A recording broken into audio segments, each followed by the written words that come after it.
Chapter 58.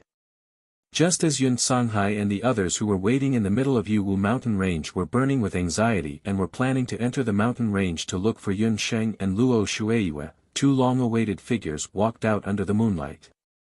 Seeing that the two of them were safe and sound and only looked a little tired, Mu Shueiyue heaved a sigh of relief.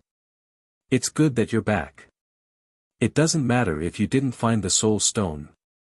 Actually, not many magicians get their first soul stone by themselves."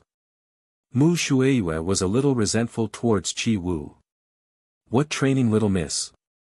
Little miss was covered in blood and she had lost a lot of weight. These 3 days were probably the toughest days of her life. Yun Sanghai also saw his daughter, but unlike Mu Shueiyue, he noticed something in his daughter's eyes. Compared to 3 days ago when they entered Yuwu mountain range, his daughter seemed to have grown a little. As for Qi Wu, he was dumbfounded. "The two of you, his eyes weren't playing tricks on him, right?" The little miss was actually holding hands with Yunsheng as they walked out. Moreover, when Mu Shueiyue handed the water and rations to the little miss, she actually gave them to Yunsheng first. Heavens, is this still the unruly and willful little miss that I know? Who said that we didn't find the soul stone? Look at our magic scepter. Dong Huanglinger proudly showed her magic scepter. On top of the magic scepter, there was an additional purple soul stone. When they saw the purple soul stone, Qi Wu and Mu Shueiyue were shocked. That was a lightning-type soul stone. Furthermore, it was a soul stone that was at least 80 to 90 years old. "Little miss. How can you fuse with such an old soul stone? It's too dangerous." Mu Shueiyue was so shocked that she almost stopped breathing. Even if she wanted to fuse with such an old soul stone, she would need the help of a magician of a higher rank. Thinking of how little miss managed to fuse with such an old soul stone, Mu Shueiyue was so scared that her hands and feet turned cold. "So what?" Dong Huanglinger was unconvinced. She pointed at Yunsheng and said, "Yunsheng is more powerful than me. She fused with a fire-type soul stone. That soul stone is at least 100 years old and she is still fine." "What? 100 years old soul stone? What kind of little monsters were they?" Ordinary magicians would fuse with 10 or 20-year-old soul stones for their first magic soul stone. After becoming an archmagus, they would start fusing with 50 to 100-year-old soul stones. They actually jumped over it on the first try. Mu Shueiyue suddenly felt that she was half a head shorter. It had to be known that her first soul stone was 20 years old. Even her second soul stone was only 85 years old. All the warriors present, including Mu Shueiyue, and even Yun Sanghai, who had always been incomparably calm, could not help but change their expressions. Yun Sanghai grabbed Yunsheng and looked at her daughter from head to toe. "Father, I'm fine. Actually, the magic fusion isn't as dangerous as you make it out to be. Ling and I are fine, aren't we?" Yunsheng took out her magic scepter for him to inspect upon seeing the worry on her father's face. Fire magic scepter. Magic compatibility, 80%. Lightning magic scepter, magic compatibility, 70%. After Yun Sanghai inspected the two magic scepters, he discovered that the fusion rate between the two magic scepters and the soul stones was very good. Generally speaking, as long as the fusion rate between the magic scepter and the soul stone exceeded 50%, it would be considered good. The higher the fusion rate between the magic scepter and the soul stone, the smoother it would be when fusing with the second magic soul stone. Furthermore, what was even more gratifying was that after the two children obtained such old soul stones, their ability to use magic had increased. Without any external interference, the two of them were able to fuse with the soul stones so perfectly just by relying on their own magic power. No matter if it was because the two of them were lucky or because the two of them were really talented, it was already very commendable. Even so, Yunsheng and Dong Huanglinger were still taught a lesson by their respective elders. After the lesson, Yunsheng and Dong Huanglinger glanced at each other. That gaze, in the eyes of the elders, was extremely strange. Mu Shueiyue was a woman, and her thoughts were more meticulous. She suddenly thought of a question. Where did the two of you get your soul stones from? A 130-year soul stone and a 90-year soul stone, didn't that mean, we were just about to talk about this. We encountered a rank 5 mutated demonic beast, and it seemed to be a wanted demonic beast. When we found it, it was already dying. There were a few hunters beside it, and it looked like both sides were injured. That demonic beast was poisoned, and the two of us waited beside it for 2 days and 2 nights before it finally died. We took the opportunity to dig out the soul stone from its body. The two girls recounted vividly. The two of them had already practiced this speech 8 to 10 times on the way back, and it was very vivid. Wanted demonic beast. Mu Shueiyue only felt her vision turn white, and in the next second, she fainted from the shock. In the end, the fire lion bull was still carried out by Qi Wu and a few other warriors. The fire lion bull's enormous body and sturdy bones made Qi Wu and the others gasp in shock. This rank 5 wanted demonic beast was very strong, but its body was poisoned, and it even suffered a fatal blow at its chest. There were indeed a few hunters around it who had already died. In addition to what Yun Sheng and Mu Shueiyue said, it was reasonable. The lords believed the two men's words. When Qi Wu and the others carried the demonic beast's bones out, they found out that this demonic beast was indeed a wanted demonic beast, and a C-class one at that. The few of them handed the demonic beast's bones to the local guards and received a considerable reward. Yun Sanghai and Qi Wu each received half of the reward. This Mount Yuwu trial could be said to be a blessing in disguise. Not only did the two of them become great magicians, Yun Sheng and Dong Huanglinger also became good friends. The moment of separation still came. After Dong Huanglinger obtained her first demonic beast soul stone, she was about to return to the eastern capital.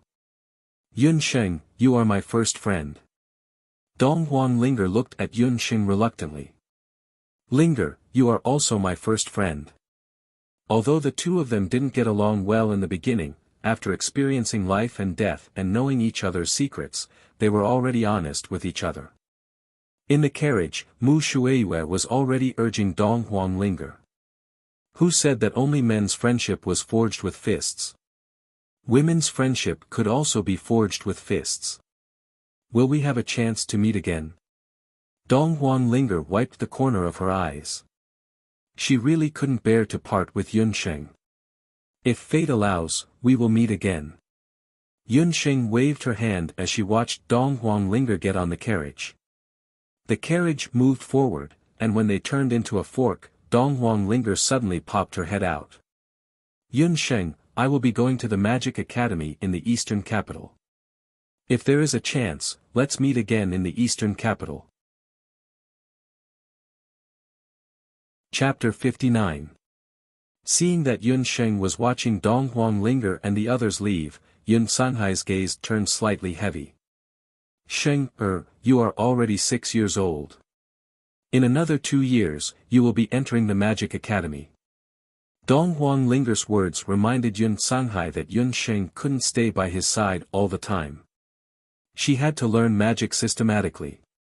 When Yun Sanghai initially planned to bring Yun Sheng out of Banana Leaf Village, he only wanted to send Yun Sheng back to the Yun family so that she could learn medicine. But now, Yun Sheng already possessed the rarely seen 5-colored magic soul. She also obtained her first type of fire elemental magic.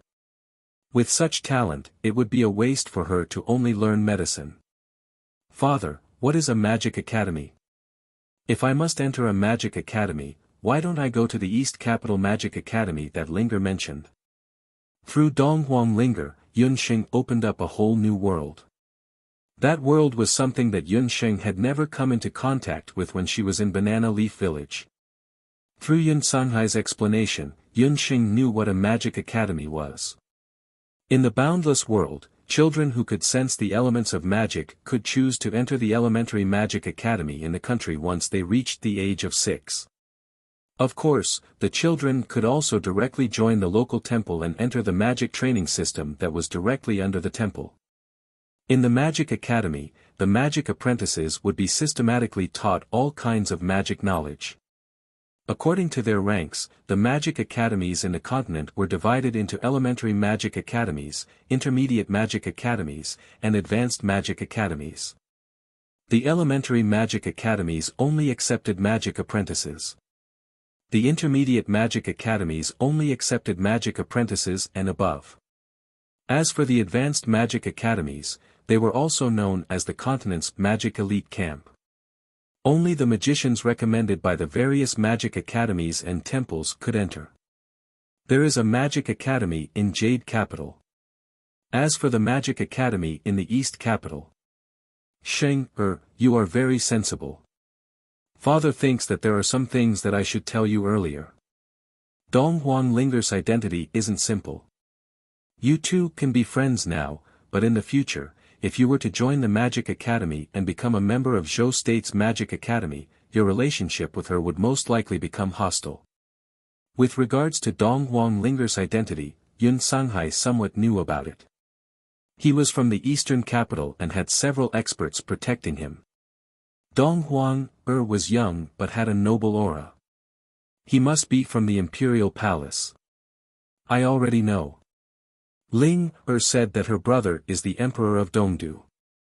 Yun Sheng was not surprised. She came from modern times. In her opinion, status was not important. Most importantly, she and Dong Huangling were each other's first friends. She is indeed someone from the Dong Huang clan. Sheng, do you still remember what father told you about the few powerful countries in the boundless continent? Yun Sanghai hugged his daughter and placed her on his lap. Like a true loving father, he began to talk about the stormy past of the boundless world. The 5 powerful countries are later Qin, Penglai, Immortal Abode, Zhou State, and Tangyuan. Yun Sheng had a photographic memory. When she was in Banana Leaf Village, she did not know much about the history of the continent. However, she still heard about it from Yun Sanghai. Through Yun Sanghai's narration, Yun Sheng knew that the 5 powerful countries were once 1,000 years ago. They were all part of the Dong Huang dynasty. At that time, the Dong Huang dynasty was powerful and unparalleled in the boundless continent. However, since the death of the greatest monarch in the history of the continent, Dong Huang Liming, 1,000 years ago, the Dong Huang dynasty declined day by day.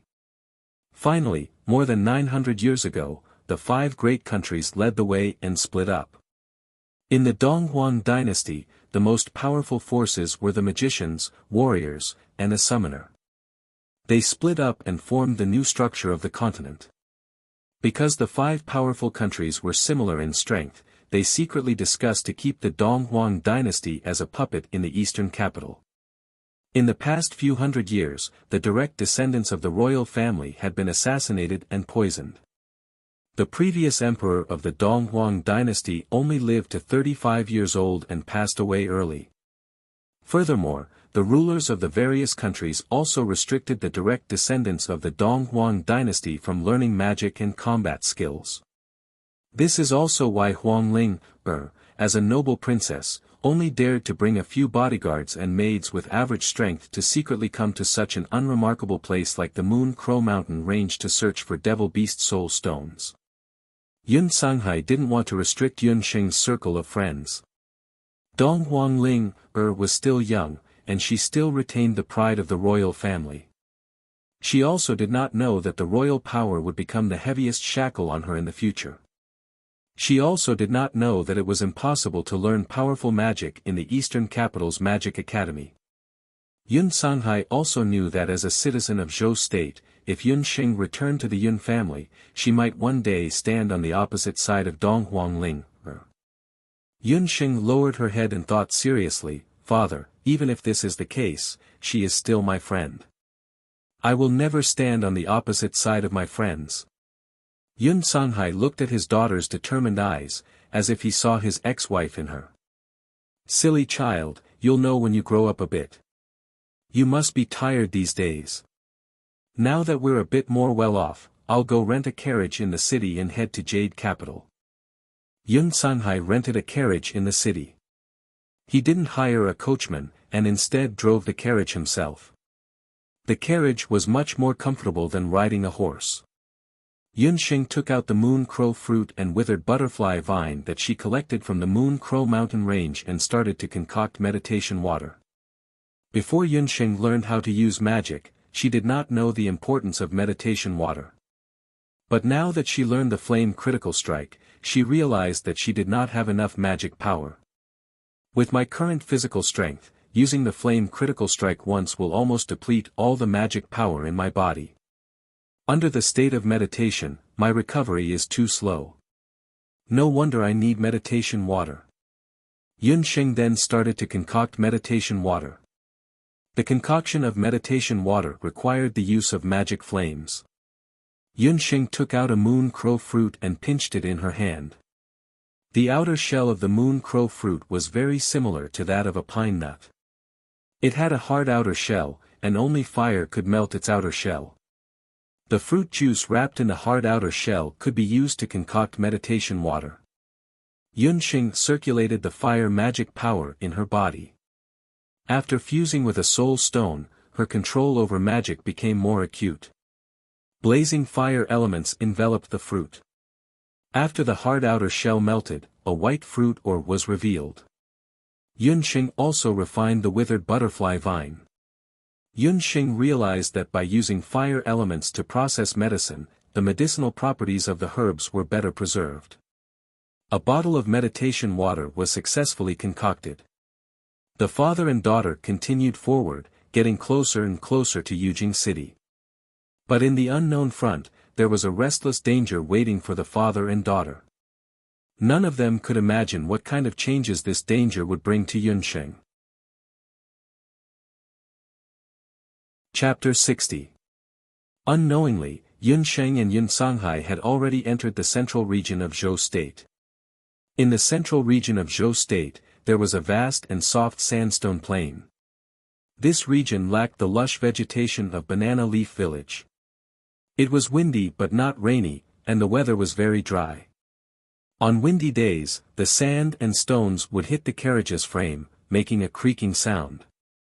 On this day, Yun Sanghai stopped the horse and looked up at the sky, frowning without saying a word. Yunxing noticed that the carriage had stopped and lifted the curtain. For some reason, the sunlight in this area was very dim and weak. Looking at the sky, it was dim and gloomy. It was very similar to the smoggy city in the north where Yunxing had lived in her previous life. It was very difficult to see the color of the sky. Father? Yunxing keenly noticed that Yun Sanghai's expression was very serious. In the wasteland in front of them, there was a small group of people that looked like a centipede moving forward. Father, who are those people? Yunxing's eyesight was very good. She even saw the true appearance of the centipede before Yun Sanghai. It was a group of refugees made up of the old, weak, women, and children. Everyone's face was yellow and thin, and their clothes were shabby. It's refugees. Yun Sanghai also saw the appearance of the group. Yun Sanghai had been to the central region of Zhou State in his early years. In his memory, this place was not so desolate. Why would such a large group of refugees suddenly appear? The group of refugees had already reached the front of the carriage. Sister, do you have water?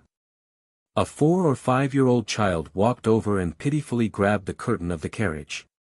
His lips were already cracked like the bark of an old tree. The Yun father and daughter had not brought enough water and dry food along the way. If they took it out rashly, it would only lead to a fight. The few men in the group had an ominous look in their eyes and rushed out like vicious dogs. They looked like they wanted to snatch the luggage of Yunxing and the others. Almost in an instant, a wall of fire rose from the ground. The wall of fire was indestructible and shot out fierce flames. The men who intended to commit murder were frightened. They were all inexplicably terrified. A magician, it was a magician. Sir Magician. The men fell to their knees with a few thuds. "Honorable Sir Magician, please save us." Yun Sanghai hid the magic scepter in his hand under his clothes. His face was full of vigilance. He was not a kind man. To him, his daughter's safety was more important than anything else. Yun Sanghai's fire wall was fierce and scorching, causing the surrounding temperature to rise by a lot in an instant. The men saw that Yun Sanghai was indifferent and stood up in disappointment. They pulled the begging children and helped the dying old man and slowly moved forward. They had long been accustomed to the indifference of passers-by. Along the way, they had begged countless passers-by, but when they heard that name, their expressions changed greatly. "Wait a minute," Yun Sanghai suddenly said.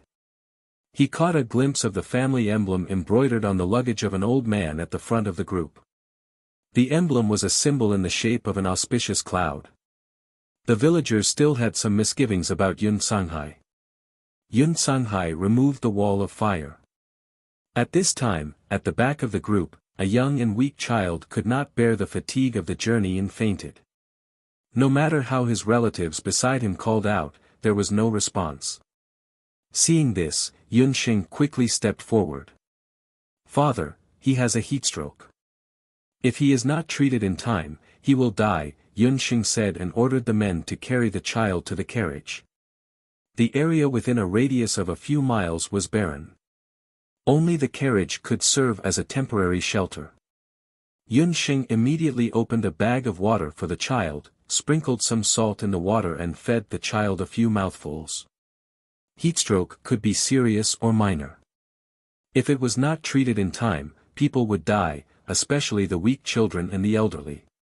Yun Xing took out a bone needle and poked a few needles on the child's forehead. After some black blood was removed, the child's complexion became slightly better. While Yun Xing was treating the child, Yun Sanghai had already started chatting with an elder in the group. "Sir, if I am not wrong, this area is the territory of the Marshal Saint General's residence. You should be the general's subordinates.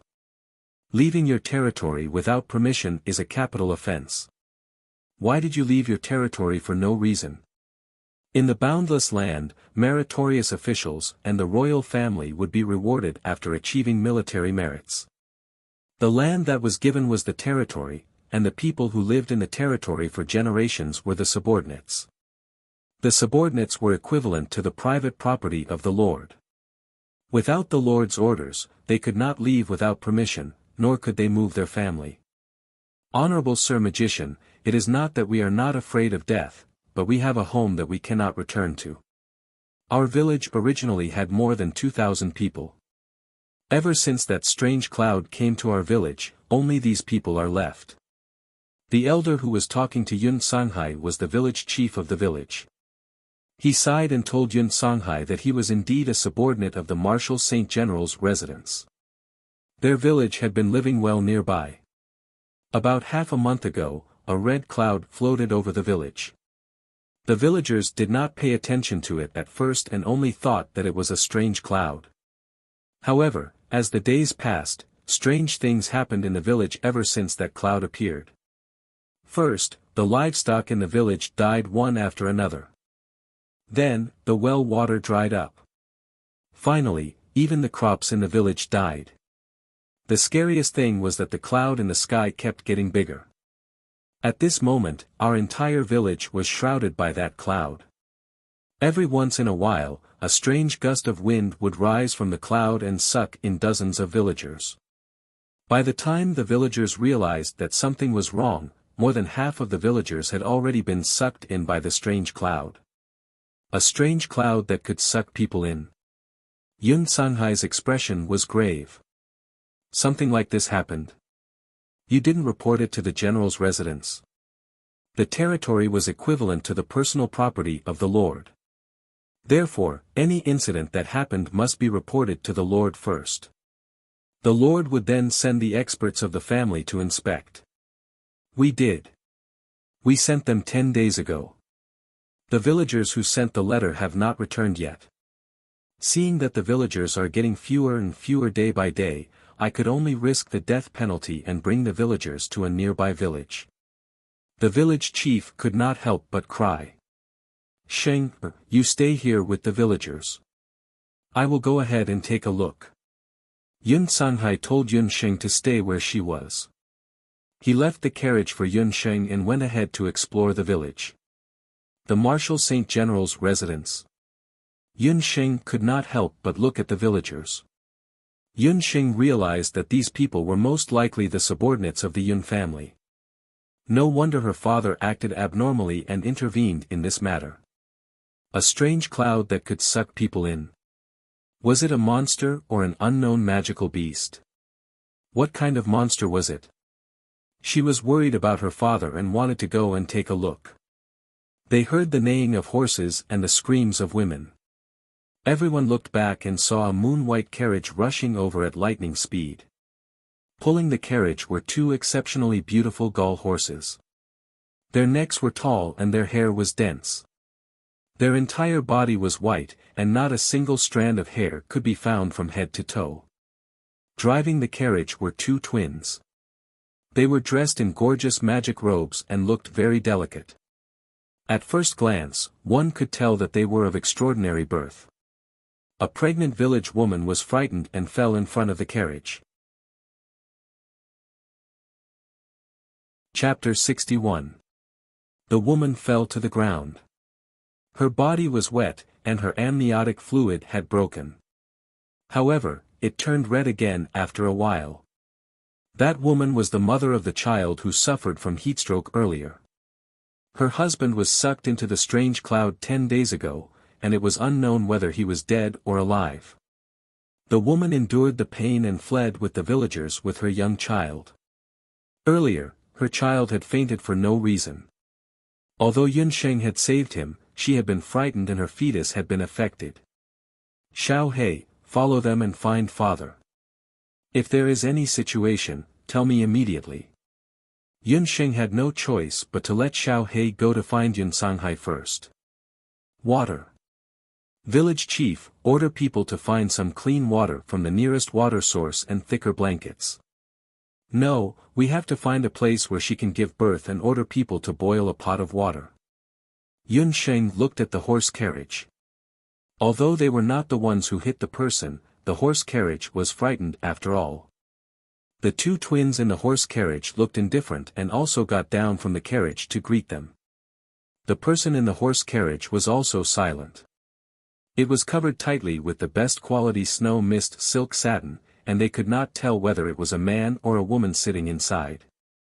Everyone, stop the horse carriage. Yun Sheng saw that the woman was sweating profusely and was in a hurry to give birth.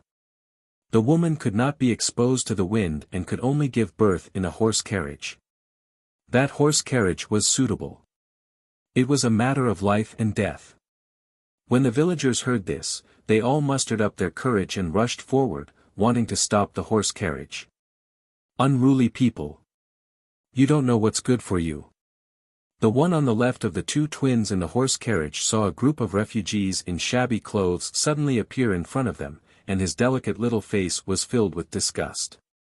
The magic scepter in his hand flashed with a green light, and a biting cold wind blade rose from the ground and slashed at the refugees who were blocking the road. The one on the right waved his whip and urged the horse carriage to leave. Bang! The dust in front of them surged, and a sharp spike rose from the ground and collided with the wind blade. Seeing that the other party had made a move, Yun Sheng did not back down and immediately drank a bottle of meditation potion. Bang, bang, bang. Just like a sharpshooter shooting bullets, a series of spikes rose from the ground. The two horses pulling the carriage were frightened and neighed, and had no choice but to stop. Who? How dare you obstruct the Dharma Temple's carriage? When the boy on the left saw that his wind magic had been countered, he was so angry that he jumped down from the carriage. The boy on the right had a cautious expression as he scanned the crowd. The villagers gathered around them, and the village chief walked forward. Little brothers, are you from the Dharma Temple? There's a woman in our village who is about to give birth.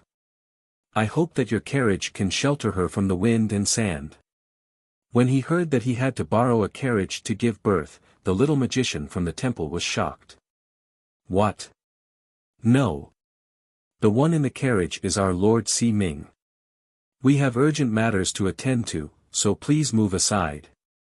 Otherwise, don't blame me for being impolite. The other little magician looked much colder, but he also stood in front of the carriage. He quickly waved the magic scepter in his hand, and several icicles blocked the villagers who were swarming over. In the carriage, a white-robed young man sitting cross-legged in meditation heard the commotion outside. He opened his eyes. Outside the carriage window, there was an argument going on. A bloody hand pulled open the curtains. "Hey! Who are you?" The little magician driving the carriage only just realized that a reckless girl had gone around the back of the carriage and climbed into it. The girl was young, but she was very agile. In just a few moments, she had climbed into the carriage, which was more than twice her height. "Get down, your carriage has been requisitioned." Yun Xing did not care about the threat. She climbed into the carriage.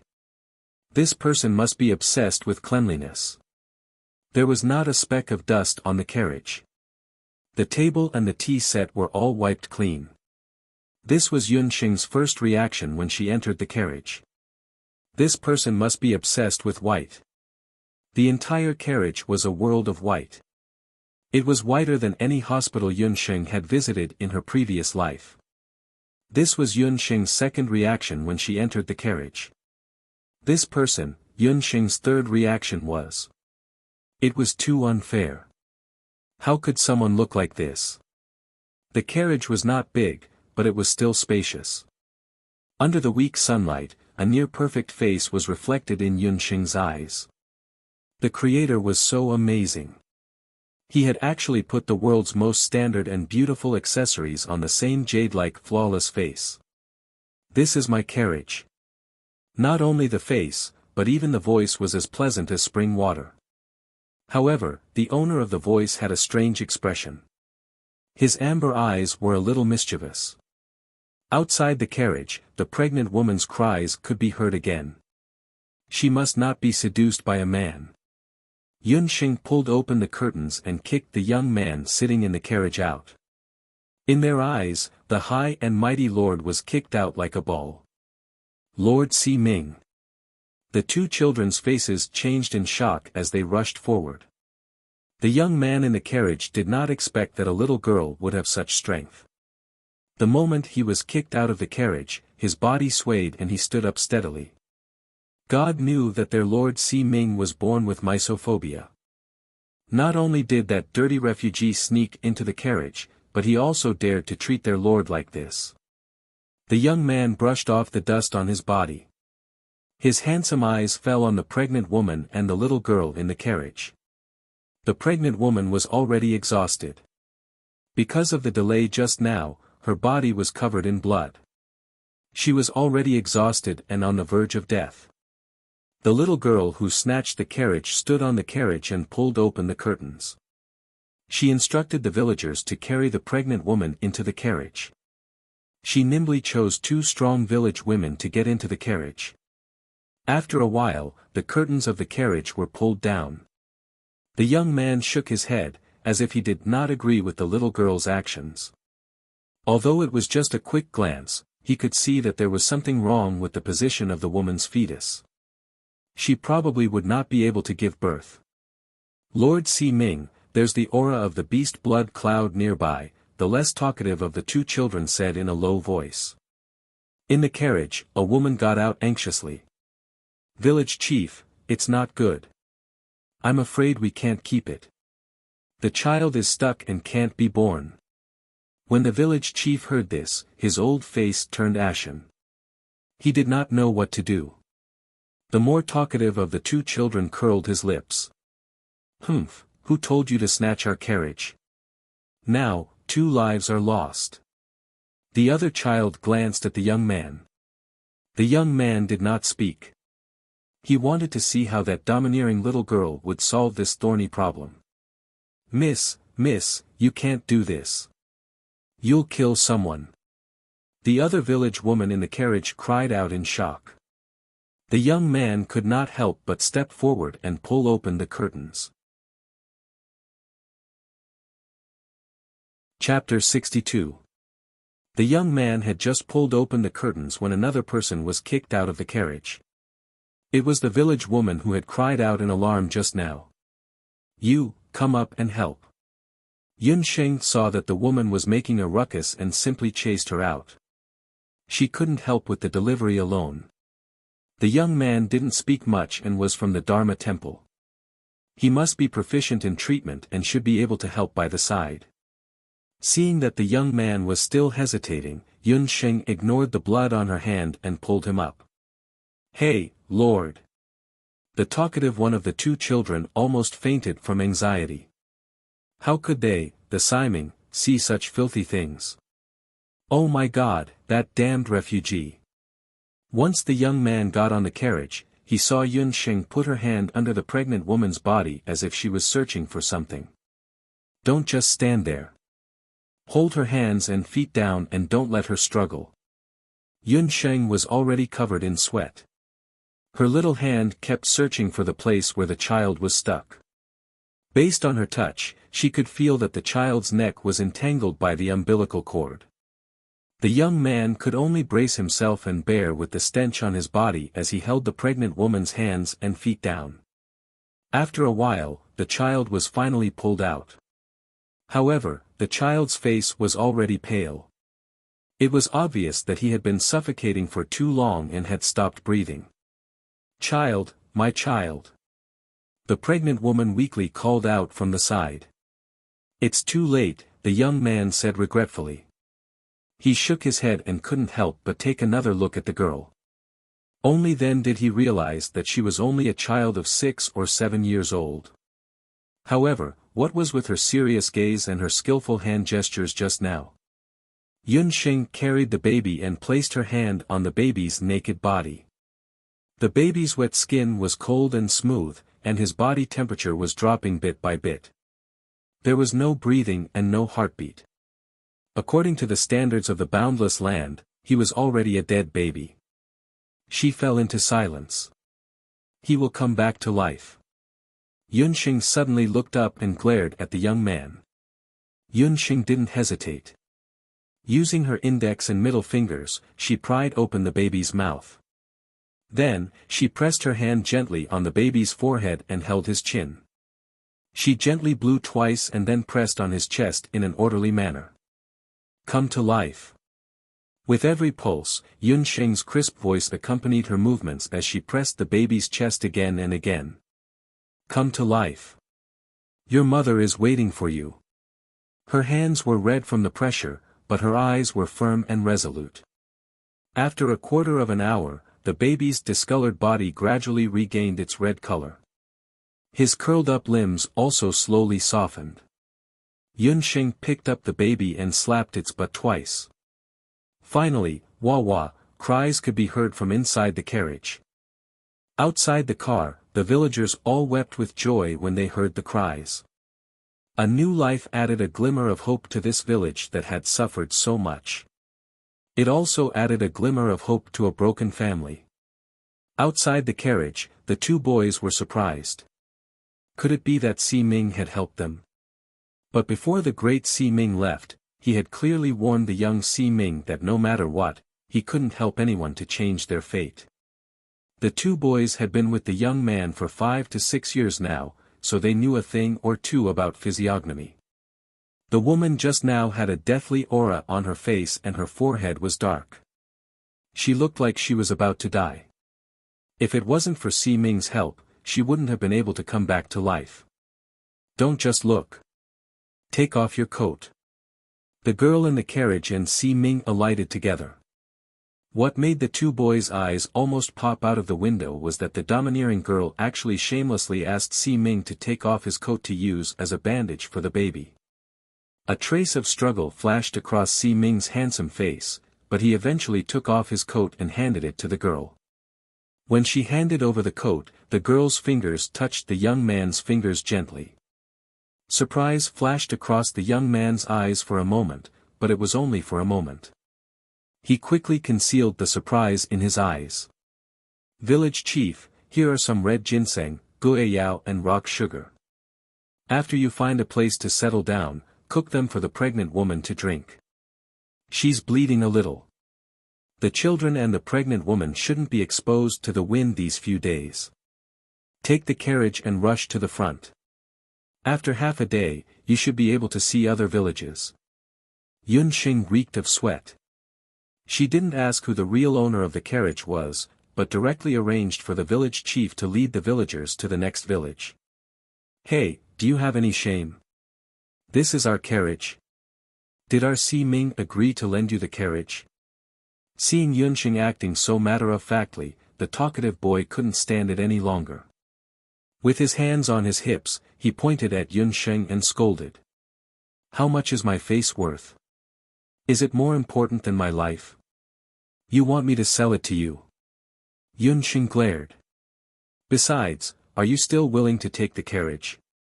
The two boys were speechless at the same time. The carriage that the pregnant woman had stayed in was stained with blood and sweat. With their Si Ming's misophobia, they would definitely not want it. The young man in white shook his head. It was obvious that he didn't want the carriage anymore. I knew it. Yun Xing had a knowing look. She packed her luggage and walked forward. Xiao He had already left for a while, but there was still no news. She didn't know how her father was doing. Wait a minute. The talkative boy magician couldn't help but call out to Yun Xing. There's a beast blood cloud in front. Do you want to die? Beast blood cloud, are you talking about the strange cloud that eats people? My father has already gone ahead to check it out. Yun Xing didn't care and continued to walk forward. Several icicles suddenly appeared in front of her. Among the boy magicians, the taciturn boy made a move. Don't be reckless. Your father is going to check it out. How can something like a beast blood cloud be checked by third-rate magicians like you? At this moment, I'm afraid he has already become a meal for the beast blood cloud. The talkative boy magician gloated. He saw that Yun Xing was dressed simply. Although she knew magic, she didn't even have a basic magician's badge. He guessed that she was just a magician's apprentice who had just learned beginner magic not long ago.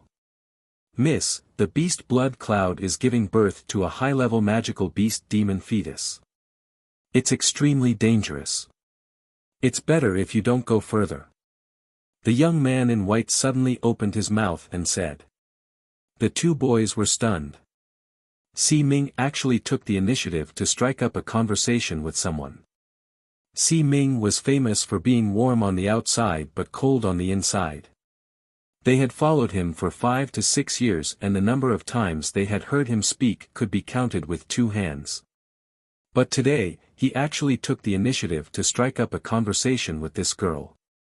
Yun Xing could also see that these people were not ordinary.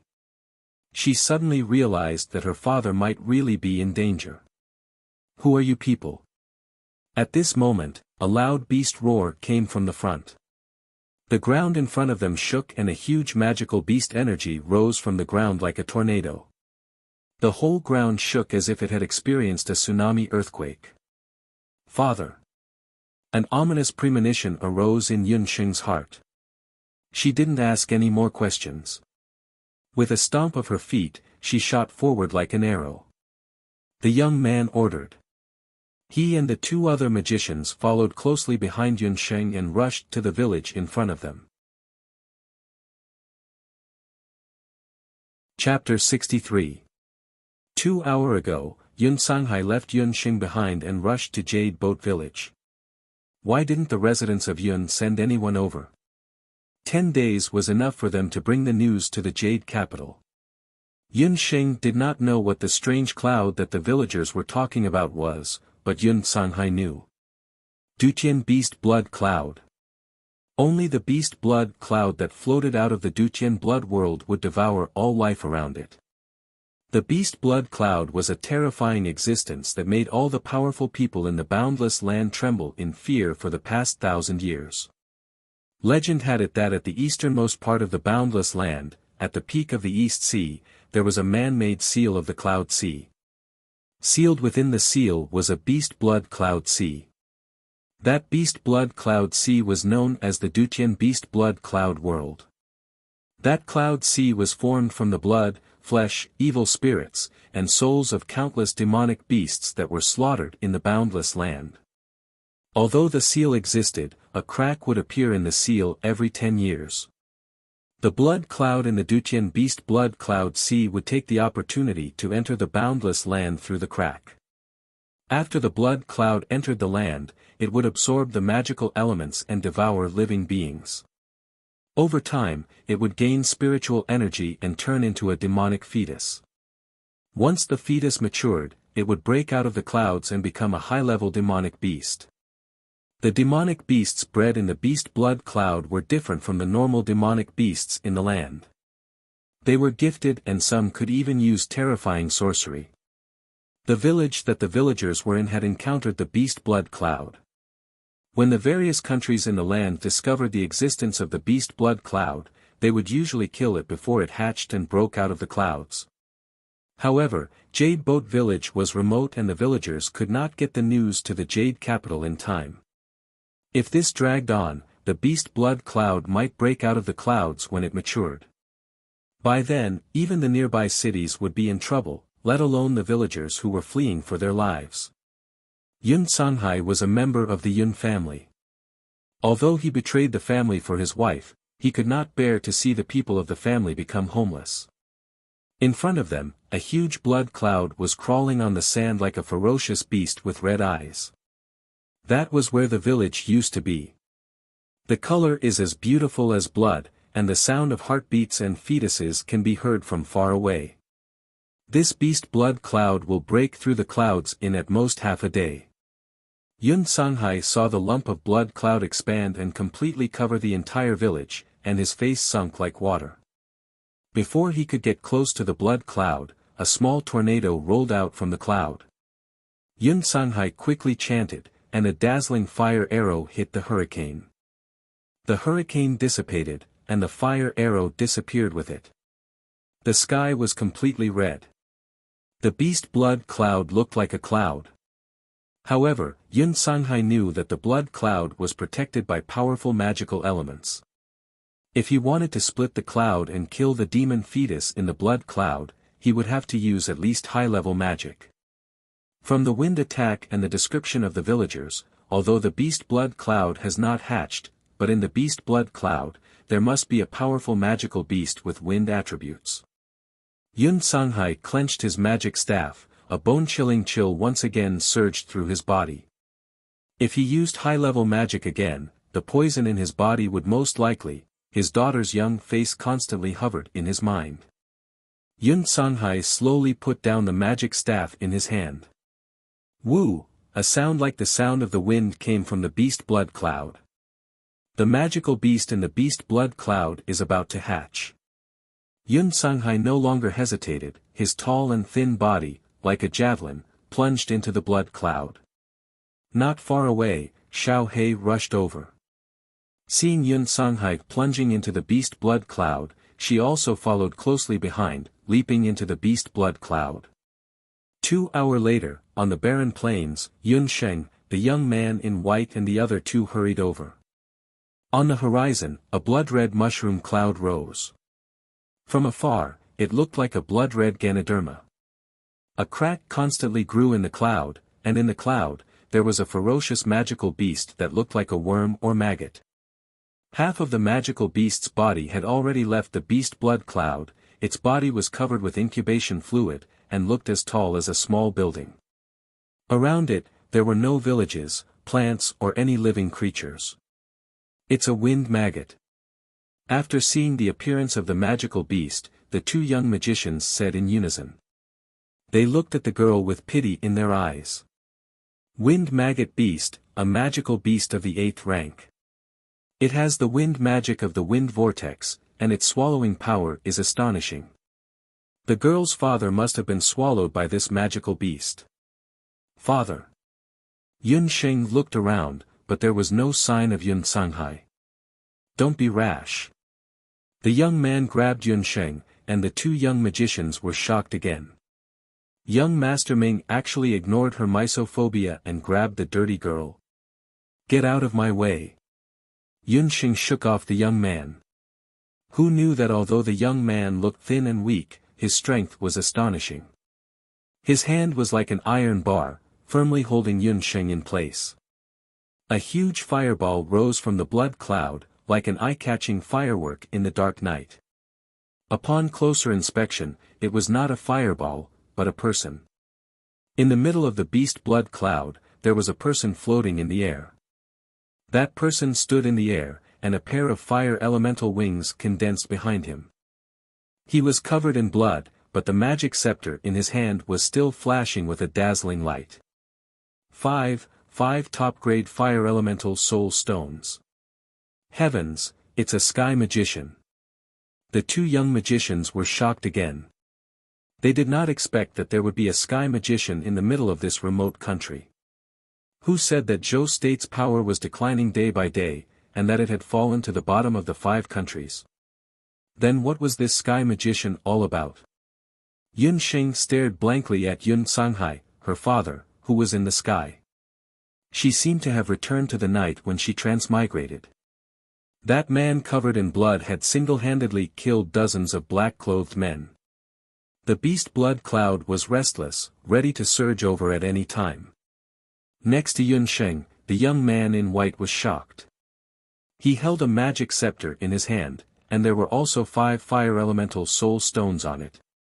In the name of holiness, protect my body, holy shield.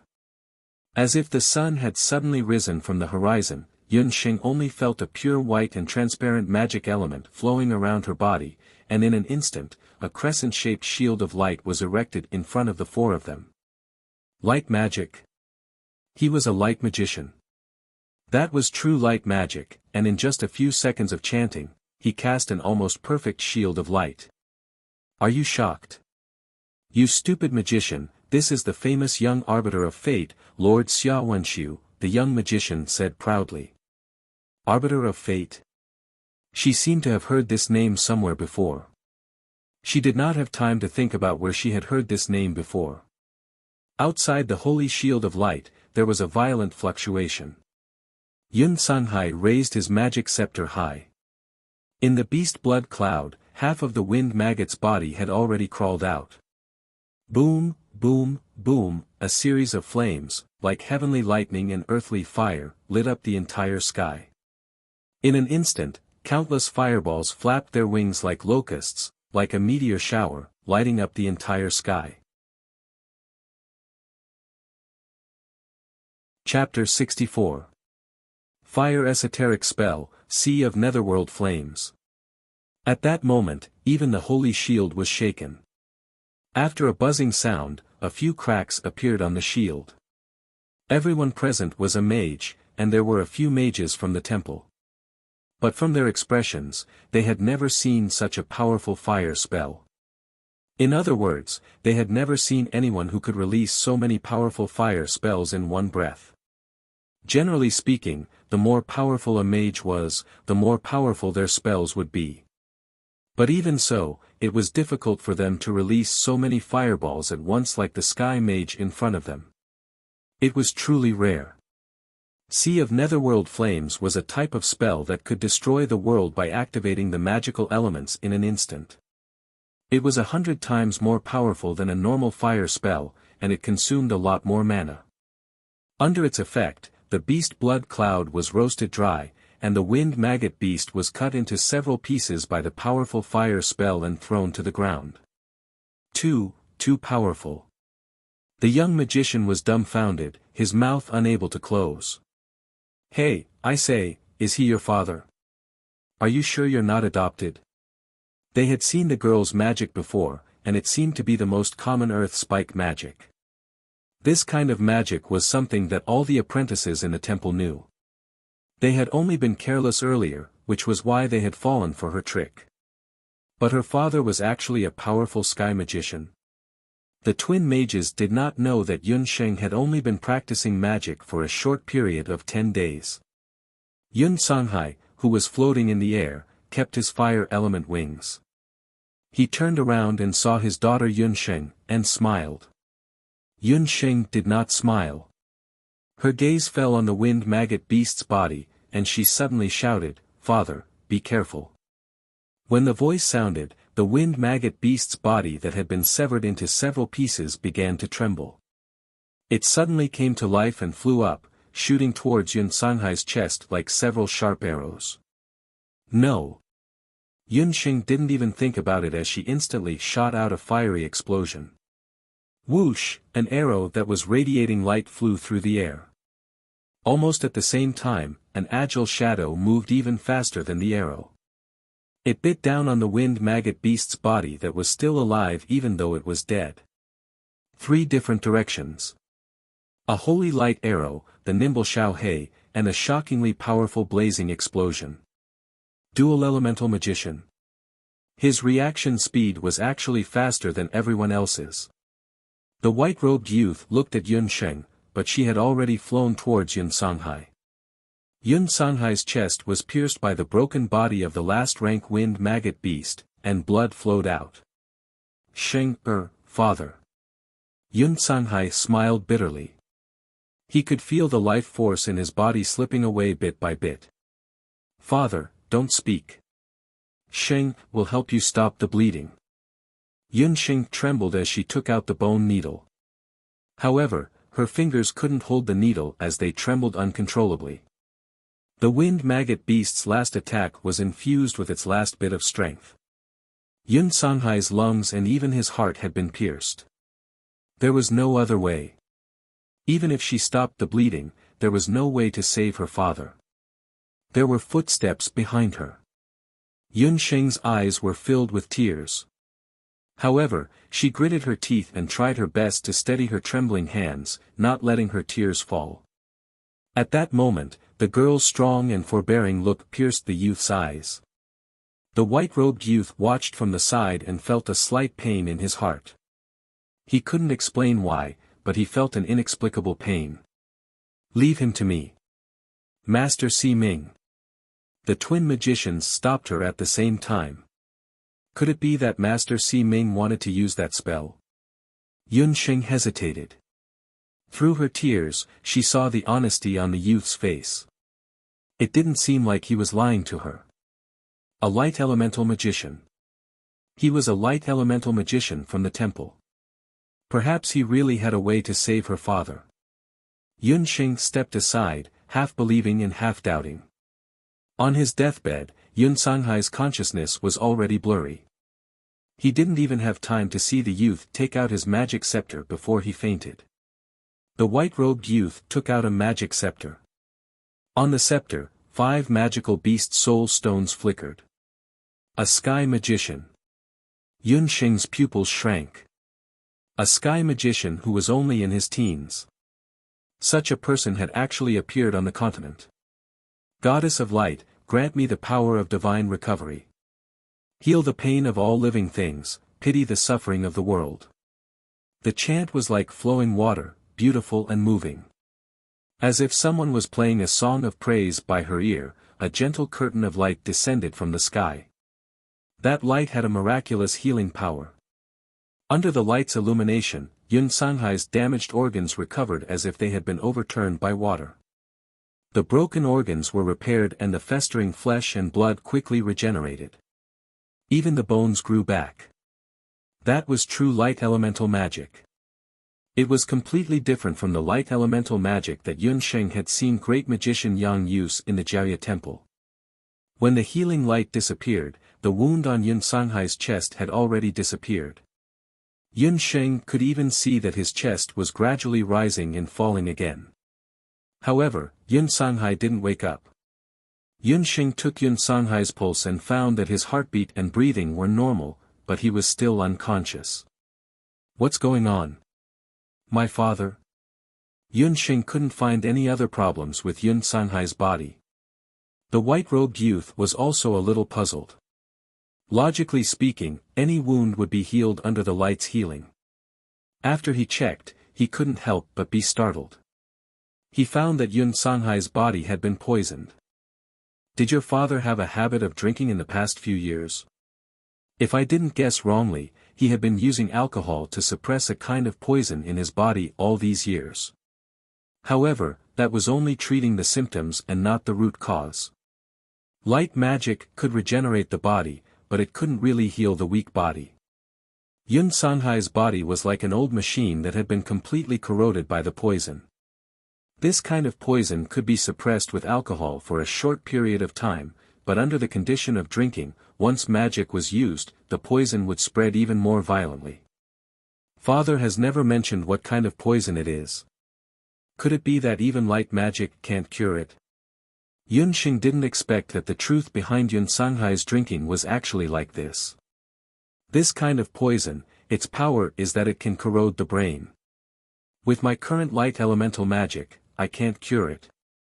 Being unable to cure the poison meant that Yun Sanghai would be in a coma forever.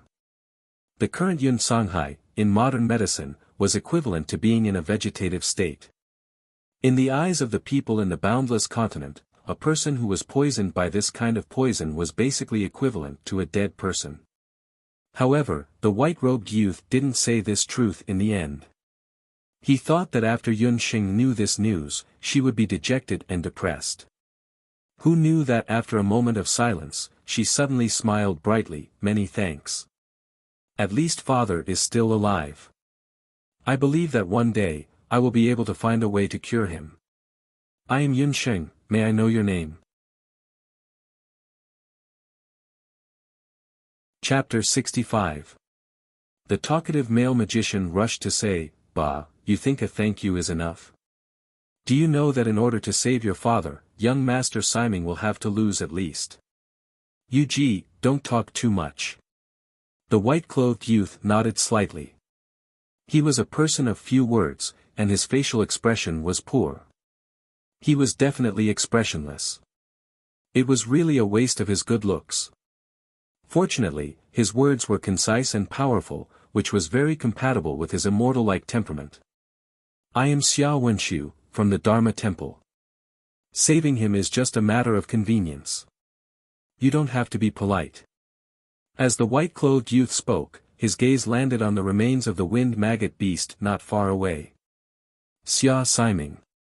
No wonder she felt that she had heard of his name before. The Xia Siming that the great magician of Qi City's Dharma Temple mentioned was actually him. The teenage sky magician, Xia Wenshu. She remembered this name.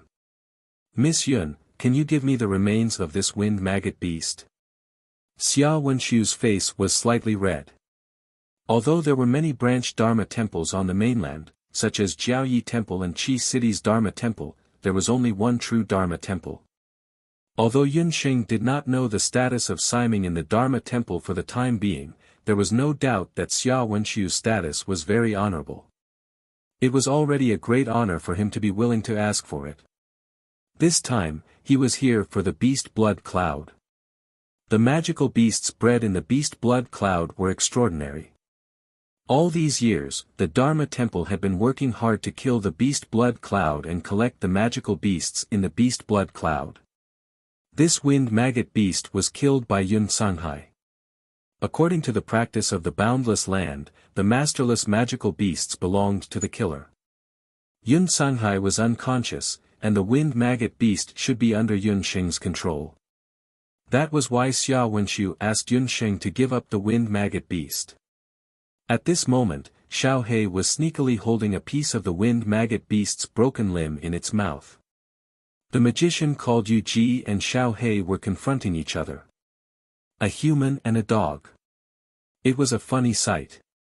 Yun Xing also noticed Xiao He's sneaky actions. Xiao He seemed to be particularly interested in high-level magical beast meat.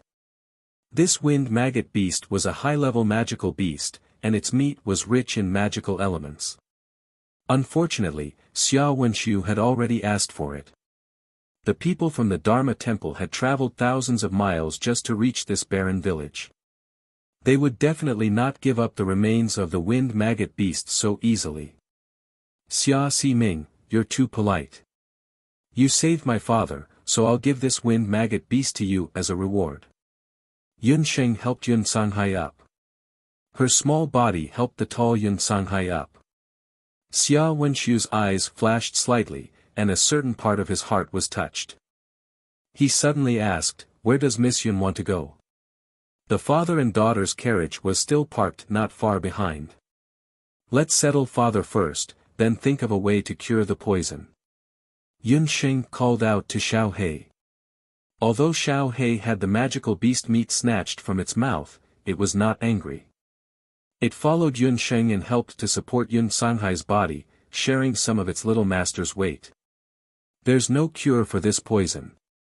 Xia Wenxiu wanted Yun Sheng to give up on this idea. It can't be cured now, but it doesn't mean it can't be cured in the future. I've seen people with similar symptoms wake up. Besides, there's no disease in the world that can't be cured. As a doctor, Yun Sheng had seen countless people grow old and die, but she had also seen many miracles in life. And those miracles required patience and perseverance. Supporting her father and leading Xiao He, Yun Sheng walked forward resolutely. Young Master Ming, why didn't you tell them the truth about the poison in that person's body? The twin sorcerers besides Xia Wenxiu, the talkative one was called Yu Ji, and the quiet one was called Yuemo. The one who spoke was the usually quiet Yuemo. You can see that it's not poison, but the beast blood curse of the Zhao state. Yun Sheng's figure had already disappeared into the distance, and Xia Wenxiu felt a sense of loss. If she knows the truth, I'm afraid she won't let it go. That was why he chose to hide it. The Zhao state and the Temple of Dharma were inextricably linked, and he could not break the balance between the two for the time being. Young Master Ming, you're too kind. Her father must be an extremely evil person. Otherwise, the Zhao state wouldn't have placed a beast blood curse on him. She can't possibly fight against the entire Zhao state alone. Yu Ji pursed his lips. Their young Master Ming was too kind. The Zhao state and the Temple of Dharma had always prided themselves on punishing evil and promoting good. If they weren't evil people, they wouldn't use a curse as vicious as the beast blood curse. Life is unpredictable. I can't see through her fate, Xia Wenxiu said calmly. What? There's a fate that even you can't see through? Xia Wenxiu had the gift of the all-seeing eye since birth. He could see through a person's past and future with just simple physical contact. However, seeing through a person's fate was like saving their life. If he revealed too much, he would be punished by the heavens. Hence, Xia Wenxiu's master, the Temple of Dharma's elder, had ordered him not to use light healing magic or the all-seeing eye unless absolutely necessary. However, just now, when he came into contact with Yun Sheng, he unintentionally used his heaven's eye. All he saw was a cloud of fog. A fate that even young Master Ming can't see through. That's really rare, Yu Ji said curiously. Not necessarily. Have you forgotten that other than young Master Ming's own fate, there's another person's fate that young Master Ming can't see through? Yu Ji thought of someone. Wasn't the blind former crown prince of Zhou state someone that young Master Ming couldn't see through as well? Speaking of which, I heard a piece of news from the Dharma temple. A few days ago, the former crown prince who was confined in the cold palace was released. Yu Ji had a lively personality and loved to gossip. He was especially knowledgeable about the royal families of various countries. What's even more bizarre is that his eyes have recovered. What? You're saying that Yi Baiming, who even great Master Ming couldn't cure, has regained his sight?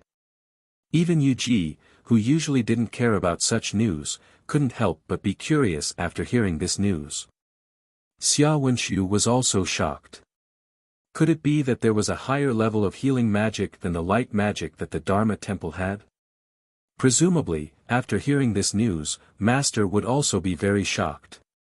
Tidy up the remains of the wind maggot beast. We have to return to the Dharma temple as soon as possible. Xia Wenxiu ordered the twin magicians to tidy up the broken limbs of the wind maggot beast before leaving. Not long after Xia Wenxiu and the others left, a horse carriage rumbled along. A Xiao He dog jumped out of the carriage. Xiao He dog searched the ground and dug for a while before finding a small piece of wind maggot beast meat. Xiao He, you're smart enough to hide a piece of meat. I'll make it into jerky on the way. You and Puffed Egg will benefit from it then. Yun Xing patted Xiao Hei's head. The wind maggot beast's body was very long. After being blasted by Yun Sanghai's magic, pieces of it were scattered all over the place. Even if one piece was missing, the Dharma temple wouldn't know. Xiao Hei was very clever. While the people in the Dharma temple weren't paying attention, she secretly buried a piece of meat under the ground. Let's go. I'll definitely bring father to the Jade Capital. I believe that with the help of the Yun family, father will definitely wake up. Yun Xing whipped the horse and the horse carriage rushed forward. Chapter 66. Yujing City, the capital of Zhou State, is the largest city in the southwest region of the boundless continent. A few days ago, in the Imperial Firmament Hall of Zhou State, close to 100 civil and military officials were attending morning court. 1,000 years ago, the Great Zhou Empire was founded on martial arts, and martial arts had always been the foundation of the Great Zhou Empire. Therefore, in the morning court, there should be many military officials.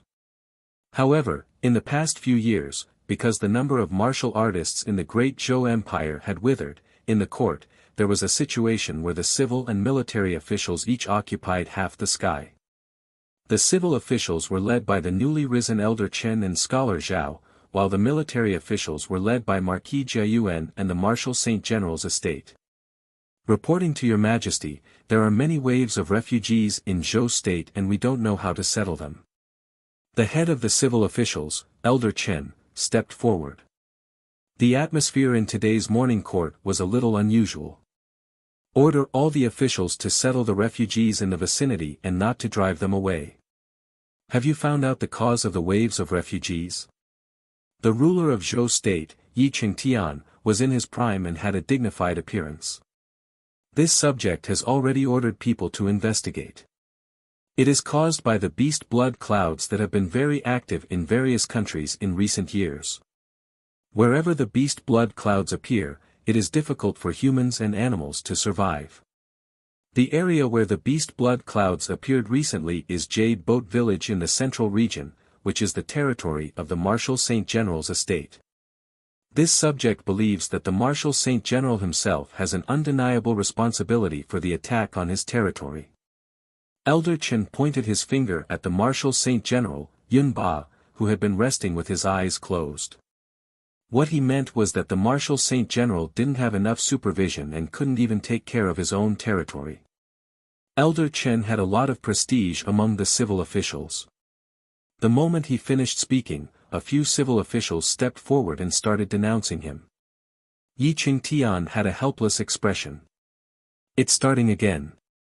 He glanced at the calm and composed Marquis of Jiayuan, as well as Scholar Zhao, who rejoiced in his misfortune. Marshal Saint General. Marshal Saint General. The civil officials spoke until their mouths were dry. However, they didn't expect that it was like punching cotton. After a long time, the Marshal Saint General, Yun Ba, didn't react. Only a light snoring sound could be heard. The snoring sound came from an old man in his 70s. The old man was tall, had a lion-like nose, tiger-like eyes, and a full face of white beard. He didn't look young at all. He was the famous Marshal Saint General of Zhou State, Yun Ba.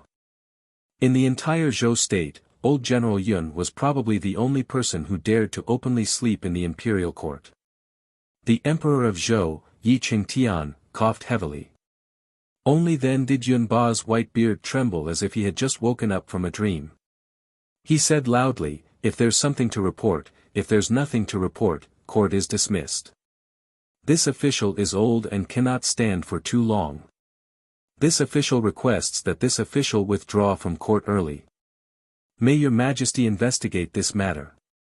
With that, Yun Ba withdrew from the court. He left behind a group of civil officials, who could only stare at him helplessly. Yun Ba, you old fool. Elder Chen was so angry that his beard was blowing and his eyes were glaring. However, all he could do was feel annoyed. After all, the martial saint old general was the martial arts master of several generations of emperors of Zhou state. Even the current princes of Zhou state were all personally taught by the old general. Although this old fellow had aged over the years, his prestige still remained. However, the martial saint old general's manor had been without a successor for many years. There was only a crippled son and a widowed daughter left in the manor. The Marquis of Jiayuan could only stand up. "Your Majesty, this official believes that we still need to send someone to capture the beast blood cloud. I heard that not only the temple, but even some bounty hunters have joined in the hunt for the beast blood cloud. It's rumored that the other countries are also searching for the beast blood cloud's whereabouts. This official believes that we should not fall behind in this matter."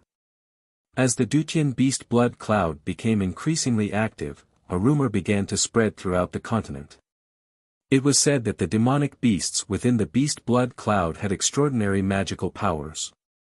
Its flesh and even soul stones had become rare items that martial artists and magicians would fight over. When the civil officials heard this, they sneered coldly. "Capture? You make it sound nice. The beast blood cloud appears and its whereabouts are unpredictable.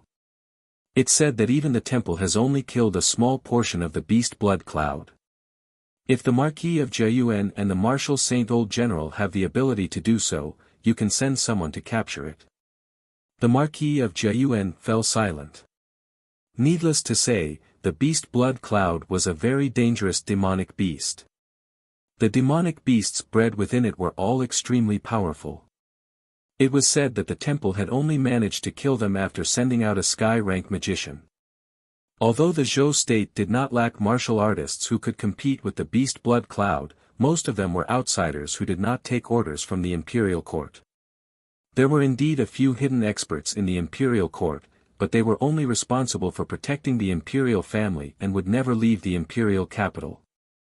Only a few military officials were left who could go on expeditions.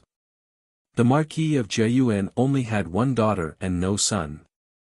As the commander of the imperial guards, he could not leave the capital. The martial saint old general was old and could not go on expeditions. For a moment, there was no one in the imperial court to send.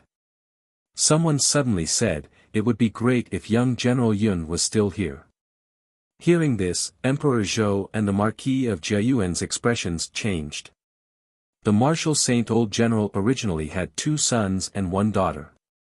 Young General Yun was referring to the Yun family's second young master, Yun Sanglang. Everyone knew that the Yun family had 2 sons. One was a magician and the other was a martial artist.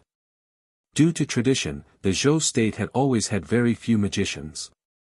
Yun Sanghai was the youngest sky magician in the history of the Zhou state. Unfortunately, because of a woman, he cut off his relationship with old General Yun and was chased out of the Jade capital. Some people said that he died outside, while others said that he lived in seclusion. A talented sky magician would be a great help to the great Zhou country's national fortune, it was hard for people to estimate. After Yun Sanghai left, the Yun family's second son had his arms crippled by the enemy on the battlefield and became a cripple. The martial saint old general's manor, which was originally known as the empire's twin paragons, declined. Old General Yun also seemed to have aged 10 years in a day and could no longer be seen in the imperial court. In the blink of an eye, 10 years had passed. Even Emperor Zhou did not dare to mention Yun's matter in front of the martial saint old general. Reporting to the emperor, Wuxia Limitless Martial School's vice schoolmaster Zhang Li requests an audience outside the hall. A eunuch walked in and broke the silence in the imperial court. "Summon him." Wuxia Limitless Martial School was the #1 martial school in the Zhou state. Vice schoolmaster Zhang Li must have come personally for the blood cloud beast. A middle-aged man with broad eyebrows strode into the hall. Behind him stood a person. When he saw that person, Emperor Yun Qingtian of the Zhou state's hand, which was resting on the dragon throne, trembled. The officials in the imperial court were also shocked. It was him. It was him. What was he doing here? Emperor Yun of the Zhou state looked a little uncomfortable. He did not like this son of his ever since he was born, especially after he heard the prediction made by Elder Si Ming of the Dharma Temple. It's grand. No, it's Duke Baiming. The officials discussed. Dressed in black, the former crown prince of the Zhou state, Yi Baiming, walked into the Emperor Shao Palace. He was young and handsome, with a pair of gray eyes that looked disdainfully at the officials. As soon as he appeared, the officials were in an uproar. Even the Marquis of Jiayuan could not help but look at him. This was the blind prince who was rumored to have been confined in the cold palace and was the least favored. After Crown Prince Yi Baiming was dethroned, he was given the title of Duke Baiming. He had been confined in the cold palace in the name of recuperating from his blindness. His eyes? This was the first time the emperor and officials of the Zhou state saw Yi Baiming after so many years. His blind eyes were now shining brightly. Gray. After Yi Baiming regained his sight, the layer of fog that covered his eyes was also dispelled. His eyes, the eyes that had regained their sight after losing sight, were the color between black and white, between good and evil, gray. The former crown prince of the Zhou state, the current crown prince Yi Baiming, knelt on the ground and said in a voice like broken jade, "Father, please send me to various places to hunt down the blood cloud beast."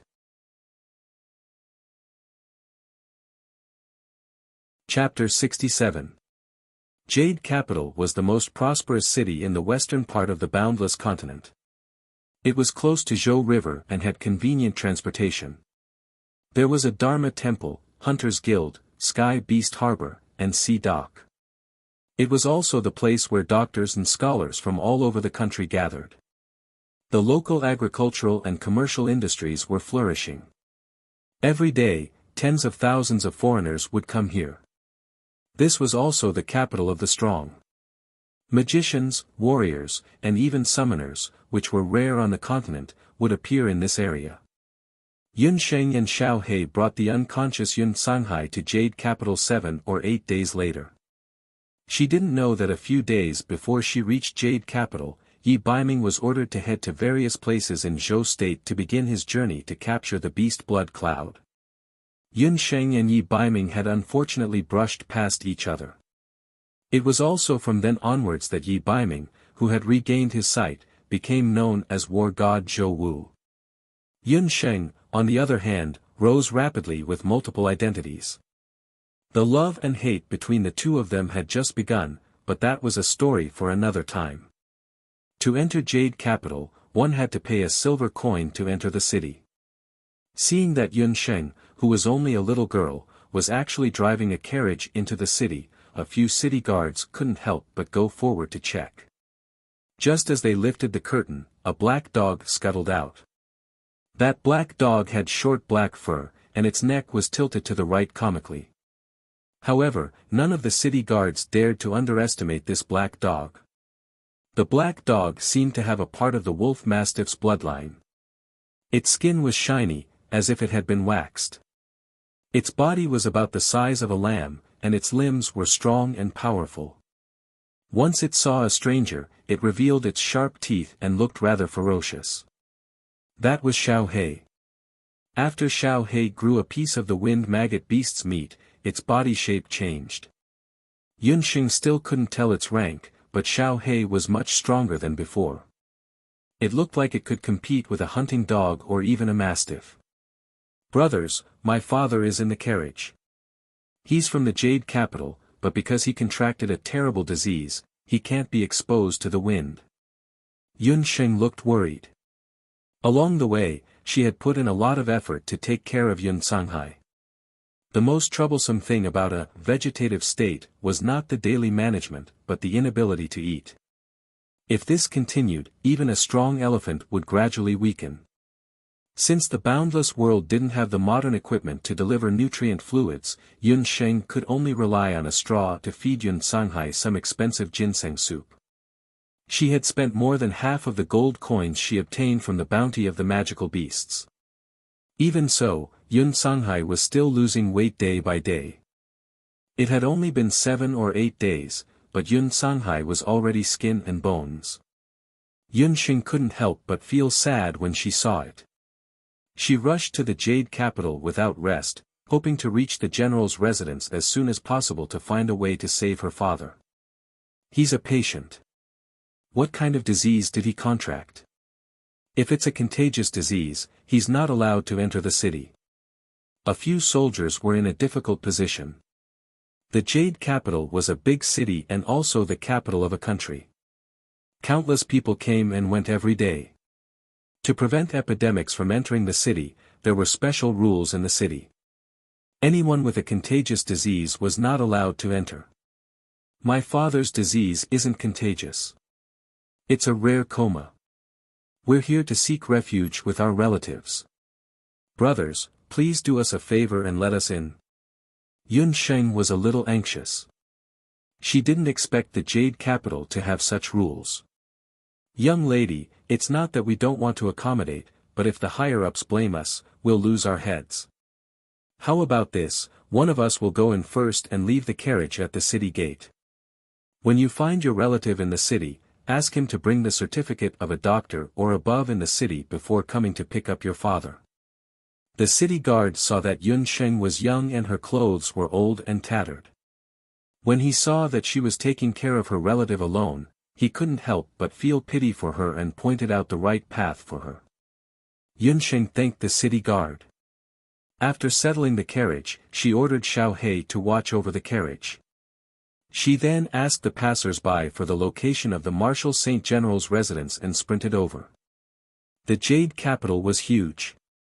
Yunsheng heard that the general's residence was located in Wanning Alley. That area was also where the residences of military officials of rank 5 and above were concentrated.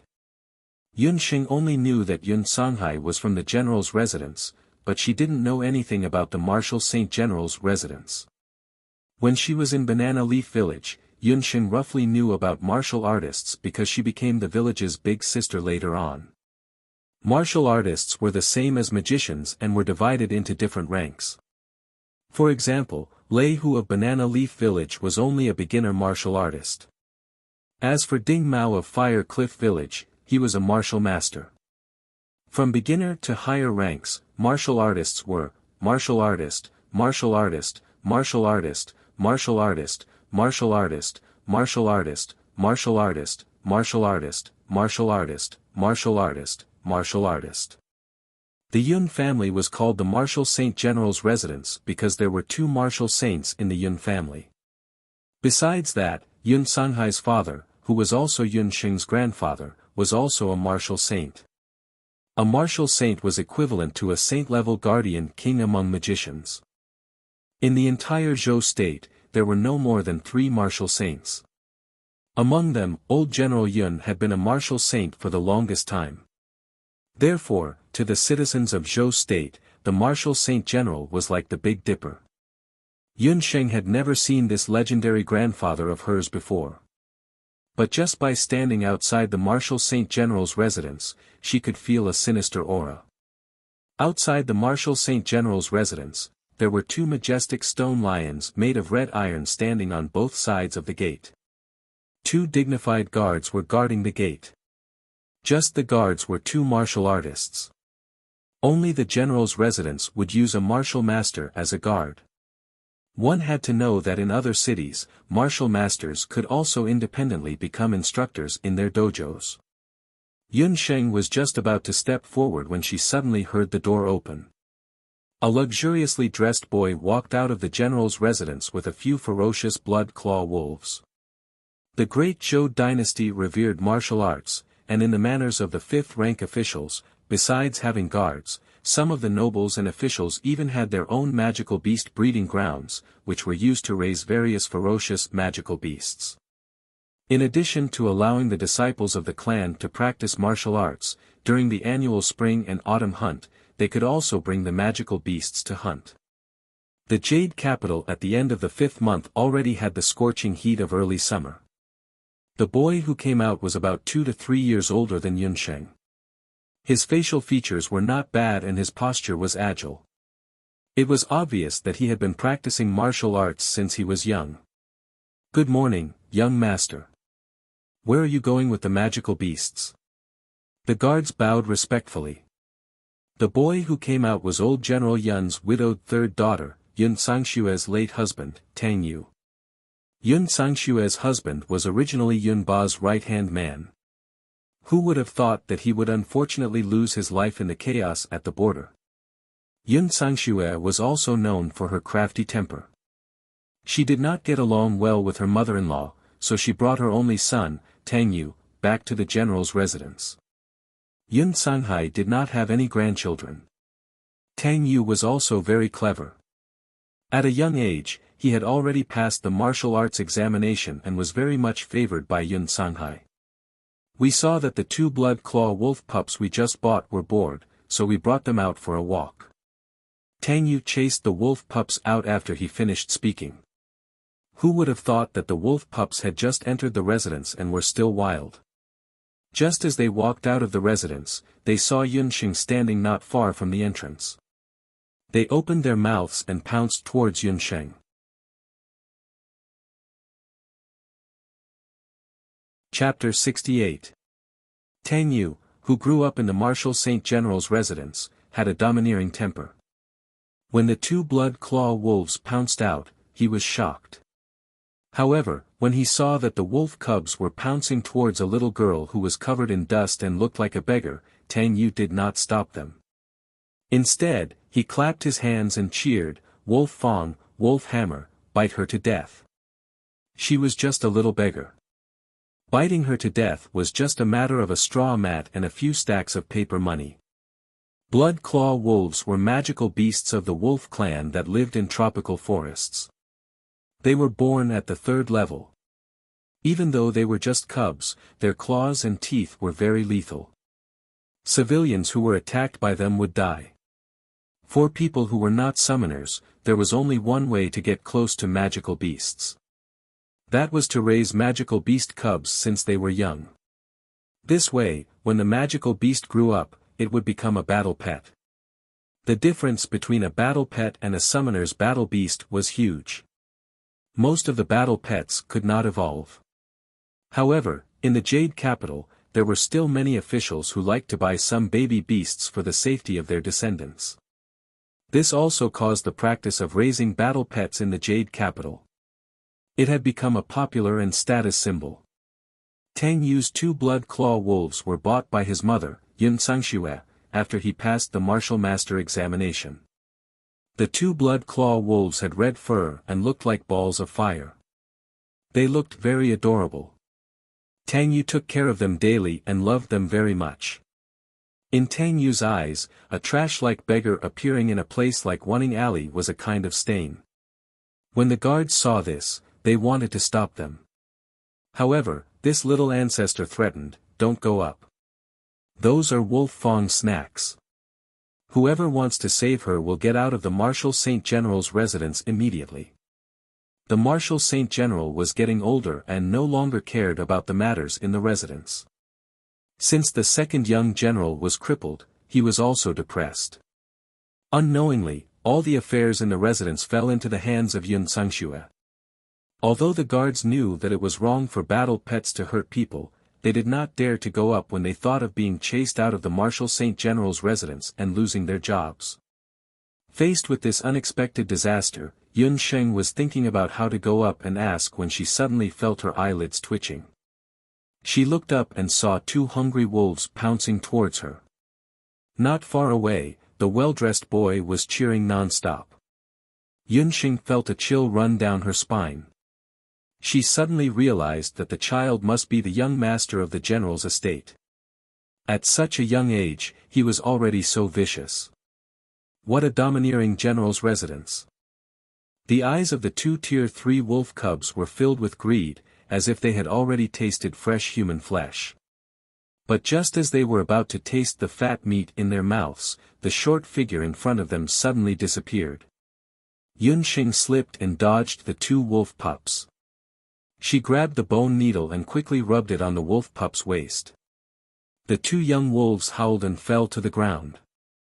There was not a single wound on their bodies, but upon inspection, one would find a needle hole in their spine. Legend has it that wolves have copper heads, iron tails, and soft waists. Yun Sheng had just pierced the 2 bone needles into the wolf pup's waists. She had opened up her second strange tendon, and with her current jade marrow skill, she could use it freely. The hidden needles were invisible, but one needle was fatal. The 2 Tier 3 wolf pups were instantly killed by her. But in the eyes of others, after she staggered and dodged, the 2 wolves suddenly fell to the ground dead. Outside the general's estate, Tang Yu was still clapping his hands as if he had been petrified. The guards were also very surprised. When they went up to take a look, the 2 wolf pups were already dead. "Damn beggar, you killed our wolves." Tang Yu flew into a rage out of humiliation. He did not care that he was in front of the general's estate and jumped in front of the little beggar with a fierce look on his face. "Ridiculous, it was your wolves that attacked me first. Besides, which eye of yours saw me kill them?" Yun Sheng did not even look at Tang Yu, as if he was a pile of mud that was not worth her attention.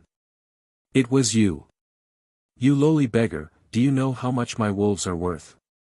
1 wolf is worth 10 gold coins, even 10 of your lowly lives are not worth it." Tang Yu saw that Yun Sheng was young, but when she confronted him, she did not have the slightest intention to back down. He could not help but become even angrier. In their eyes, a dirty beggar was worthless. "Lowly lives? You can't afford my life," Yun Sheng said as she took out her magician's badge and hung it in front of her lapel. Seeing the magician's badge, the guards of the general's estate immediately stopped the little young master who was about to explode. The little ancestor had really gotten into trouble this time. In recent years, Zhou State's talents had withered. Especially magicians, who were very rare in Zhou State. In order to attract magicians from other countries and the periphery, Emperor Zhou not only established a magic academy, but also issued a law that all registered magicians and summoners were protected by the state's law. Those who hurt others without permission would be fined 50 gold coins and given 30 lashes. If the other party was a little beggar, the little ancestor could have just hit him and spent some money to settle the matter. But the other party was a magician, and only 6 years old. A magician of this age was rare in Zhou State. If the temple investigated, the old general would definitely be furious. Yun Sheng's sorcerer badge looked real at first glance. It didn't look fake. The guards explained the severity of the matter, especially when he heard that she would be whipped. Tang Yu's face also changed. He was not old, but after all, he was a descendant of a general, so he was most familiar with military law. What should I do? Who knows she's a magician? Don't all magicians wear their badges on their chests and swagger through the streets like peacocks? Tang Yu secretly muttered in his heart. But on second thought, what was there to be afraid of? At most, he could just use money to get rid of her. Tang Yu took out his money bag, who knew that just as he was about to take out some money, his vision turned black. Slap slap slap, like a string of firecrackers exploding, Yun Sheng slapped him 3 times in a row. Tang Yu's face, which could still be considered pretty, was now like an inflated balloon, swollen and red. It was a tragic sight. He was stunned by the beating. Even his own mother had never hit him like this before. Yun Sheng's movements were extremely fast. After she was done, Tang Yu finally reacted. The guards were also dumbfounded. "Little bastard. You dare to hit me, I'll kill you." Tang Yu pulled out a dagger from his waist and thrust it towards Yun Sheng. "Little bastard, who are you calling a bastard? My name is Yun Sheng, I have a name and a surname. I'm Yun Sanghai's daughter. You scolded me as a little bastard, that's equivalent to scolding the entire general's household, including your 18 generations of ancestors." Yun Sheng's face was full of arrogance, her black jade-like eyes emitting an intimidating dark light at that moment. At this time, a well-dressed woman accompanied by 2 well-dressed servant girls came out, just in time to witness the scene of Yun Sheng teaching Tang Yu a lesson. After hearing Yun Sheng's words, the well-dressed woman's expression suddenly changed, and the servant girls beside her were also astonished.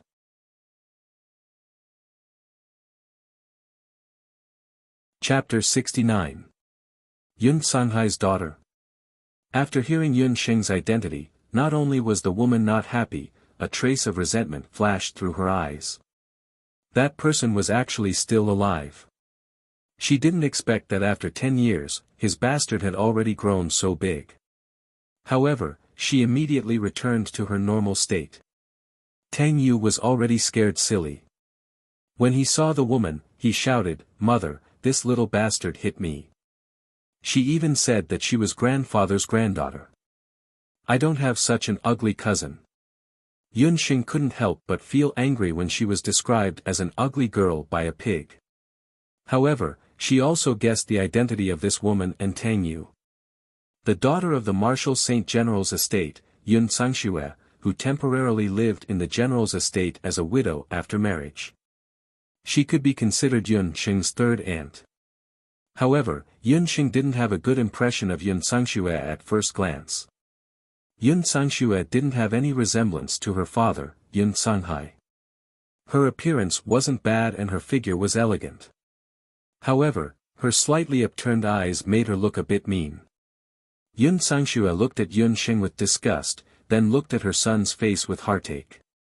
"Damn bastard, how dare you hit her precious eggs." She was also Yun Sanghai's daughter. Humph, they did look similar, but she would never let Yun Sanghai's daughter take half a step into the general's estate. Everything in the general's estate belonged to her. You just said that you are Sanghai's daughter. What proof do you have and where is Yun Sanghai? Yun Sangxue raised her eyelids slightly and only glanced at Yun Sheng from the corner of her eyes. She clearly didn't put her in her eyes. "Father is sick and is still outside the city. I want to invite." Although Yun Sheng didn't like Yun Sangxue, considering Yun Sanghai's condition, they couldn't delay, so they could only reply. "Impudent. He actually dares to return to the general's estate. Men, do you still remember what the old general said?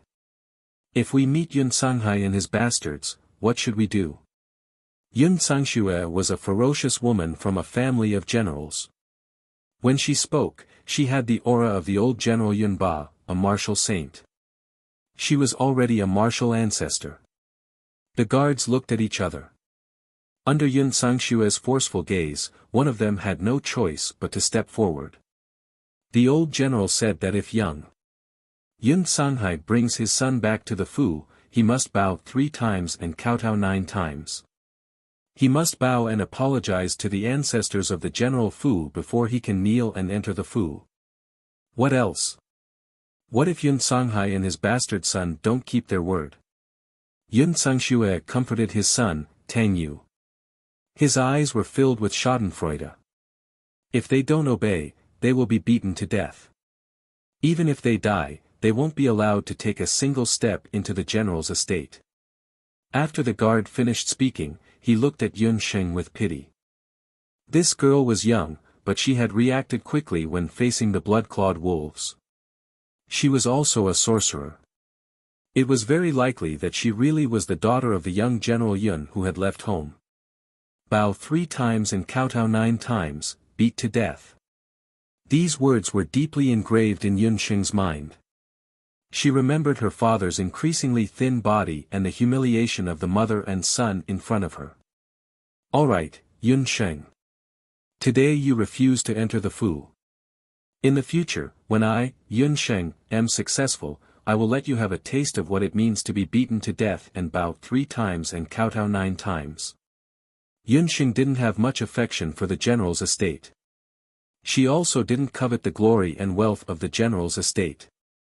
Since the general's estate couldn't tolerate them, she definitely wouldn't seek humiliation. Yun Sheng turned around and left Wuning Alley without looking back. Yun Sangxue only felt that Yun Sheng's words had a hidden sharpness. Being stared at by her pitch-black eyes, she felt a chill down her spine. Yun Sangxue secretly gave a look to the maidservant behind her, and that maidservant quietly followed her. "I don't want anyone else to know about what happened today." Yun Sangxue warned the 2 guards. The guards could only nod their heads in agreement. After Yun Sheng left Wuning Alley, she heard a series of footsteps behind her. She didn't need to turn around to know that Yun Sangxue must have secretly asked someone to follow her. Yun Sangxue didn't seem to be a kind person.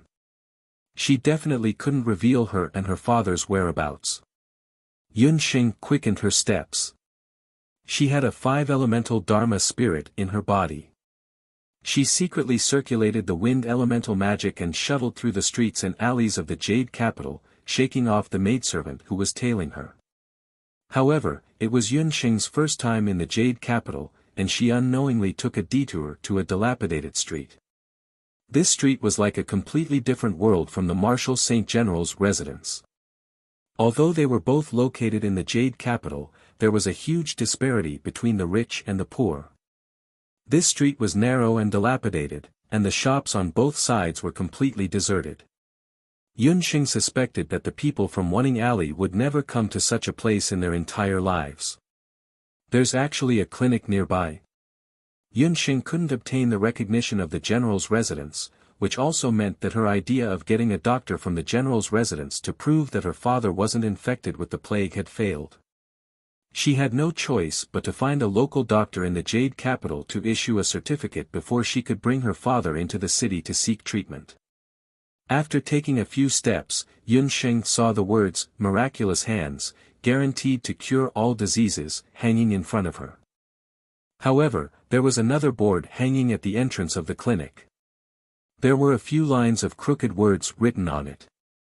As she continued reading, Yun Xing didn't know whether to laugh or cry.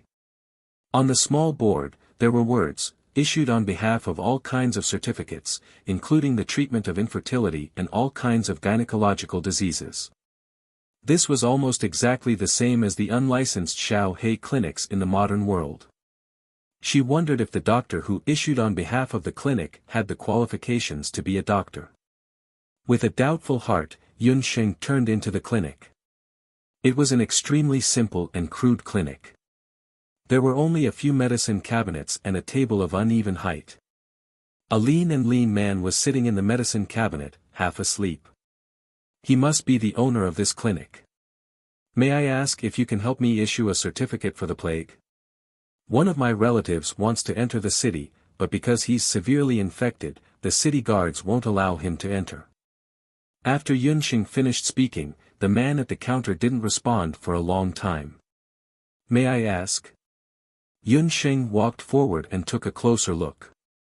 She realized that the man had fainted. Not good. Yun Xing hurriedly helped the man up. After looking at him for a while, she couldn't help but smile bitterly. How was this person sick? He clearly hadn't eaten for many days and had fainted from hunger. Yun Xing had no choice but to take out the dry food she carried with her. She also took out some water to feed the unconscious doctor. Unexpectedly, just as she took out the dry food, the lean man at the counter smelled the fragrance of the food. He immediately jumped up and wolfed down the dry food in her hands. He said while eating, "Finally, someone came. I'm starving to death. What kind of certificate do you want?" "A certificate to enter the city, right? Tell me your name, age, and illness. 5 silver coins for a certificate. It will take effect on the same day."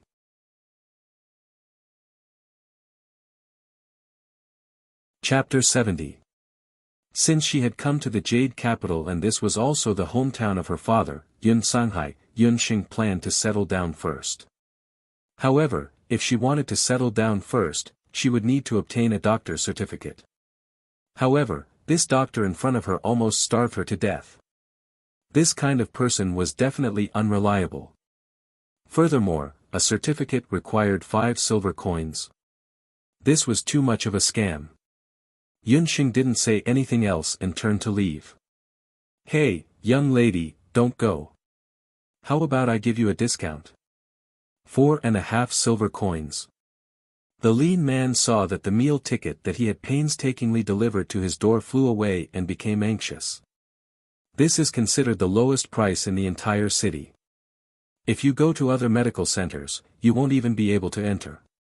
Yun Xing stopped in her tracks. The Jade Capital was under the feet of the emperor, and every inch of land was worth its weight in gold. Those who could open medical centers in the city weren't ordinary people, and the price of treatment was even more imaginable. Yun Sheng's clothes were tattered, and the money she had on her was mostly spent because of Yun Sanghai's coma. She could still take out 5 silver coins, but if it was other medical centers, she would probably be immediately chased out of the door. Don't doubt me. I dare to guarantee with my qualifications as Dr. Ling that once you step out of this door, there won't be such a shop anymore. Afraid that Yun Sheng wouldn't believe him, the man took out a token and handed it to Yun Sheng. That token was similar to the imperial physician token that Yun Sheng had seen in Taishang town. However, it wasn't golden in color. Instead, it was made of purple iron and had a bell engraved on it. Dr. Ling referred to those who had obtained the primary certification of the Medicine Emperor Pavilion and had the qualifications to practice medicine and refine medicine.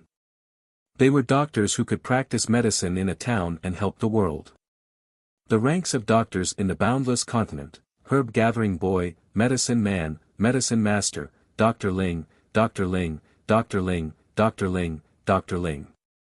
This doctor in front of her was actually a famous doctor. 4.5 silver coins is still too expensive. Yun Sheng frowned and bargained. It's not expensive. What if I tell you that for 4.5 silver coins, not only can I issue a certificate, I can also help you keep your unconscious relative alive without using any medicine. As soon as the man's voice fell, Yun Sheng suddenly turned around and looked at him with a guarded expression. How did you know that I have a family member who is unconscious and needs to be kept alive with ginseng medicine? Yun Sheng was a cautious person. Moreover, she had been ridiculed by the general's mansion. After entering the medical center, she did not mention a word about her father's condition. I can smell at least 3 or 4 different kinds of herbs on your body, all of which are precious herbs. But you're dressed simply. You don't come from a wealthy family. Since that's the case, you must have a family member who is seriously ill and unconscious. That's why you have no choice but to use precious herbs to save your life.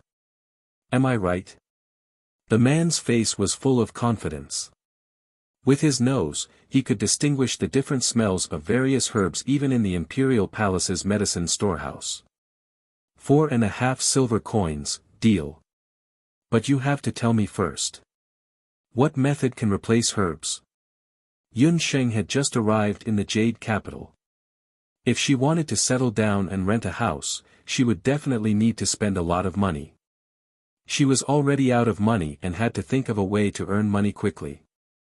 Water element magic formation, cloud dream ice slumber. After the man finished speaking, a magic scepter the size of a chopstick appeared in his hand as he chanted. A blue magic formation flowed with blue clouds and mist. The clouds and mist were incomparably cold and instantly froze a table and chair at the side. A person who was in the state of cloud dream ice slumber would have all of their bodily functions reduced to the lowest level. Correspondingly, the loss of life would also be reduced to the lowest level. It was equivalent to 1% of the time when they were unconscious. As such, they would naturally be rid of their dependence on herbs. You're also a magician. Then how did you become one? What made Yun Sheng even more astonished was that this Ling doctor was actually a magician. Since he was both a healer and a magician, how did he end up in such dire straits that he almost starved to death in his own medical center? It's precisely because I'm both a magician and a healer that I ended up in such a state. Ancient medicine and magic apothecaries have been incompatible all these years. People like me can't stand on either side. There's no time to lose. I'll go with you to the city gate to take a look. The man revealed a helpless expression. He found his medicine box and walked towards the city gate with Yun Sheng. When Yun Sheng returned, it was already close to dusk. Xiao He was still waiting beside the carriage. It's you again, Dr. Fan. The city guards were clearly very familiar with this man. In fact, most of the commoners who needed to obtain a certificate to enter the Jade capital were issued by Dr. Fan because of the price. Thus, the city guards recognized him at a glance. Little girl, be careful. This person isn't honest and has even killed someone before. He's known as the ghost doctor. If you're looking for a certificate from him, don't let him treat you. A kind city guard reminded Yun Sheng. Dr. Fan acted as if he didn't hear anything. He pulled open the curtain of the carriage and looked inside. Although he guessed that Yun Sheng had an unconscious relative, he didn't know what illness the other party had. Before he could issue a certificate, he had to look at the condition first. After looking inside, Dr. Fan frowned. What's wrong? Is it an epidemic? A city guard at the side asked. No, let him in. Dr. Fan looked at Yun Sheng thoughtfully. He took out a certificate that he had written long ago and signed it before handing it to the city guard. Once he received the certificate, the city guard let Yun Sheng and the carriage enter the city. As dusk approached, the ground was covered in the afterglow of the setting sun. Yun Sheng held on to the reins of the horse and stood on the street with Xiao He, looking very lonely. Little girl, find a place to stay first. If you want to cast Dream Cloud Ice Sleep for your father, you have to give me 5 silver coins. But let me tell you, one Dream Cloud Ice Sleep can only last for half a month. Dr. Fan was very calculative. He had already calculated that Yun Sheng didn't know water magic. If she wanted to find someone to cast Dream Cloud Ice Sleep, she could only look for him. I have nowhere to go. The inns in the city are very expensive. We can't afford to stay there. Yun Sheng looked at the jade capital in the dusk and frowned. The capital was bustling, but in the bustling crowd, everyone's face was cold. Only she could protect her father. Behind my medical center, there are 2 empty rooms, but the rent is 10 silver coins a month. Dr. Fan could see that Yun Sheng didn't have much money, but he wasn't a good person. He wouldn't do something that would cost him money. I owe you a total of 20 silver coins. I can be a herbalist in the medical center and use my salary to pay for the rent and the cost of Dream Cloud Ice Sleep, Yun Sheng immediately said.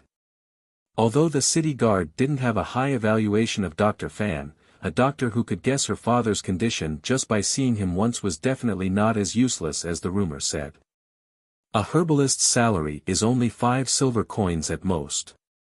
Dr. Fan shook his head.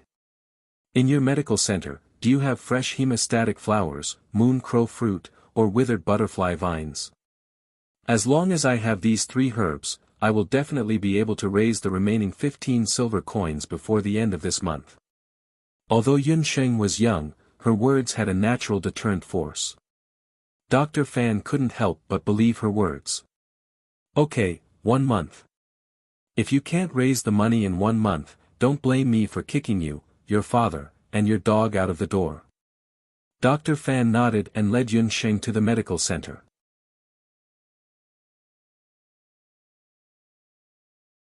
Chapter 71. After returning to the medical center, Yun Sheng noticed that there was a courtyard behind the small medical center. The courtyard wasn't big. There was a well, a few acres of barren medicinal fields, and a few rooms. One of them was Dr. Fan's own room, one was the pharmacy, and one was the kitchen. The remaining 2 rooms were empty. Yun Sheng tidied up and settled her father, Yun Sanghai, in Chaoyang's room. The remaining room was her and Xiao Hei's nest. Including the cost of sleeping with Yun Meng twice, the total is 20 silver coins. This is the IOU. Remember to hand over the money at the end of the month. Also, the herb gatherers here will take care of your 3 meals, but the money for your dog's meals isn't included. You get up at 6 o'clock every day, tidy up the medicinal herbs in the medical center, cut the herbs, and dry them. You have half an hour of rest at noon. At 6 o'clock in the evening, the medical center closes. You can't be lazy. If I catch you, I will deduct your money. Dr. Fan is a very cost-effective person. He won't let Yun Sheng take advantage of him. Yun Sheng saw that the medical center didn't have much business, but to her surprise, she found that the medical center's pharmacy was very complete. There were even a lot of seeds. After asking, she found out that Dr. Fan usually went out to pick herbs when he had nothing to do. Some of the seeds he collected were casually thrown in the pharmacy. Dr. Fan, when I was in my hometown, my family also had a few acres of medicinal fields. Can you lend me some of the seeds in the storehouse? I will plant them in the medicinal field. If the herbs mature, we will split the harvest 50-50. Yun Sheng saw that the medicinal field was abandoned and felt that it was a pity. She simply suggested that she take care of the medicinal field. Dr. Fan was skeptical. He thought that the seeds in the pharmacy would become moldy. If Yun Sheng could really grow something, it would be good. The next morning, when the rooster crowed at 4 o'clock, Yun Sheng got up and meditated. For a magician, the best time to meditate was at dawn and dusk. After meditating for a while, Yun Sheng felt refreshed. She went out of the room and went to Yun Sanghai's room to take a look. A blue magic array flickered with an icy blue light. Inside the magic array, his father, Yun Sanghai, was covered in a layer of icy blue ice.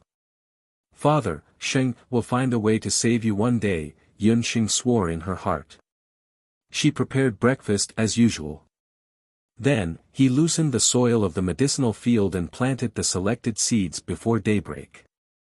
Not to mention Dr. Fan's medical skills, but his eyesight for herbs was very good.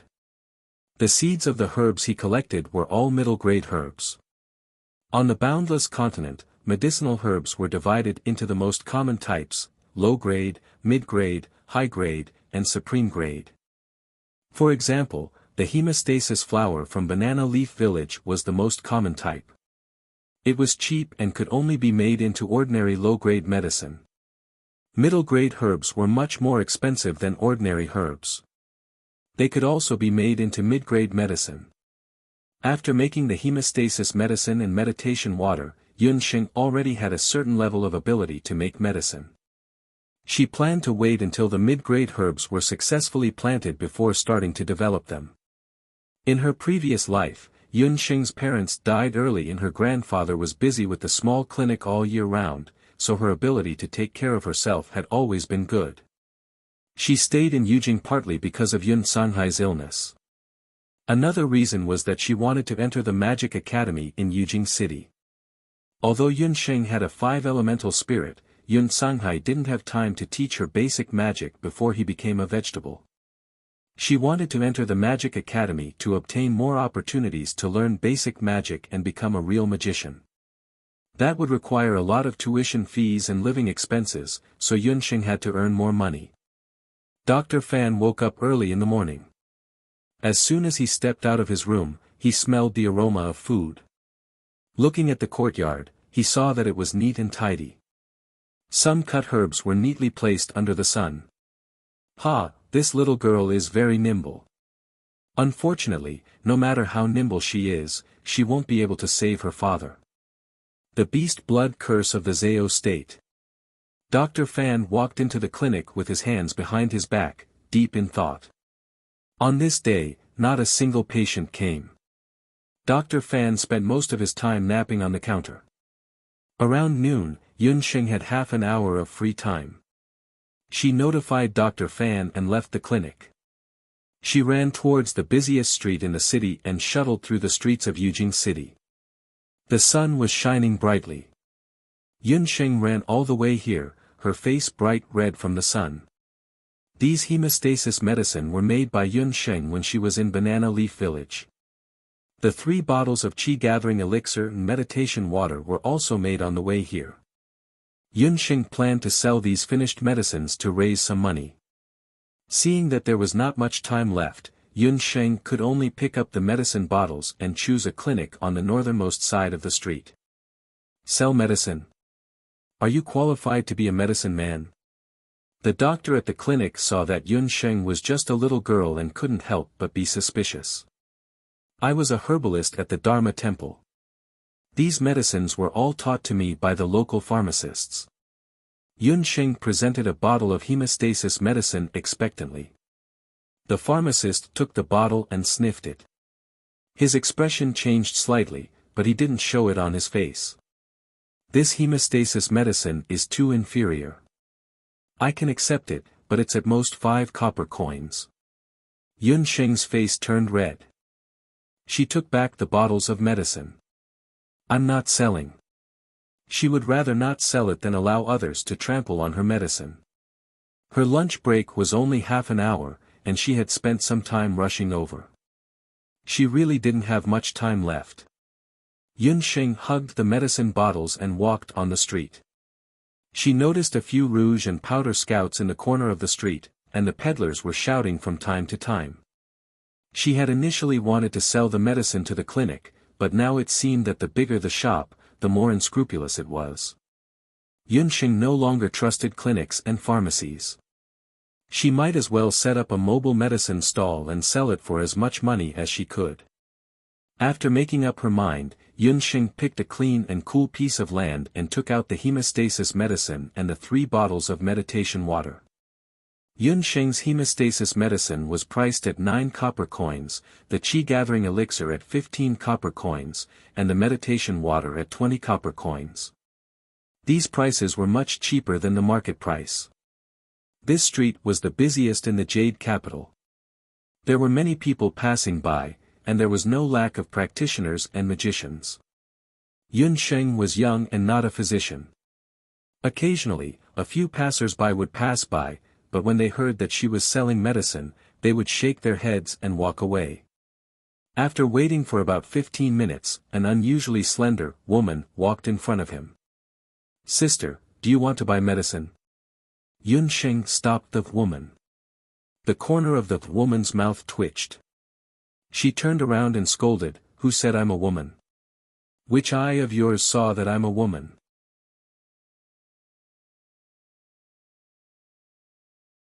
Chapter 72. All the hunters in Jade Capital knew that the C-grade bounty hunter Wenren Qiu hated being mistaken for a woman the most. He was a real man, a real man.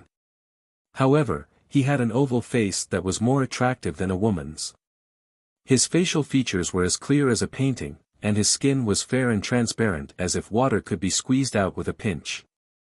It was said that it was because he was too beautiful that he once went to the largest brothel in the city to have fun with a few hunting soldiers. He was treated as the top courtesan of the brothel by a third-rank official who was so drunk that his eyes were bleary. That third-grade official was also drunk and superstitious, and he shouted that he wanted to redeem his freedom. When Wenren Qiu heard that, he went berserk on the spot. He skinned that third-grade official and hung him at the entrance of the brothel. He even cut off all the protruding parts of his body. This matter was blown out of proportion, and the whole Jade capital knew about it. That third-grade official's family wanted to take revenge, but after asking around, they found out that Wenren Qiu was the younger brother of imperial concubine Wenren, who was favored by the emperor of Zhou State. He was also a C-grade bounty hunter of Zhou State's Hunters Guild, so the matter was left unsettled. Since then, no one in Jade Capital dared to say that he looked like a woman in front of Wenren Qiu. People called him Wenren Yiksha behind his back. Who knew that Wenren Qiu would be stopped by Yun Sheng when she was walking on the street? Yun Sheng was also shocked. When she looked carefully, she saw an obvious Adam's apple on the person's neck. She complained in her heart that the sun was too strong. It was all Yun Sheng's fault. It was really a big misunderstanding. Wenren Qiu was about to chop the guy who called him sister into pieces when he saw a little girl standing not far away. The little girl was small and had a pair of black eyes. She was looking at him pitifully. "Little thing, were you calling me just now?" Wenren Qiu looked like a pretty little girl, and she was very likable. When she smiled, there were 2 little dimples on her cheeks. The little girl squatted at the corner of the street. Under the sun, she looked very pitiful. Wenren Qiu's expression softened, and he put away his yiksha face. "Little thing. Damn it, I used to be called a little wild cat, and now you're calling me a little thing. I'm older than you, all right." Yun Sheng's heart exploded, but she still looked harmless and obedient on the surface. "Good-looking big brother, from your appearance, you must be a very powerful hunter, right?" Do you want to take a look at my hemostatic agent? It's very affordable, only 9 copper coins. Yunsheng's words made Wenren Xiu feel very comfortable. Wasn't she referring to him when she said that he was a very powerful hunter? Little girl, your mouth is really sweet. However, your big brother only uses high-grade goods.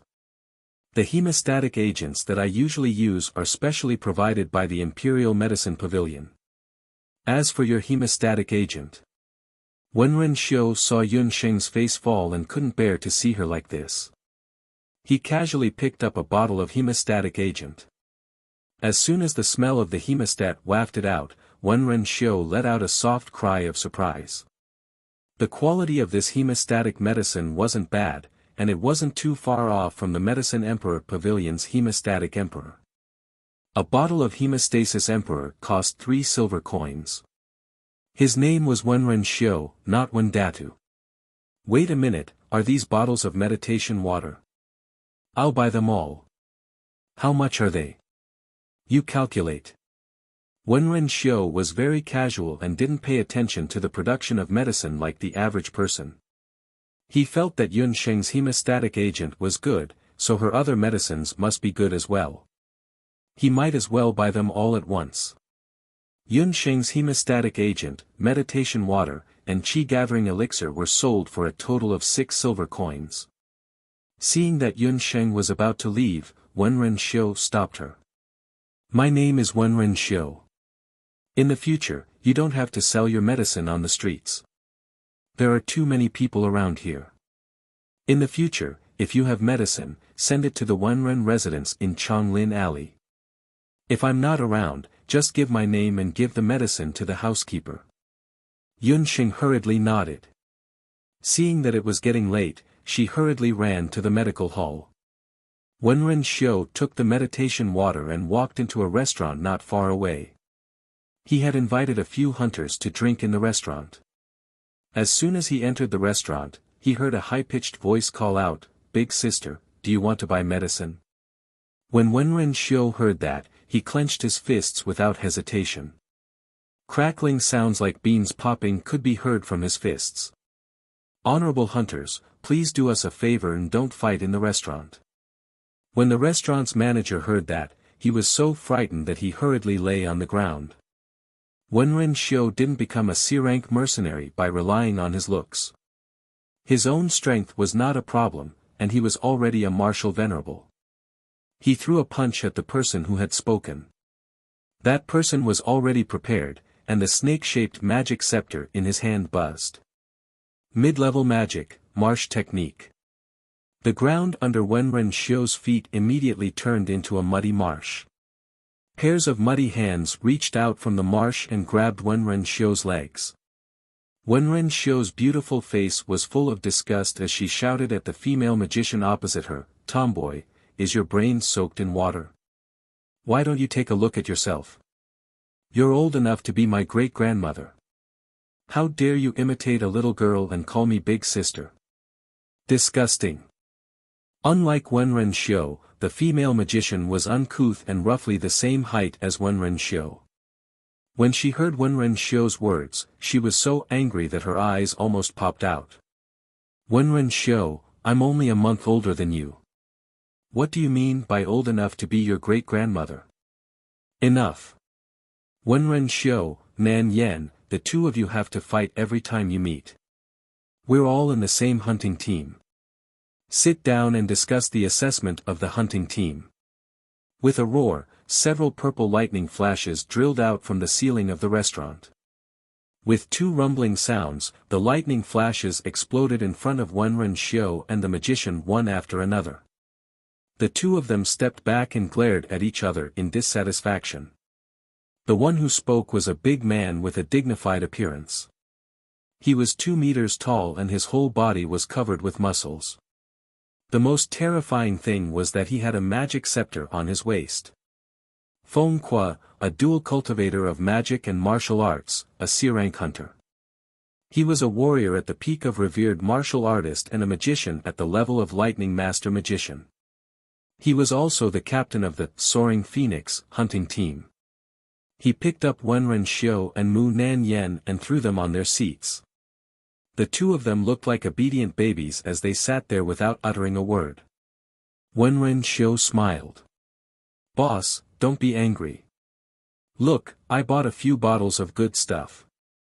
I can guarantee that compared to the Medicine Emperor Pavilion's meditation water, the effect is much better.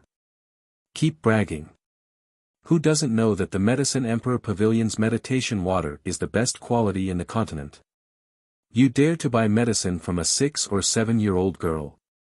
Wenren Xiu, your brain must have been kicked by a mule." Mu Nan Yen couldn't help but mock.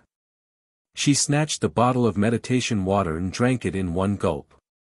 The magic spell just now had consumed a portion of her magic power.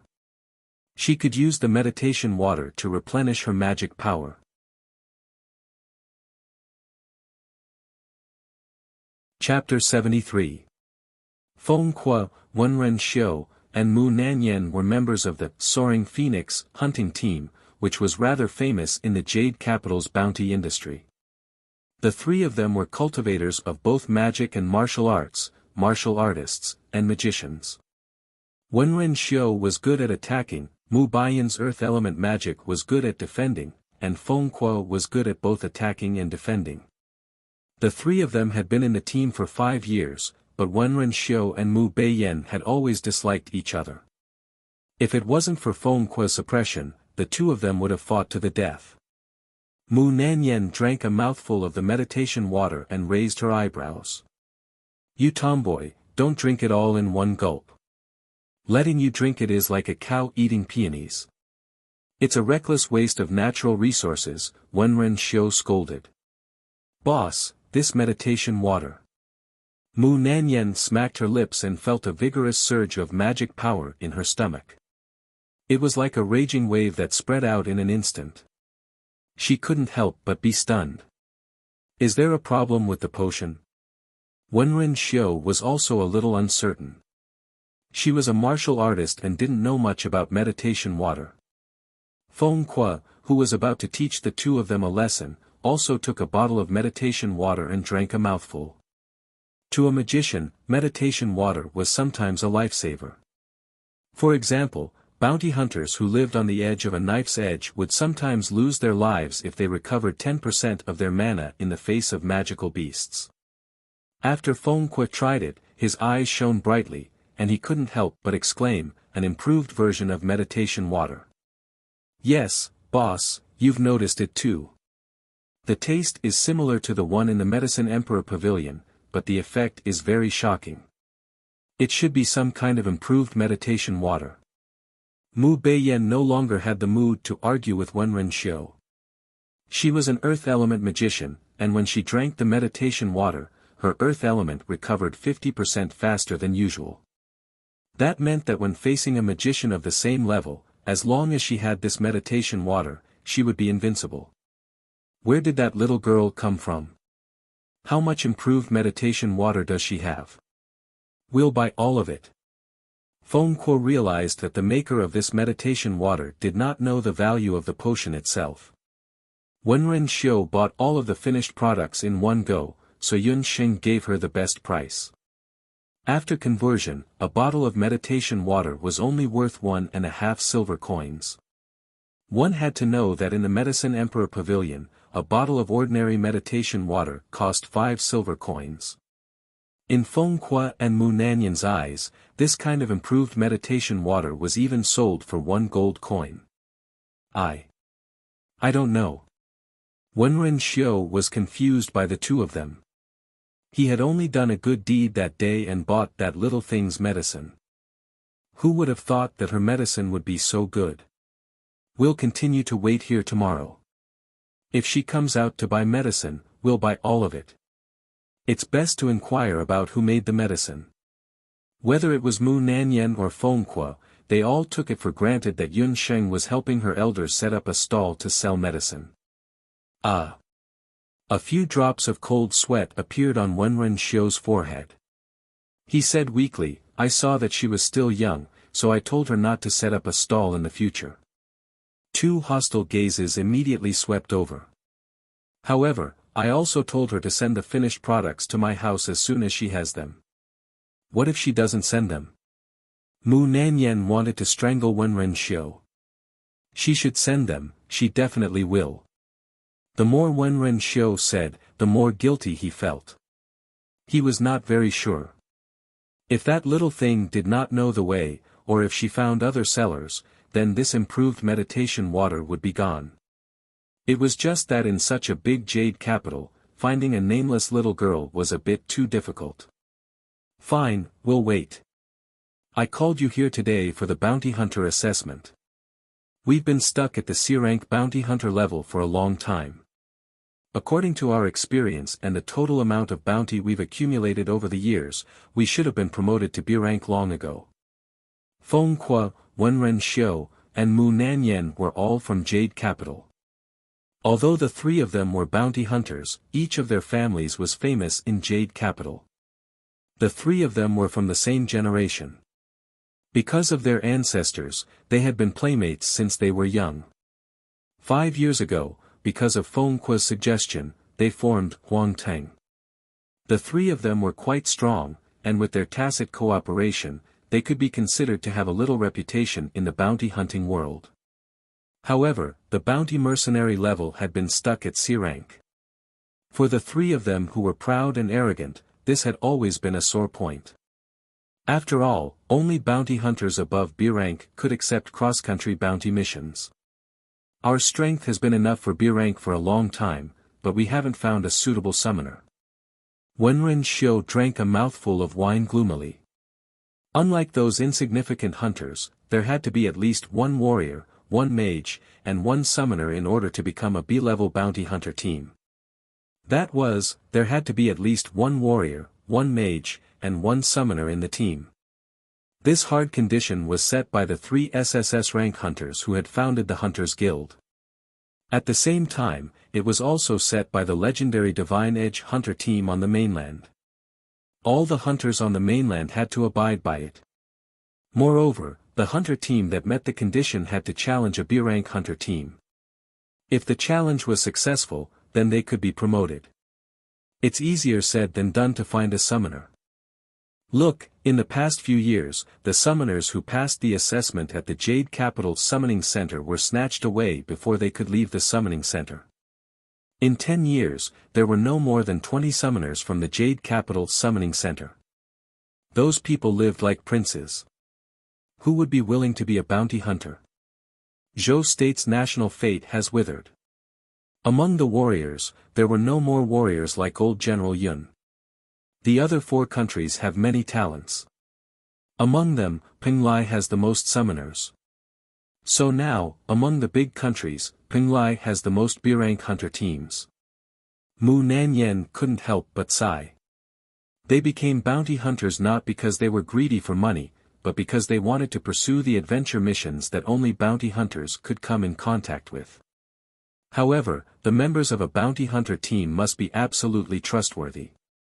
Otherwise, in the face of a life and death crisis, the betrayal of a member was enough to cause the collapse of the whole team. Summoners could summon beasts, and the consumption of magic elements was less than magic. Under the same conditions, having a summoner was equivalent to having 2 members. Therefore, even if the B-rank hunter team's assessment condition was removed, their chances of winning against a B-rank hunter team were almost 0. In the past 10 years, there was not a single C-rank hunter team that successfully challenged a B-rank hunter team. Let's wait and see. Let's search for a while more. In the next 1 or 2 years, we should also pay attention to the improvement of our own cultivation. Feng Kuo's words were met with the unanimous agreement of Wen Renxiu and Mu Nanyan. Just as Huang Teng was anxious to find a summoner, Yun Sheng was still repeating the work of a herbalist in the medical hall every day. The herb field that she planted finally sprouted after a few days of careful care, including a batch of moonlight grass that she brought from Banana Leaf Village. Yun Sheng also refined more than 10 bottles of qi-gathering elixir and 5 bottles of meditation water in her 1 month of free time. She planned to visit Wen Renxiu to sell the elixir, but she didn't expect that something would suddenly happen and interrupt her plan.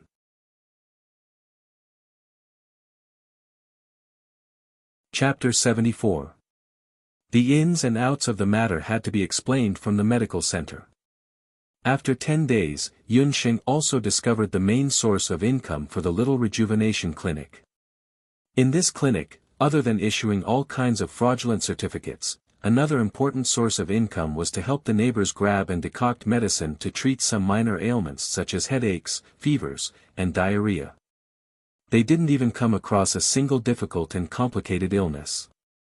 There was once when Dr. Fan accidentally discovered that Yunsheng could treat patients, and he handed all these matters over to Yunsheng. Very quickly, the neighbors became familiar with Yunsheng. They all liked this young girl who was very knowledgeable about medicine. Dr. Fan even encouraged Yunsheng to participate in the examination of medicine men. The so-called medicine men were high-grade herb gatherers who were in charge of tasting, decocting, and dispensing medicine. Generally, in a medium-sized clinic, there would be a medicine man. On the boundless continent, being a doctor was also a very popular occupation. However, in order to become a doctor or a doctor like Dr. Fan, one had to pass the examination of the Medicine Emperor Pavilion. This wasn't the first time Yunsheng heard the name of the Medicine Emperor Pavilion. She remembered that during the hemostatic medicine incident in Banana Leaf Village, the village head's grandfather had mentioned the Medicine Emperor Pavilion. Hearing Yunsheng asking about the Medicine Emperor Pavilion, Dr. Fan couldn't help but fall into a daze for a moment. After a long time, he replied, "Those who study the ancient medical arts would all know of the Medicine Emperor Pavilion. For the magician examination, there's a Dharma temple. For the martial artist examination, there's a summoner examination. For the summoner examination, there's a summoner examination." The Medicine Emperor Pavilion was the continent's largest ancient medicine organization. Its branches were like a huge tree that reached the sky, and its branches, leaves, and veins covered the entire continent. The Medicine Emperor Pavilion was outstanding because not only was it the most authoritative organization for doctors in the continent, it also controlled the continent's most precious medicinal herbs and the most outstanding doctors. Some people say that the most powerful people in the continent are magicians, some say martial artists, and some even say summoners. However, I believe that the most powerful people in the continent are doctors because they can control the life and death of others. Yunsheng, if you want to find a way to cure your father's illness, there's a place you have to go no matter what. That place is the Medicine Emperor Pavilion. When Dr. Fan mentioned the Medicine Emperor Pavilion, a complicated expression flashed in his eyes. Yunsheng decided to participate in the medicine man examination. With her medical foundation from her previous life, as well as the medicine encyclopedia left behind by the Yun family and the Chi Min medicine encyclopedia that she had memorized, Yunsheng believed that it wouldn't be difficult for her to pass the medicine man examination. After observing Yunsheng for a period of time, Dr. Fan also had a good foundation of Yunsheng's herbal medicine. After the two of them discussed for a while, they decided that Dr. Fan would bring Yunsheng to Medicine Emperor Pavilion in Jade Capital the next day to take the test. The next morning, Yunsheng planned to change into the herb-picking clothes she wore in Banana Leaf Village, but she found that she had grown taller in the past few months. Seeing this, Dr. Fan took out a set of clean herb-picking clothes and said, "This is the herb-picking clothes that my daughter wore in her early years. It's about the same size as yours, so you can change into it." Only then did Yunsheng know that Dr. Fan was someone who had been married before. Now that he was all alone, she didn't know where his family had gone. After changing into the clothes, Yunsheng followed Dr. Fan to the Medicine Emperor Pavilion. The Medicine Emperor Pavilion was indeed worthy of being the continent's largest medical institution. Looking from afar, one could only see a majestic pavilion standing on the street. From time to time, there would be farmers and patients entering and leaving the Medicine Emperor Pavilion. The entire Medicine Emperor Pavilion was divided into 7 floors, and each floor was 10 times the size of a small clinic. As soon as Yunsheng and Dr. Fan entered the door, they smelled a faint fragrance. At the main entrance, there was a pure gold cauldron that was emitting a fragrance. Smelling this fragrance, Yunsheng's mind unconsciously cleared up. A person who looked like a pharmacist came forward and inquired about the purpose of their visit. After hearing that Dr. Fan had brought Yun Sheng to participate in the herb-picking test, the pharmacist led Yun Sheng into the pavilion. The first floor of the Medicine Emperor Pavilion sold all kinds of herbs, the second floor sold finished medicines, the third floor was for those below the rank of pharmacist, and the fourth floor was for those above the rank of pharmacist. Before Dr. Fan left, he had already told Yun Sheng that the herb-picking test was divided into 3 steps. If there were no accidents, the test would be divided into 3 steps: picking up herbs, decocting herbs, and identifying herbs. These steps were also the main procedures to test whether a herb-picking test was qualified or not. Walking up the stairs to the 3rd floor, they saw that in the spacious examination room on the 3rd floor, there were already several herb-picking apprentices and doctors waiting. One of them saw Dr. Fan at a glance. With a mocking smile, he blocked Dr. Fan and Yun Sheng's path. Dr. Fan seemed to have already known this person. Without any expression, he said, "A good dog doesn't block the road. Fan Ji, you have big guts, you actually dare to insult this doctor. Let me tell you, just last month, this doctor passed the test of the 4 directions scattered doctor. Soon, I will receive the appointment of the Medicine Emperor Pavilion and head to the southern city to take up the position of Pavilion Master. Do you think you are still the Imperial Physician Fan from back then? Right now, you are just a Ling doctor who has problems making a living." After being scolded by Dr. Fan, that person's face turned red and he pushed Dr. Fan away. Imperial Physician, Dr. Fan was originally an Imperial Physician. Yun Sheng found it hard to imagine that a dignified Imperial Physician would be cooped up in a small clinic. Dr. Fan's expression changed slightly and he couldn't help but grip his magic wand. "Fan Ji. Ching Si-hai. Do you want to cause trouble here? Noise is not allowed in the Medicine Emperor Pavilion." At this time, a woman gracefully walked over. The woman's appearance was elegant and beautiful. She was dressed in a doctor's robe. There was a waist token hanging from her waist. Yun Sheng recognized that the jade token was the same as the fake Imperial Physician token that Night Fox had taken out when she was in Taishang Town. This elegant woman was an Imperial Physician. As soon as she appeared, Cheng Si-hai, who had just provoked her, immediately showed an infatuated expression. The medical apprentices present also immediately felt deep veneration. They respectfully shouted together with the pharmacists present, "Imperial Physician Yao." Dr. Fan's hand that was holding the magic wand loosened. His expression was gloomy. "Yao Rong, I am not here to cause trouble. I am here to bring this child to participate in the examination." Dr. Fan did not look directly at the woman. "Examination? Huh, Fan Ji, with your shabby clinic, you still need an Imperial Physician." The scattered doctor looked at Yun Sheng with disdain. He saw that Yun Sheng's age was at most 6 or 7 years old. At this age, if she did not practice medicine since elementary school, how could she pass the examination of the Medicine Emperor Pavilion? This scattered doctor was called Cheng Si-hai. He was originally from the same school as Fan Ji and Yao Rong, but his talent was much worse than the two. For many years, he had been in love with Yao Rong and had always been jealous of Fan Ji. Today, his nephew, who was also one of his apprentices, came to participate in the examination. Therefore, he bumped into Dr. Fan. Imperial Physician Rong did not say a word. She looked at Yun Sheng's clothes and her eyes darkened. She sternly said, "Bring this child up." "Fan Ji, Dr. Cheng, you are not allowed to enter."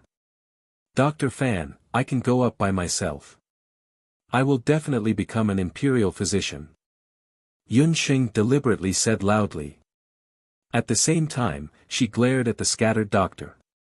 Cheng Si-hai secretly said in his heart, "To become an Imperial Physician, humph, it is not that simple." Chapter 75. The Medicine Emperor Pavilion lived up to its reputation as the medical examiner of the boundless continent. When Yunxing entered the examination room with the other herb gatherers, she discovered that there were already several dozen herb gatherers standing in the examination room. Some of them had already participated in the examination multiple times. Yunxing's sharp eyes noticed that although they were all herb gatherers, at a glance, she could see that they were divided into different grades and ranks. Some people's clothes were obviously more exquisite, and most of the people here seemed to know each other. Qing Sihai's herb gatherer, Qing Qing, knew quite a few of them. The moment he entered the examination room, he greeted the few people he was familiar with and even discussed the contents of today's examination. It seemed that most of the herb gatherers here were acquainted with each other. "She's the herb gatherer of that magic Dr. Fan Ji." Qing Qing pointed at Yunxing maliciously. He thought that Yunxing couldn't hear what he was saying. But ever since Yunxing unblocked her second extraordinary tendon, her 5 senses had become more sensitive. Everything that these people said behind her back all fell into her ears. "Isn't Fan Ji that doctor who once killed someone? I heard that he actually tore open a person's chest." A few herb gatherers who were on good terms with Fan Ji clicked their tongues when they heard his name. Everyone spontaneously distanced themselves from Yunxing, as if Yunxing was some kind of filth. Yunxing didn't mind. She couldn't be bothered to bicker with this bunch of kids. A herb gatherer walked in. He was the chief examiner of today's examination in the Medicine Emperor Pavilion. "Silence, I'm your chief examiner today. You can call me Herb Gatherer Kong. Most of you here are herb gatherers of the Medicine Emperor Pavilion, so I believe that you're not unfamiliar with the examination. Today, there are a total of 43 people participating in the examination. I hope that all of you will be able to become qualified herb gatherers. Our first round of examination is to grab medicinal herbs. Everyone, follow me to the first floor." Herb Gatherer Kong led dozens of herb gatherers to the medicine storehouse on the first floor. So big. Yunxing followed the herb gathering boys to the storehouse of the Medicine Emperor Pavilion. The medicinal storehouse of the Medicine Sovereign Pavilion was like a gigantic underground parking lot. There were over 10,000 types of medicinal herbs here, and they were all neatly separated into different areas. For example, low-grade, mid-grade, and high-grade medicinal herbs. Yunxing's shocked expression fell into the eyes of the other herb gatherers, and they couldn't help but laugh at her. When you entered the storehouse, each of you received a prescription. There were a total of 18 types of herbs in the prescription. In the first round of the assessment, you are not allowed to use the scale to grab 18 different types of herbs. Those who accurately grasped 18 to 15 types of herbs will be considered excellent. Those who accurately grasped 14 to 10 types of herbs will be considered average. Those who accurately grasped 9 to 6 types of herbs will be considered qualified. Those who accurately grasped less than 6 types of herbs will be considered unqualified. After hearing the content of the test, the herb gathering boys immediately looked at the prescription in their hands. Medicine men were different from herb gatherers.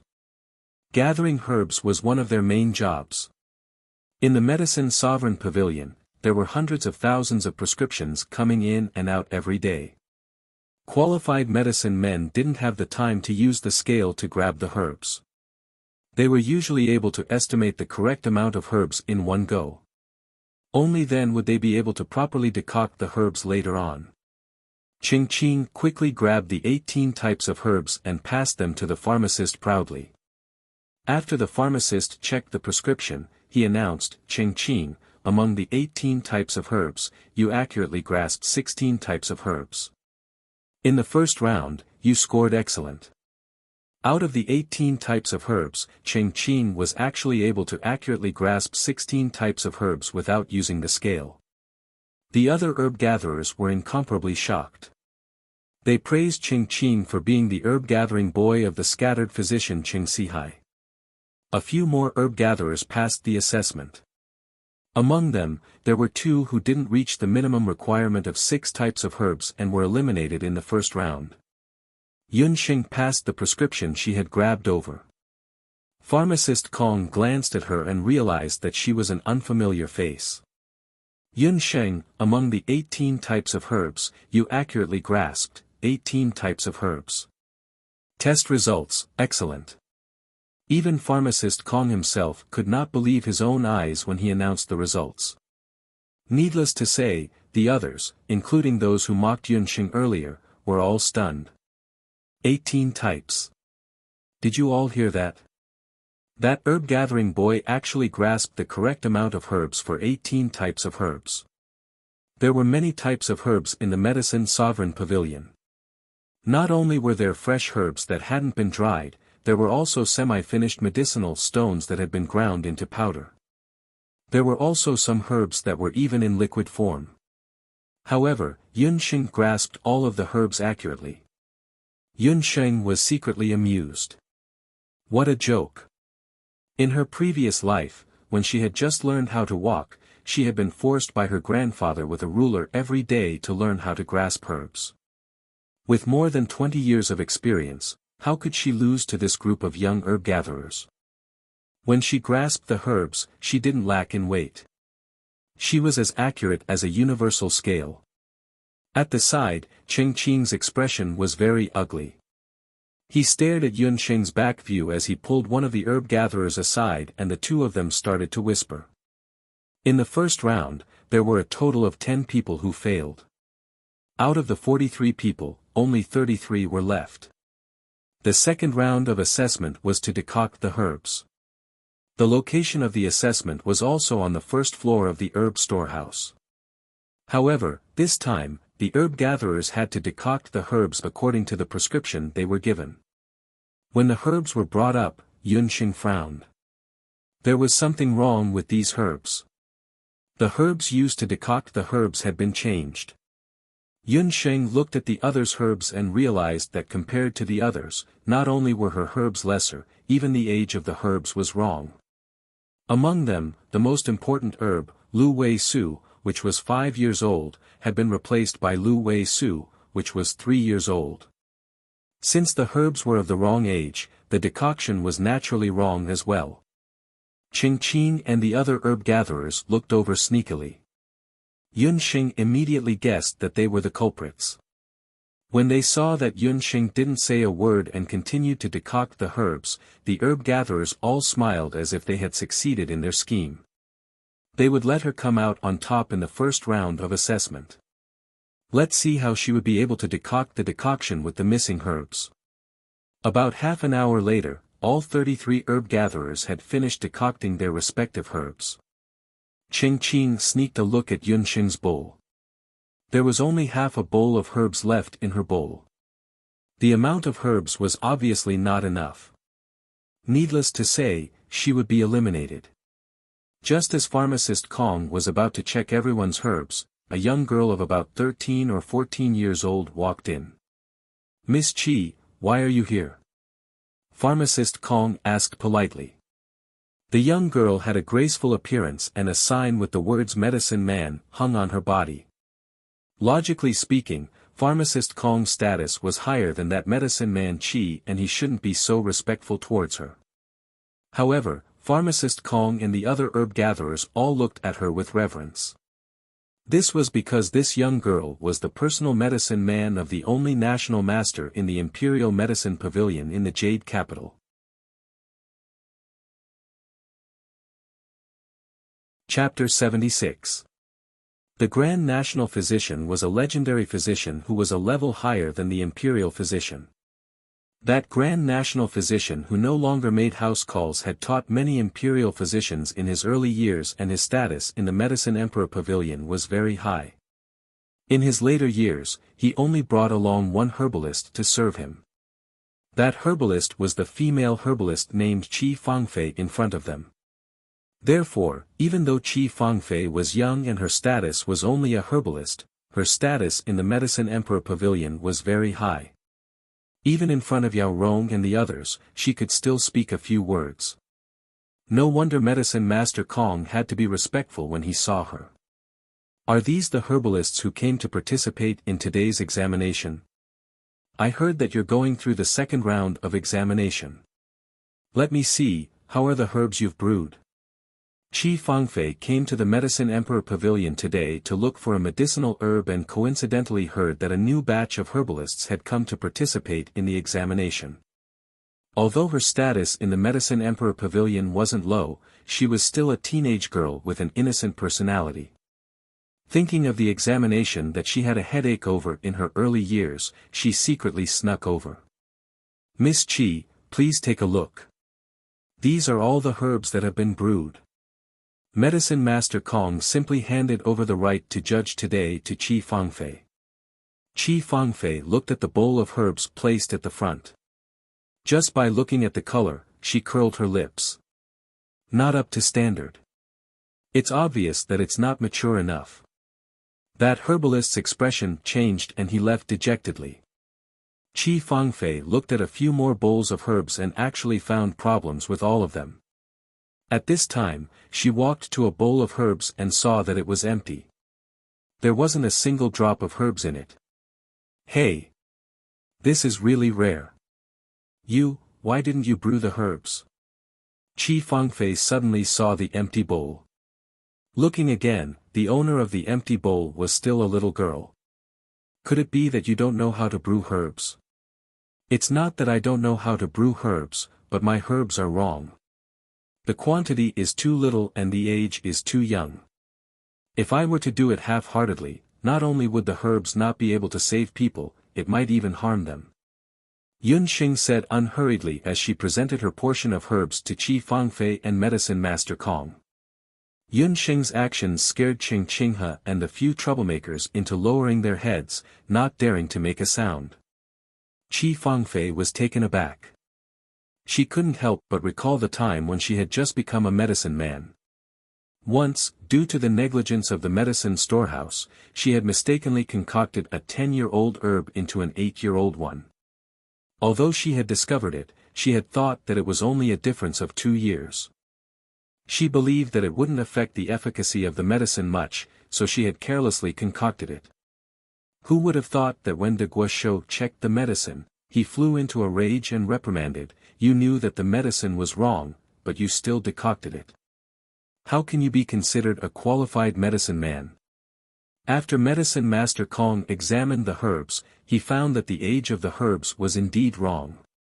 Qi Fangfei cast a glance at Qing Qing and the others who had a guilty conscience. Her voice abruptly changed and carried a warning tone, "Listen up, I don't care what happened today, but you must remember, as medicine men, you must not secretly switch the herbs. If any of you dare to harm your colleagues in the future, you will be removed from the medical profession forever." Those few medicine boys were so frightened that they trembled like sieves. Qing Qing's face was also covered in dirt. After this round of assessment, there were another 13 medicine boys who failed. Although Yunxing didn't concoct the medicine, she had relied on her quick wits to successfully pass the assessment. However, Qi Fangfei didn't leave. The assessment just now made her interested in Yunxing. She also found out from Medicine Master Kong that Yunxing had accurately picked out 18 different herbs in the first round of assessment. She wanted to see how Yunxing would perform in the third round of assessment. The third round of assessment is to identify the herbs. When it came to the third round of assessment, the medicine boys' expressions were much more relaxed than before. Identifying the herbs may be difficult for ordinary people, but to these medicine boys, most of them had followed their respective medicine masters since young and often went in and out of the medicine storehouse of the Medicine Emperor Pavilion. Other than a few rare and precious herbs, they could recognize most of the herbs. Medicine Master Kong naturally saw the changes in the medicine boy's expressions. He couldn't help but shake his head. However, the identification of the herbs this time is different from the previous years. The location of your assessment is not in the medicine storehouse. Follow me. If the identification of the herbs wasn't in the medicine storehouse, then where was it? Not only the herb gatherers, but even Qi Fangfei had a baffled look on her face. A group of people filed out and arrived at the main entrance of the Medicine Emperor Pavilion. At this time, including Fan Ji and Qing Sihai, there were also some commoners who came to buy medicine and see a doctor at the main entrance. When they saw the group of medicine boys coming out, they all revealed an expression of watching a show. When Qi Fangfei walked past and saw Fan Ji, she couldn't help but be startled. After hesitating for a moment, she still called out, "Eldest senior brother." It turned out that Fan Ji, Yao Rong and Qing Sihai had all been under the tutelage of that secluded national master. They could be considered as Qi Fangfei's senior brother. When Fan Ji saw Qi Fangfei, he nodded and said with a bitter smile, "I'm no longer your senior brother." Senior brother. Dr. Fan, why did you come to the Medicine Emperor Pavilion today? Qi Fangfei sighed, recalling that Fan Ji had long been expelled from the Medicine Emperor Pavilion. Little junior sister, he brought his own medicine boy to participate in the assessment. It's that little girl. Humph, I didn't expect that she would be able to last until the last round. Qing Sihai went up to greet Qi Fangfei enthusiastically, but Qi Fangfei revealed an indifferent attitude. So that little girl was eldest senior brother's medicine boy. No wonder her temperament was so similar to eldest senior brother. At this time, Yun Sheng and the other 20 medicine boys were already standing at the entrance in confusion. Medicine Master Kong chuckled. Your third round of assessment will now begin. You have an incense stick's worth of time to distinguish which herbs are used to refine the incense in this golden cauldron. Remember, you have to guess all the herbs correctly in order to pass the assessment. Otherwise, you will be considered a failure. They actually had to distinguish the herbs in the cauldron. None of the 20 herb gatherers had expected that the third round of the examination would be like this. Isn't this making things difficult for us? The cauldron at the entrance changes to a new type of incense every day. How can we guess what kind of incense is used today? The medicine boys all frowned. A few of them even circled around the golden cauldron, continuously inhaling the fragrance from the cauldron like a dog. In the field, only Yun Sheng and Qing Qing did not immediately move. The two of them stared at the golden cauldron, trying to distinguish how many herbs were mixed in with the incense. The incense stick's worth of time was about to end. Nearly half of the medicine boys gave up halfway. One after another, people began to report the composition of the incense, but no one could guess all the herbs. There were only 2 herb gatherers left on the field, Yun Sheng and Qing Qing. There's still one more. Qing Qing was extremely anxious. He had been trying for a long time, but there was still one more herb that he could not identify. He looked at Yun Sheng and saw that Yun Sheng had no reaction. It seemed that she was the same as him, unable to guess what the last herb was. There's only 15 minutes left. Between the two of you, who will answer first? Medicine Master Kong finally reminded. Me. Qing Qing walked out first. Chapter 77. Qing Qing was also cautious. He was afraid that Yun Sheng would eavesdrop on him, so he wrote down his answer and passed it to Apothecary Kong. The latter took the paper and glanced at it. Then, he shook his head regretfully. You guessed 11 herbs correctly, but you're still missing one. So, you're still not qualified for the herbalist assessment this time. Not qualified. Kong Fong, are you purposely looking for trouble? When has the examination ever tested the composition of incense? In the Medicine Emperor Pavilion, there are more than 3,000 different incense formulas. Not to mention these herb gatherers, even we might not be able to distinguish every single one of them. Who would be able to pass such an examination? Qing Sihai, who was watching from the side, shouted in dissatisfaction when he saw that his nephew was not qualified. Relying on his status as a scattered physician, he didn't put those lower-ranked apothecaries in the Medicine Emperor Pavilion in his eyes. The Kong Fong in front of him was someone who didn't know how to read people's expressions. Today, he actually made his nephew fail. He didn't believe that there would be anyone here who could distinguish the fragrance in the crimson gold cauldron with just 1 or 2 chances. I think the one who's looking for trouble is you. Your own herb gatherers are inferior to others, and you're blaming the examination for being too difficult. What a joke. Who said that there aren't any herb gatherers here who can distinguish the fragrance in the crimson gold cauldron? I can. A pleasant child's voice sounded in the ears of everyone present. Yun Sheng, who had been immersed in her thoughts, walked out. She quickly wrote down the names of a few herbs. Qing Sihai looked at it and couldn't help but sneer. I thought that you were incredible, but you only wrote down 11 herbs. Compared to Qing Qing, how can you be better? You're still a failure. I didn't say that this was my final answer. Yun Sheng walked to the crimson gold cauldron under everyone's watchful eyes. She pushed on the crimson gold cauldron with her small white hand, opening a corner of the cauldron. He then rubbed a handful of the medicine inside the cauldron and tasted it in his mouth. Rolling his eyes, he leisurely said, "The taste is sweet, the color is golden red, and it's powdery. If I'm not mistaken, the last ingredient is poisonous dragon bile powder. Alchemist Kong, please judge." Wow!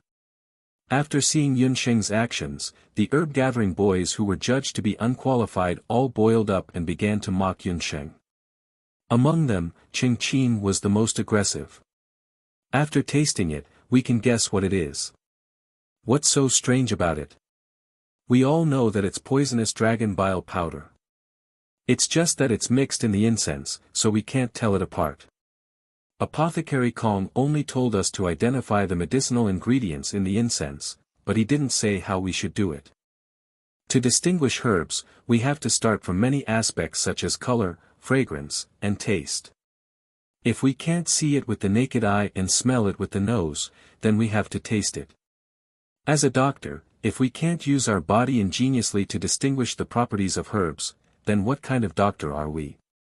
Yun Sheng had just finished speaking when she heard a round of applause.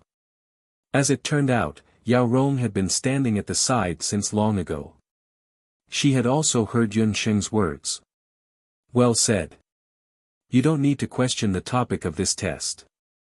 I came up with the idea of using a few herbs in the incense as the last test. Although this young lady isn't a member of our Medicine Emperor Pavilion, what she said is the mission of our Medicine Emperor Pavilion. The first Medicine Emperor of our Medicine Emperor Pavilion, who is also the founder of our Medicine Emperor Pavilion, also relied on tasting the medicinal properties and toxicity of various herbs to identify the types of medicinal ingredients. Yao Rong couldn't help but feel envious of Fan Ji. He had accepted an outstanding herb-gathering boy. No, she should be a herb man now. After passing the third test, it meant that Yun Sheng had already become a qualified herb man. At the same time, she also became the only one who passed the test of the Medicine Emperor Pavilion today. Congratulations, you are called Yun Sheng, right? This is the Herbman medical tablet issued by the Medicine Emperor Pavilion. Yao Rong bestowed a delicately carved medical tablet to Yun Sheng. When Yun Sheng received the medical tablet, Fan Ji couldn't help but nod his head in praise. Yun Sheng, are you willing to join the Medicine Emperor Pavilion? As a potential doctor, you will be able to receive the most comprehensive medical training in the Medicine Emperor Pavilion. I am willing to accept you as my medicine man, and personally guide you in your studies of ancient medicine. Yao Rong's words at the same time as he bestowed the medical token to Yun Sheng had caused everyone to be shocked. Yao Rong's words meant that she wanted to accept Yun Sheng as her disciple. To be accepted as a disciple by an imperial physician, this was truly a heavenly fortune. Everyone was filled with envy. Only Fan Ji's expression changed slightly as he looked at Yun Sheng with a complicated expression. Yun Sheng was also somewhat astonished. She didn't expect that Yao Rong would directly propose to accept her as a disciple. Being chosen by an imperial physician and having the backing of a colossus like the Medicine Emperor Pavilion, she could even use this opportunity to find a way to awaken her father. As if he had already guessed Yun Sheng's answer, Fan Ji quietly turned around, intending to leave the Medicine Emperor Pavilion. Just at this moment, someone hurriedly carried a child covered in blood and rushed in. Doctor, quickly save this child. He was trampled by a runaway horse outside and suffered serious injuries. Yao Rong and a group of people from the Medicine Emperor Pavilion hurriedly rushed forward to check on the child. Yun Xing also squeezed into the crowd. The child was about 8 or 9 years old. His injuries were very serious and his clothes were simple. With one look, one could tell that he was a commoner's child. His limbs and chest were all bruised and scratched, but the most serious injury was his head. His head was already swollen to a large extent, more than twice the size of a normal child's head. He had already fainted. Yao Rong took the boy's pulse and listened to his heartbeat. Subconsciously, she shook her head. Even she didn't have the confidence to save this child. This child's injuries are very serious. Unless we send him to the imperial physician and use the wandering dragon needle technique to treat him, he won't be able to survive. It won't work. The imperial physician went out to visit a friend a few days ago and is not in the Jade capital. Qi Fangfei became anxious when she heard this. Yao Rong hesitated. If it was any other part of the body, she would have some confidence. However, the injury was on the head. If the acupuncture was not done properly, the consequences would be unimaginable. However, if this dragged on, the child's situation would be even worse. Let me do it. A low voice broke the silence in the room. The one who spoke was Fan Ji, who was about to leave. He anxiously looked at the unconscious boy, wanting to go forward and carry him away. This is a patient of the Medicine Emperor Pavilion.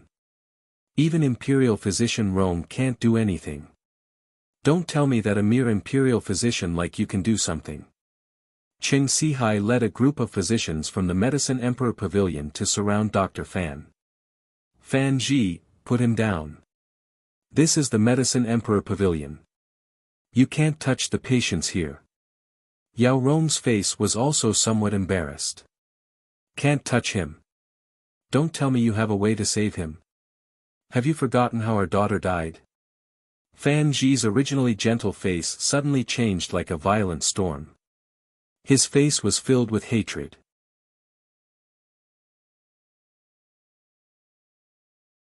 Chapter 78. Yao Rong's body stiffened as though she was struck by lightning. A look of grief flashed across her beautiful face. It turned out that Yao Rong and Dr. Fan were husband and wife in their early years. Both of them were obsessed with the study of ancient medicine and even raised a lively and adorable daughter. At that time, the Fan couple were both studying medicine under the great country's hand. Both of them were talented and Fan Ji was even more talented than Yao Rong. Both of them held important positions in the Medicine Emperor Pavilion. However, due to an accident, their daughter was seriously injured. Her condition was even more serious than the boy in front of them. All the doctors in the Medicine Emperor Pavilion, including the great country's hand, were helpless. At that time, Fan Ji heard that there might be a way to save his daughter. However, when he was about to send his daughter to the temple for treatment, everyone in the Medicine Emperor Pavilion, including the great country's hand, objected. They believed that if they sent his daughter to the temple, it would be equivalent to admitting that magical treatment was better than ancient medicine. Despite Fan Ji's pleas, the Medicine Emperor Pavilion refused to send his daughter to the temple. They even imprisoned Fan Ji. In the end, when Fan Ji was released, his daughter had already died in Yao Rong's arms. It was also because of that incident that Fan Ji completely gave up on the Medicine Emperor Pavilion. He announced that he would leave the Medicine Emperor Pavilion and study magic. He would use the method of combining ancient medicine and magic to treat illnesses. However, he was too old when he started learning magic. In terms of understanding magic, he was far behind. Furthermore, because he used to be a doctor, it led to his awkward situation in the Jade capital. After knowing what happened, Yun Xing only had one thought in her mind. Foolish, this was really foolish and laughable. At that moment, Yun Xing only felt that the doctors in the Medicine Emperor Pavilion were too pedantic. The battle between ancient medicine and magical treatment was just like the battle between Chinese medicine and Western medicine in the early years. In the Yen clan's environment, Yun Sheng had always thought that there was no real difference between Chinese and Western medicine. On the contrary, taking the strong points to make up for the weak points and combining the two was the true way to save a person. Yao Rong, do you still want this child's parents to experience the pain that you and I went through back then? Fan Ji questioned as he snatched the boy away. The doctors from the Medicine Emperor Pavilion wanted to step up and make things difficult for Fan Ji, but they were stopped by Yao Rong. Yao Rong's face was pale as she spoke. Fan Ji, do you know what the consequences will be if you take this child away and fail to save him? In Zhou State, if a doctor's actions caused the death of a patient, they would be punished. Before this incident, Fan Ji had used a combination of magic and ancient medical skills to treat some patients. However, there were still two major mistakes in the process, causing one of the patients to be disabled and the other to be retarded. Because of this, Fan Ji was demoted by 2 ranks, from Imperial Physician to Dr. Ling. This time, the little boy was so heavily injured that if Fan Ji made another mistake and killed him, what awaited him would not only be a demotion, but also his qualification as a doctor would be revoked and he would be thrown into prison. Yao Rong's reminder did not make Fan Ji back off. He only wanted to save the severely injured boy. The boy did not seem to be from Jade Capital. No one stopped Fan Ji when he left with the boy. When she saw Fan Ji leave, Yun Sheng immediately followed. Yao Rong wanted to stop them but it was too late. Cheng Sihai saw Fan Ji and Yun Sheng leaving one after the other and revealed a sinister smile. He quietly called his nephew Ching Ching. Go and report to the government immediately. Say that a doctor has killed a patient in the small rejuvenation clinic in the west of the city. Fan Ji carried the boy and quickly ran back to the clinic. In just a little more than 15 minutes, the heavily injured boy's face had turned purple like an eggplant. His nostrils flared, and it became difficult for him to move. Dr. Fan. Yun Sheng followed closely behind Fan Ji with her short legs. It's you, Yun Sheng. Why did you come back? That's good too. Follow me back to the clinic, pack your luggage, and leave with your father. I can teach you the method of your father's cloud dream ice sleep. You can find a water element magician in the city to help you carry it out. Fan Ji had seen Yun Sheng's performance in the medicine man examination today. He was sure that Yun Sheng would be a promising talent in the future. It was too much of a waste for such a child to follow him in the small rejuvenation clinic. Since Yao Rong had proposed to take her in as a disciple, she would definitely be able to make a name for herself in the world of ancient medicine. No, Dr. Fan. I'm not going back to pack my luggage. I'm also not leaving the small rejuvenation clinic. I want to be like you, fusing magic and ancient medicine to become a magic doctor. Yun Sheng raised her small face. Her face rippled with calmness and intelligence that did not match her age. Child, what nonsense are you talking about? My path isn't for everyone. Moreover, you've seen my current situation. If I don't have a way to cure this boy, I may be locked up in prison tomorrow. I can't even protect myself, so I can't implicate you. You'd better leave quickly. Fan Ji was shocked. He was moved, but he was even more reluctant to take Yun Sheng in. At first, he took Yun Sheng in because he coveted the child's rent. After getting along with her for a while, he found that Yun Sheng was a rare good child. Every time he saw her, Fan Ji would think of his daughter who died young. He must not be a burden to this child. She had her own path to walk. Seeing that Yun Sheng had followed him all the way to the clinic, Fan Ji simply closed the door of the clinic and locked Yun Sheng outside. He was about to enter the courtyard with the boy in his arms to carry out treatment when Yun Sheng's voice came from outside the door. Dr. Fan, are you going to carry out the treatment on the boy's head? That treatment can't be completed by you alone. Fan Ji had planned to not let Yun Sheng participate in the treatment no matter what, but after hearing this sentence, his whole body stiffened. How did she know what he was planning to do? Dr. Fan, let me in. I'm the only one who can help you with this treatment. It can't be delayed any longer. If the blood clot in the boy's brain is not cleaned up in time, even if you save his life, he may be paralyzed in the lower half of his body or suffer from dementia for the rest of his life. Yun Sheng was still not discouraged. She stood outside the door and spoke again. The door opened with a creak. Fan Ji looked as if he had seen a ghost. He looked at Yun Sheng. After a long while, he choked out a sentence. How do you know the after effects of a failed operation? In short, I just know. Hurry up. If you delay any longer, he will really die.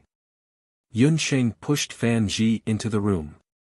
She did not care about how many doubts he had in his heart. She immediately began the life and death treatment. Chapter 79. In just half an hour, the boy's head had swelled up quite a bit. His entire head looked like a balloon that had been blown up. Dr. Fan had examined his other injuries, but none of them were fatal. The boy's most serious injury was his head that had been kicked by the horse. He believed that there must be a blood clot in the child's brain. And the only way to remove the blood clot was to open the child's skull. Such a method was almost unheard of in the boundless continent. However, Yun Sheng, who had modern medical knowledge, had the same opinion as him. However, Yun Sheng also realized the danger of having the skull pierced. Even in modern times, the head was the most vulnerable part of the human body. Even if the craniotomy was assisted by modern sophisticated medical equipment, even if it was successful, it would still leave a lot of sequelae. That was why Yun Sheng could speak of the side effects of the craniotomy. In fact, Dr. Fan had a similar experience before. That craniotomy treatment caused the patient's lower body to be paralyzed, and he was still lying in the hospital bed. However, even if half of the body was paralyzed, it was still better than dying. That was why Dr. Fan did not hesitate to choose to have the boy's head pierced. Although she had lived in the medical center for a while, Yun Sheng had never entered Dr. Fan's room. She found that Dr. Fan's residence was somewhat similar to the residence of modern Western medicine doctors. There was actually a complete human skeleton here. No wonder the outside world thought that Dr. Fan was a ghost doctor who killed people. Dr. Fan was also paying attention to Yun Sheng's reaction. He thought that after Yun Sheng saw the human skeleton, she would show a frightened expression. Who would have thought that she would just casually glance at it and no longer have any reaction? According to what you said just now, you should have seen the craniotomy. Later, when I perform the craniotomy, if there is anything wrong, you can directly tell me. In front of Yun Sheng's calm performance, Dr. Fan had already ignored the fact that she was a 6-year-old child. He even treated her as an experienced doctor like himself. Okay, the room is too dark. Do you have a bigger mirror? It would be best if it could reach the floor. Yun Sheng measured Dr. Fan's room from the perspective of a modern doctor. The room was too narrow, and the inside was a little messy. The most important thing was that there was not enough light. He also needed to prepare alcohol for disinfection, hemostatic agents, and beast tendons for stitching. Dr. Fan seemed to be ill-prepared for these. After being reminded by Yun Sheng, Dr. Fan found a mirror and the alcohol and beast tendons that Yun Sheng requested. However, he did not prepare hemostatic agents. Why don't you have hemostatic agents? The most dangerous part of craniotomy is cerebral hemorrhage. If you don't have hemostatic agents, what if the patient bleeds? Yun Sheng could not help but be surprised. Hemostatic agents are required by ancient medical skills. You forgot that I also learned magic. When I stop bleeding, I don't use hemostatic agents. I have other methods to stop bleeding. After saying that, Dr. Fan began his craniotomy. There was no X-ray machine in the boundless world, nor was there any equipment for taking films. Yun Sheng's Shinong was only at the microscopic level, so she could not see the location of the blood clots in the child's brain. But in this aspect, Dr. Fan's experience came into play. His hand felt around the child's swollen head for a moment, and soon landed on the back of the child's head. Judging from the wound, the horse must have kicked the back of the child's head directly, so there was a dent in the horse's hoof. This should be the place where the blood clots had accumulated the most. After confirming the location of the blood clots, Dr. Fan's hand emitted a bone-chilling cold air. Yun Sheng saw that in his hand, water magic elements quickly condensed to form a blade that was not inferior to her own beast bone knife. Using magic elements to condense into a knife that could heal. Witnessing this scene, Yun Sheng could not help but be speechless. Although this ice blade was formed from the water element, its hardness was not inferior to that of the beast bone blade. Furthermore, its shape could be changed according to the magician's own wishes. This was the perfect fusion of magic and ancient medical skills. Yun Sheng seemed to have entered a brand new realm. The combination of magic and ancient medical skills might be able to make up for the lack of modern medical equipment in the boundless world. Yun Sheng could not help but feel her heartbeat quicken. She was looking forward to this craniotomy that still needed to be carried out. Under the refraction of the floor-to-ceiling mirror, the light in the room was much brighter. This was also more beneficial for Dr. Fan to carry out his craniotomy treatment. The magic ice knife cut through the skin at the back of the boy's head, quickly revealing the skull that was covered with nerves and small blood vessels. Blood also flowed out in an instant. But the miraculous thing was, at the place where the magic ice knife cut, the blood that was about to spurt out was immediately frozen by the cold magic elements. Perfect. This way, the so-called symptoms of excessive bleeding would not appear. In fact, in modern medical treatment, there were also methods of using freezing to treat some diseased tissues. But compared to modern medical equipment, the magic elements were more gentle. It could temporarily freeze the blood, but it would not harm the internal tissues of the person. This method was even faster than Yun Sheng directly using gold needles to stop the bleeding. No wonder Dr. Fan said just now that he did not need a hemostatic agent. At this point, the surgery was already half done. Yun Sheng could already see a sticky blood clot with the naked eye. It was this large blood clot that caused the boy's brain to swell and become unconscious. The next step was to break the blood clot in the boy's brain and release it. The ice knife in Dr. Fan's hand slowly became thinner as he cleared out the blood clot in the boy's brain little by little. In a small basin on the ground, there was soon a small basin of blood clot. Just when the blood clot was almost cleared out, Dr. Fan's pupils violently shrank. He realized that his magic elements were not enough to maintain the operation. Due to his late initiation, he was only a sorcerer, and a very simple water sorcerer at that. It was completely impossible for him to complete a craniotomy. Last time, he did not persist at the last moment, which led to the patient's lifelong regret. Dr. Fan, leave the next step to me. Yun Sheng took a step forward and a shiny knife appeared in her hand. Her fingers moved nimbly, and at a speed that was difficult to be seen by the naked eye, the remaining blood clot in the boy's brain was cleaned out. Yun Sheng's expression was dignified. After cleaning out the blood clot in the boy's head, she quickly began to suture the wound on the boy's head. She threaded the tendons, and the needle was like a swimming dragon. The boy's skin was perfectly sewn together under her needle technique, and only a few of the smallest stitches could be seen. The whole process only took a moment. If he did not see it with his own eyes, Dr. Fan would never believe that someone could complete such a difficult suture in such a short time. Yun Sheng, who is she? Chapter 80. Pang, pang, pang. A series of messy knocking sounds could be heard as Ching Ching led a group of soldiers to the entrance of the Little Rejuvenation. Sir soldiers, this is the place. Just now, there was a heavily injured boy who was carried in by Dr. Fan. This Dr. Fan isn't a good person. In his early years, he was imprisoned for several days for stealing a corpse from a graveyard. Ching Ching had failed the examination today and was extremely angry with Yun Sheng. When he saw Yun Sheng following Dr. Fan back to the medical hall, he couldn't help but wish for the two of them to be arrested as accomplices. Seeing that the door of the clinic was closed, the soldiers shouted a few times outside, but there was still no response from the inside. The soldiers believed Ching Ching's words even more. They fiercely pounded on the door of the clinic, almost tearing down the entire door of the clinic. "I'm here, I'm here."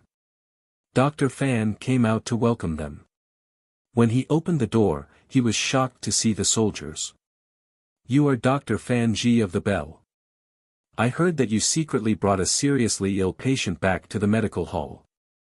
Where is the patient now?" The soldiers came to investigate, causing a huge commotion. The nearby merchants all gathered outside to watch the show. Ching Ching thought in his heart.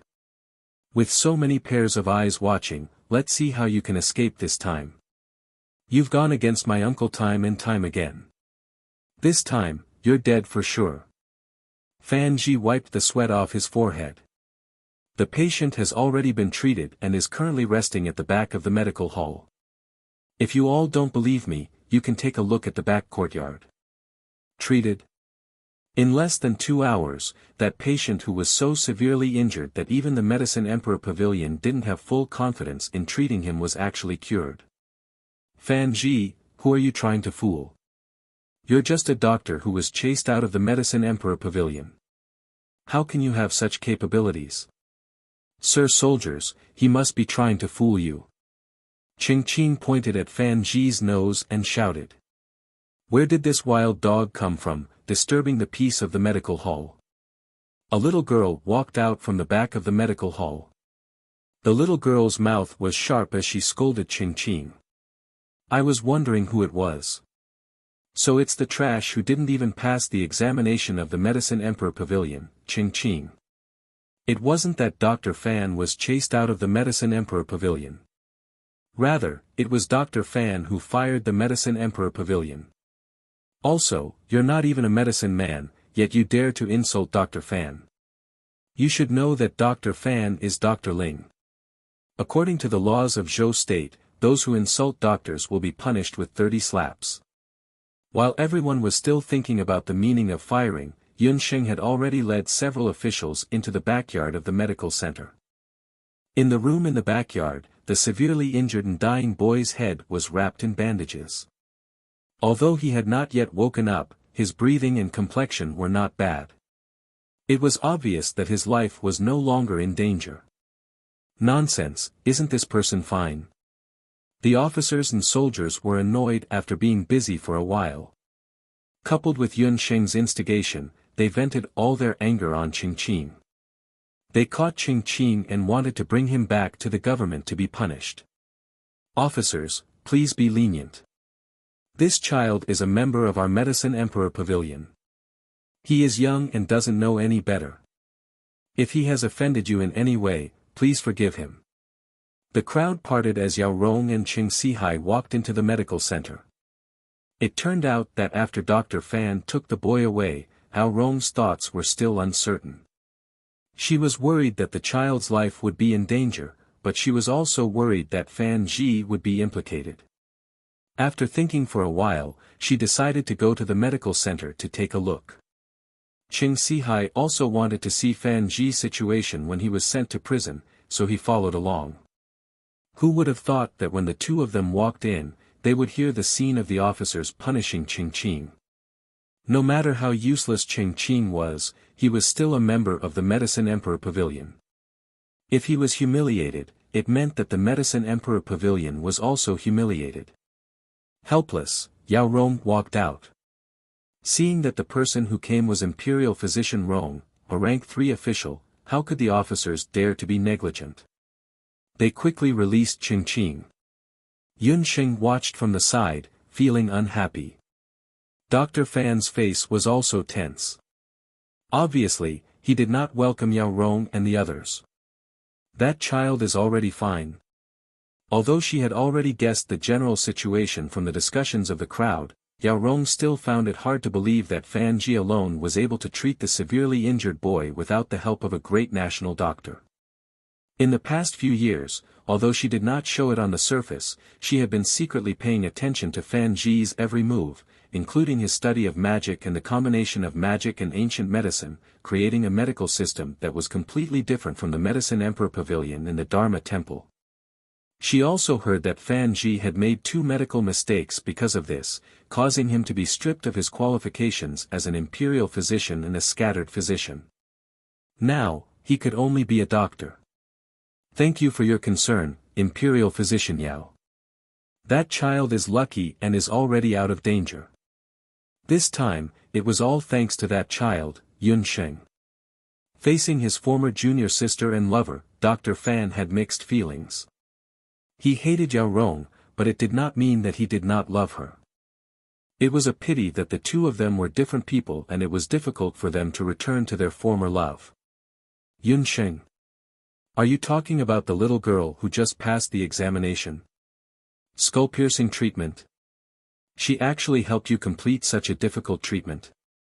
That's impossible. Hearing the words through the skull, Yao Rong's eyelids suddenly twitched. In the past few years, there were people in the Medicine Emperor Pavilion who had proposed similar treatment methods, but they were all rejected by the higher-ups because that kind of treatment was too difficult. Even Yao Rong herself believed that it was impossible for the surgery to succeed. In this world, there is no such thing as an impossible surgery. There are only doctors who are unwilling to carry out the surgery.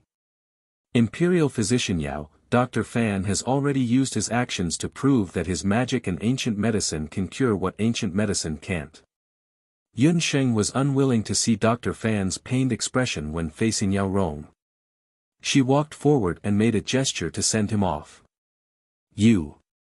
Yun Sheng, did you really help Fan Zhi complete the skull-piercing treatment? If that's really the case, I will take back my request to let you be my medicine man. Let me ask you one more time, Yun Sheng, are you willing to join the Medicine Emperor Pavilion? I can give you the title of Imperial Physician. Yao Rong looked at the little girl who did not even reach her waist with a new gaze and asked in an incomparably passionate manner.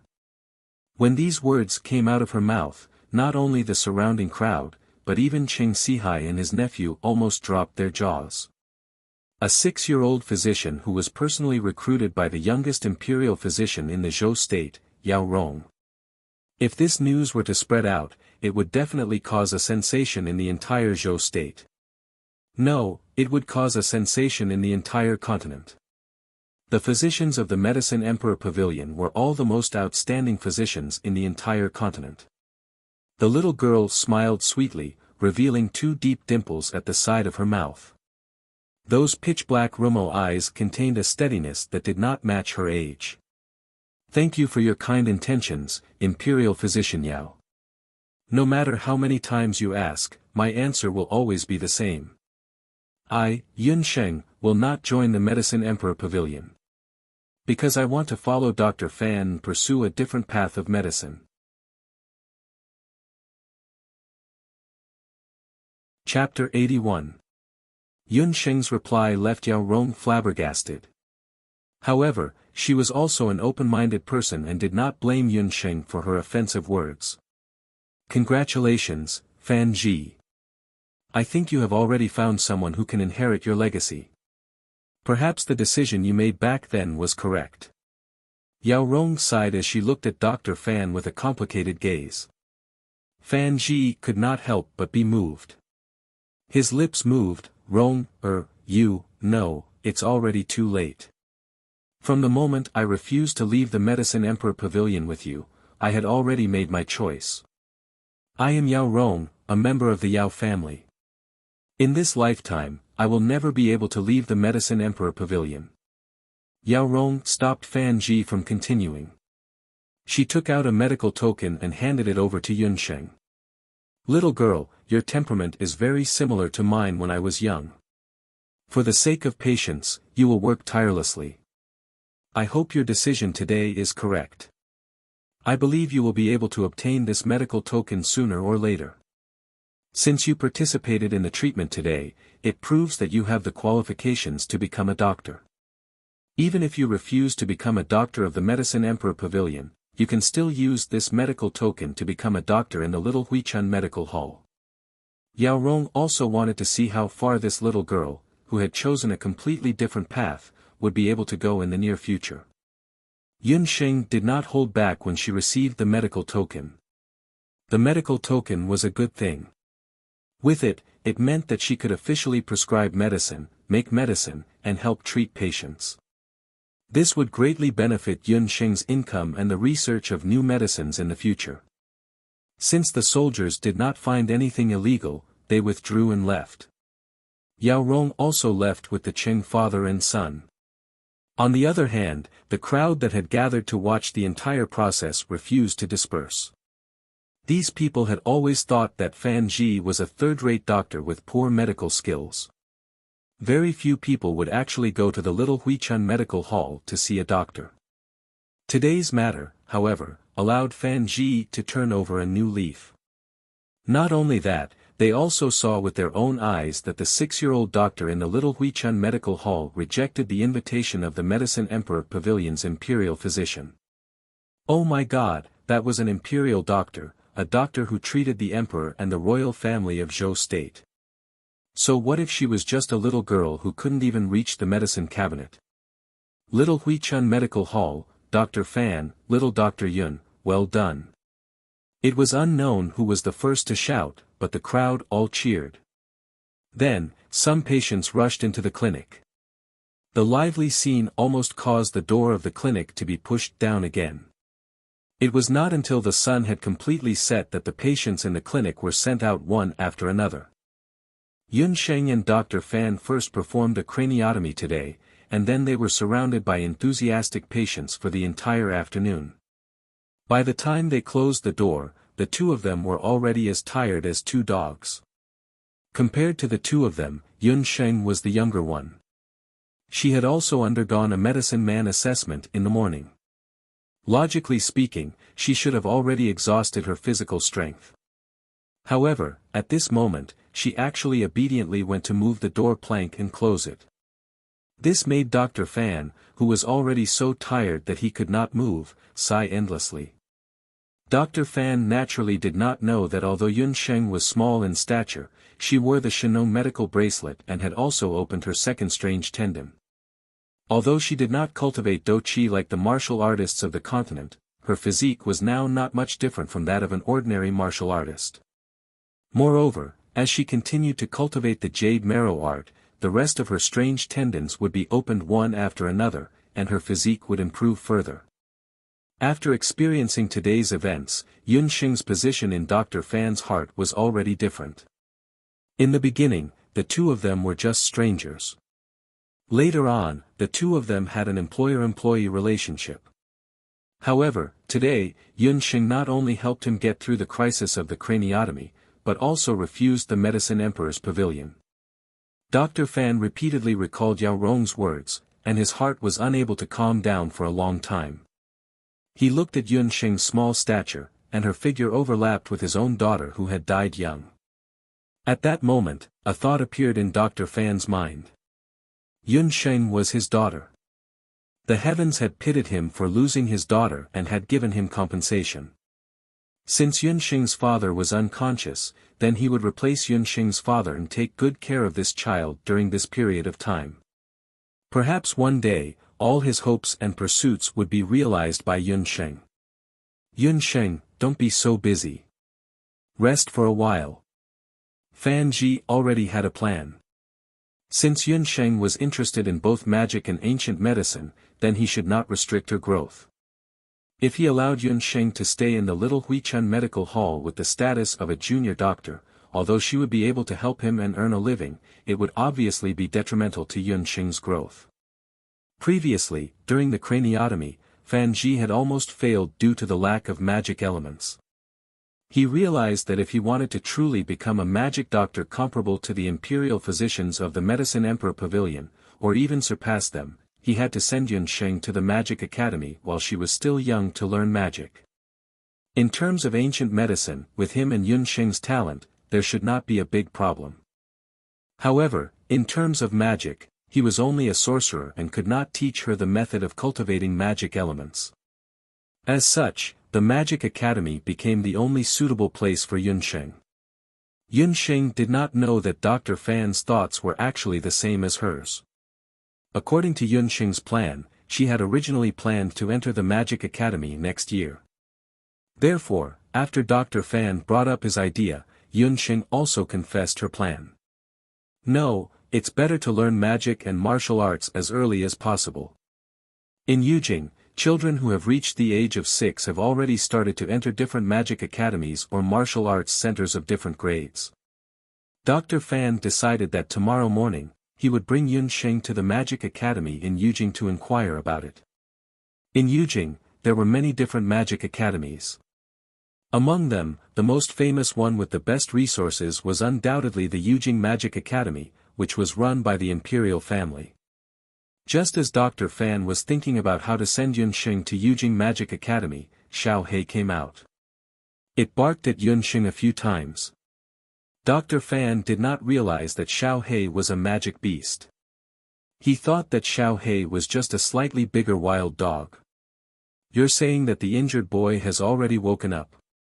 Earlier, when Yunsheng and Dr. Fan were busy in the medical center, Yunsheng asked Xiao He to help look after the unconscious boy in the backyard. Although the craniotomy was very successful, Yunsheng still wanted to be careful. She asked Xiao He to be vigilant. If there was anything wrong with the boy, Xiao He would immediately run over to tell her. It's best that he's awake. The child is injured, but his family still does not know. It's already dark, and his family must be worried sick. Let's go check on him. If there's no problem, we'll send him home later. Dr. Fan and Yunsheng walked to the backyard together to check on the injured boy.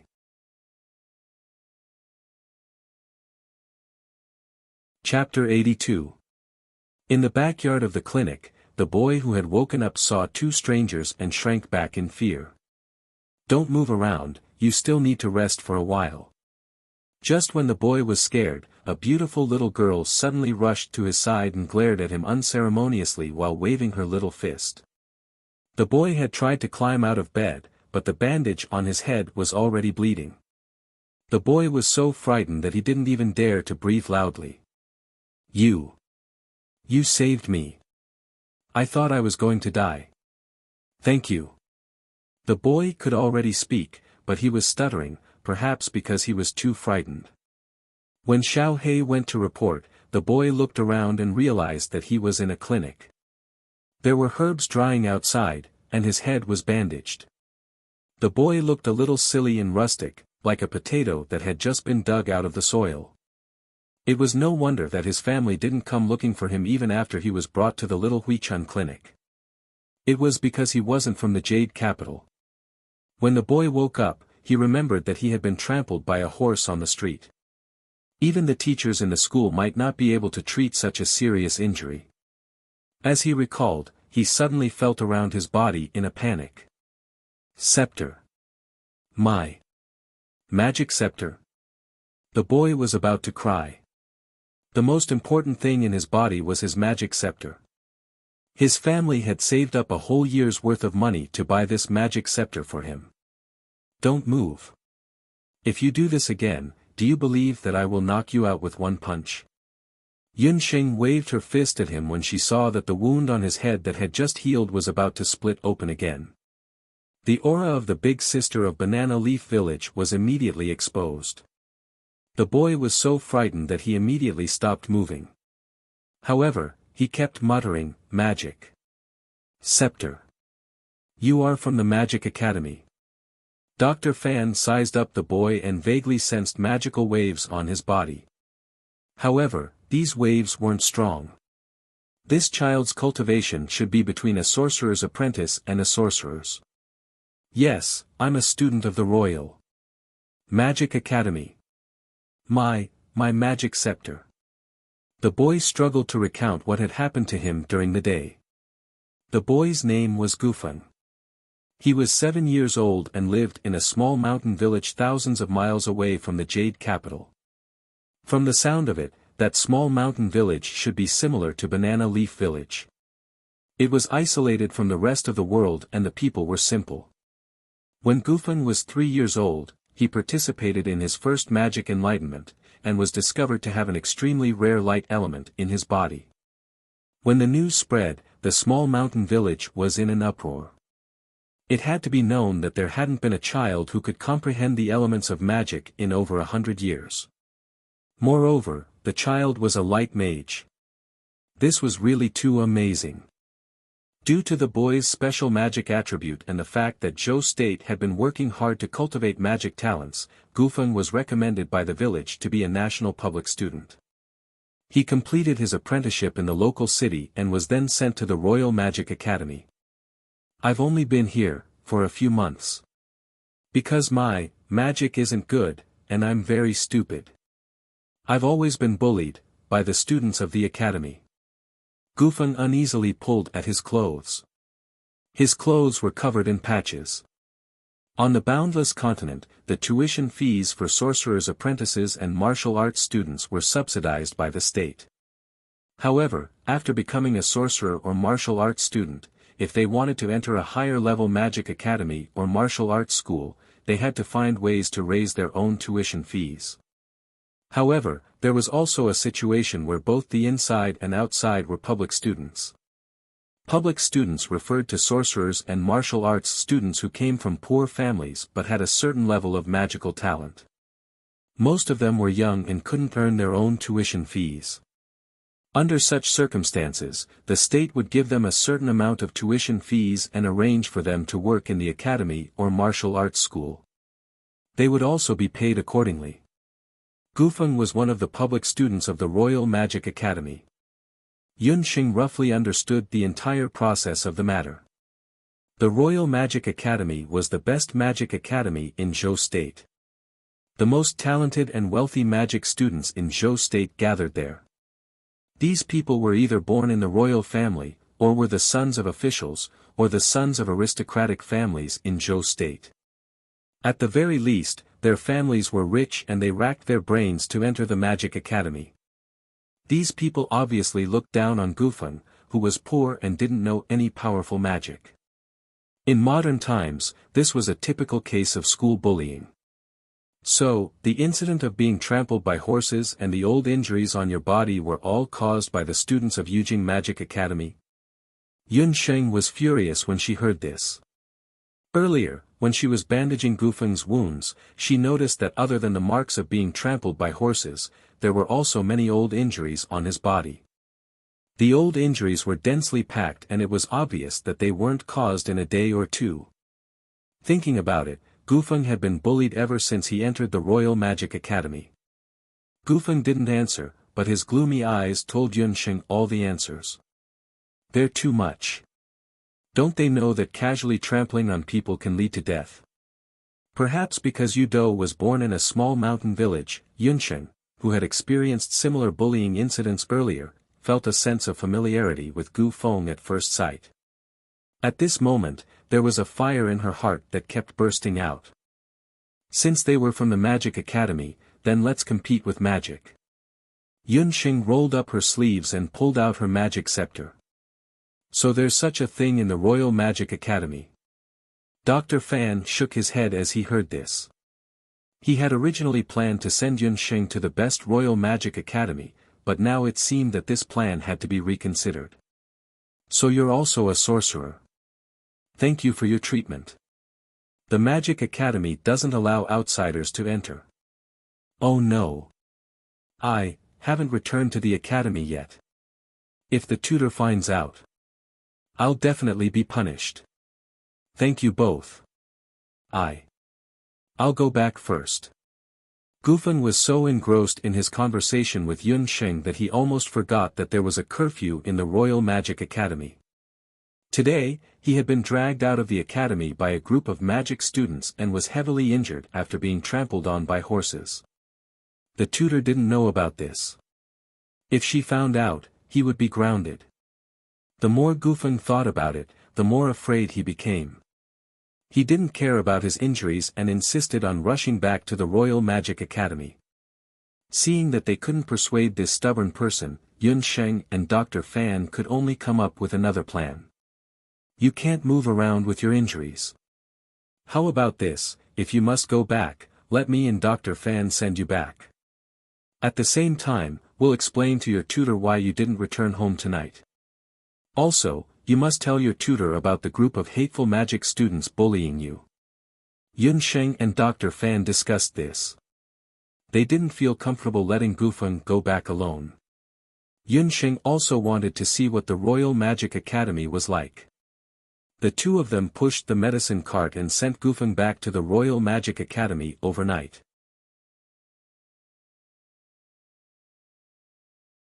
Chapter 83. It was already very late, and there was only a hazy moonlight all around. Unable to stop Gufeng from insisting on rushing back to the Magic Academy, Yun Sheng and Dr. Fan could only push the cart all the way to the Royal Magic Academy. Before going to the Royal Magic Academy, Yun Sheng's impression of the Magic Academy was still stuck in a magic novel that she liked very much in her previous life. In fact, when she arrived at the Yujing Royal Magic Academy under Gufeng's guidance, she saw that Zhou State's No. 1 Magic Academy was not much different from the one in the book.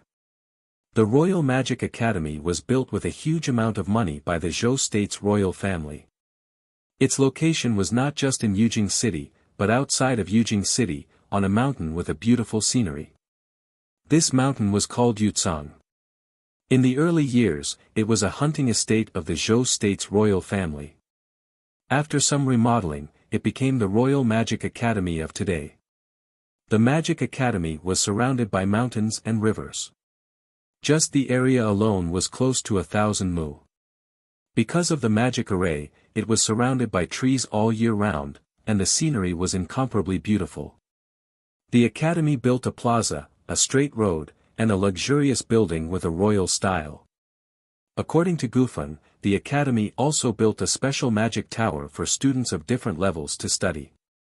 When Yun Sheng and Dr. Fan arrived at the entrance of the academy, they saw a few magic arrays that emitted a gentle magical glow.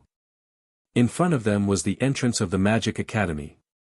The Yujing Magic Academy's emblem was hanging on the entrance. On the emblem was a magic scepter. Around the scepter were the 4 elements of nature: red fire, yellow earth, blue water, and green wind. At the bottom of the emblem were the words, Yujing. Beginner student Gufeng, why did you only come back this hour? Also, the academy prohibits outsiders from entering. Did you forget the rules? When the 3 of them approached, the guards at the entrance stopped them. I. Gufeng was nervous and stuttered even more. His tone was uneasy, and he did not know how to answer. We've already informed your mentor, Mary. If you have any explanations, you can tell them to her. The guards could also see that Gufeng was injured. Looking at the 2 strangers, they immediately informed the mentors of the academy. Soon, a female magic instructor rushed out of the school like a whirlwind. The female magician was dressed in a red magician's robe and was incomparably beautiful. She held a magic scepter in her hand. Yun Sheng took a look and discovered that she was a master magician.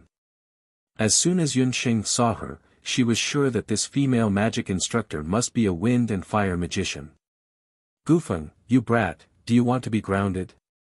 This month, because you've been dragging us down in combat class, our potion group 13 has been at the bottom for 2 consecutive months.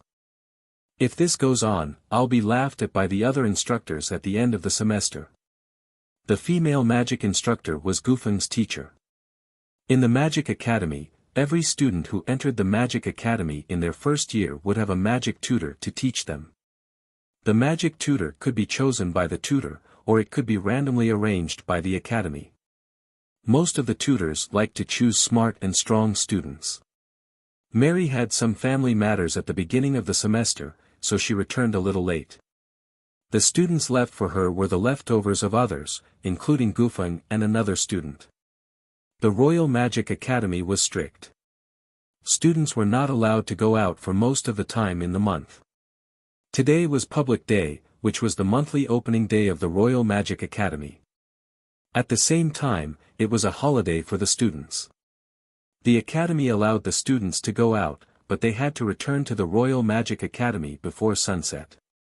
After sunset, Mary went to the students' dormitory to check, but found that Gufeng had not returned. After asking Gufeng's roommate, she found out that Gufeng had gone to the city to buy a magic scepter today. Most mages would buy a magic scepter directly after being certified by the mage temple. But as a public student, Gufeng was too poor, so he had to wait until today to have enough money to buy his own magic scepter. Mary understood Gufeng's personality. He would not dare to not return to the academy without permission. Who knew that after waiting for a while, he still had not returned? Mary was anxious and wanted to go out to look for him. Who knew that the academy guard would send news that her student Gufeng had returned, and had even violated the academy's rules by bringing 2 outsiders with him? Mary was a two-headed wax. She would burn at the slightest provocation and kill. She was just about to teach Gufeng a lesson when she found that this silly boy's head was wrapped up like a dumpling. She then looked at his body and saw that his clothes were tattered and full of dirt. Gufeng! What's going on? Mary had a bad temper and was dissatisfied with Gufeng dragging her group down. But that did not mean that she would let her student be bullied. Her gaze immediately fell on the suspicious characters Yun Sheng and Dr. Fan. That little one, who looked no more than 5 or 6 years old, was definitely not her. She must be old.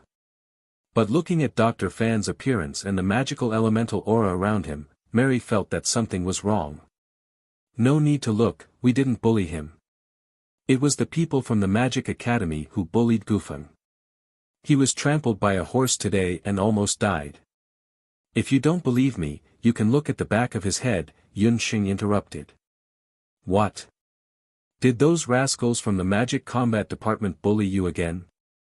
Tell me, which group are they from? From Mary's words, it seemed that the Magic Academy was divided into 2 groups, the Magic Combat Department and the Magic Potion Department. No. I accidentally fell down, and was stepped on by a passing horse, Gufeng hurriedly denied. Seeing his cowardly appearance, if it wasn't for the injury on his head, Yun Sheng really would have knocked him on the head and quietly woken this naive boy up. Mary saw that Gufeng refused to admit it no matter what and was angry. She was also depressed by her student's cowardice. I told you to go out with Poison Boy, but you didn't listen. You deserve to be bullied. And you too, thank you for bringing my student back. It's getting late, and the Royal Magic Academy does not allow outsiders to stay. You can leave now, Mary said with a look of disappointment. At the same time, she ordered Yun Sheng and Dr. Fan to leave. Miss Mary. Don't rush. Yun Sheng. She's my benefactor. She also wants to enter the Royal Magic Academy. Can you help recommend her to enter the academy? Gufeng looked silly, but he knew how to repay kindness. He had overheard Yun Sheng say that she also wanted to enter the Magic Academy, so he wanted his tutor to recommend Yun Sheng. He also hoped to have another student who he could get along with. It would be best if she could join their Magic Potion Department 13. You want to enter the Magic Academy?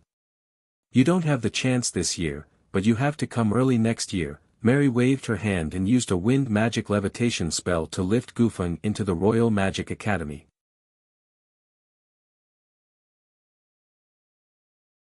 Chapter 84. Come back next year. What was going on? Seeing that he couldn't help Yun Sheng, Gufeng kept apologizing, but was pulled back by Mei Li. After being rejected by Mei Li outside the school gates, Yun Sheng asked the school guard and found out that she had missed the enrollment period for the Imperial Magic Academy. The magic academies and dojos on the mainland all accepted students in the spring. The Imperial Magic Academy's enrollment period was set in the spring every year, and this year's enrollment period had ended 2 months ago. It was already the beginning of summer, which meant that if Yun Sheng wanted to enter the Magic Academy, she would have to wait until next year to register for the examination. Dr. Fan could only console Yun Sheng. A year would pass very quickly, and in this year, she could first learn the elementary water magic that Dr. Fan knew, Cloud Dream and Ice Sleep. This way, Yun Sheng would be able to grasp the basics of magic with 3 elements. After that day, the medical center became much busier. Half a month had passed, and the sun was hotter day by day, officially entering the height of summer. Only then did Yun Sheng remember that she had agreed with Wenren Qiu to send medicine to Wenren Manor. The medical center's income was stable, and Yun Sheng had also begun to get in touch with the matters of a doctor. However, the profits from selling finished medicine were considerable, and Yun Sheng wanted to refine some new medicine, which required a large amount of money. Thus, Yun Sheng decided to make a trip to Wenren Manor to sell the qi-gathering elixir and meditation water that she had already refined. During the lunch break, before the medical center became busy, Yun Sheng asked for leave from Dr. Fan. She put on the beast language ring, put the new medicine into the ring, and left. As soon as Yun Sheng left the medical center, Xiao He followed her eagerly. Yun Sheng hadn't brought Xiao He out for a while, and seeing that it was bored, Yun Sheng brought it out with her. Wenren Manor was located in Chonglin Alley, which was a secluded alley south of Yujing City. Most of the buildings in the alley were large courtyards, and there weren't many residences. Furthermore, they were all courtyards with their own gates, and it was obvious that they were the residences of the wealthy families in the Jade capital. After Yun Sheng knocked on the door, a kind-looking old servant came out. Hearing that Yun Sheng came for Wenren Qiu, the old servant was delighted. "Are you the little thing that young master mentioned?" Yun Sheng pursed her lips. He called her a little thing again. For the sake of money, she endured it. The jade marrow technique that Yun Sheng cultivated was a very gentle Taoist internal cultivation technique. Although it could strengthen the body and open up the 8 extraordinary meridians, it was different from the battle chi of the boundless continent's martial artists. On the surface, there wasn't much difference. Yun Sheng was only 6 years old and looked small and skinny. She had been taking good care of herself in the Jade capital, so she looked chubby and was indeed younger than her actual age.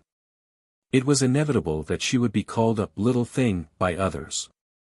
Not long after the old servant entered to report, he heard a series of urgent footsteps coming from the courtyard. When Yun Sheng heard the footsteps, she could tell that there were a few people rapidly walking towards the entrance. It seemed like there were other guests in Wenren Qiu's manor. The bear-like man, a female magician who looked like a warrior, and Wenren Qiu, who looked 100 times prettier than a woman, rushed to Yun Sheng like a tornado, one in front and 2 behind. In the past month, Wenren Qiu had been anxiously waiting for Yun Sheng's appearance in the manor. Who knew that Yun Sheng had delayed the delivery of medicine because of the medical hall and the medicine man examination, which made Wenren Qiu suffer? He had been knocked by Feng Kuo and Mu Nanyan countless times like a wooden fish. He had been reprimanded numerous times, which made him feel suffocated. Today, when he heard the servant say that there was a young lady at the entrance looking for him, he was ecstatic. That scene made him even happier than when he saw his sweetheart. "Little thing.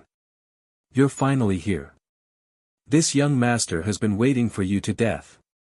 Wenren Qiu's flower-like delicate face was filled with smiles.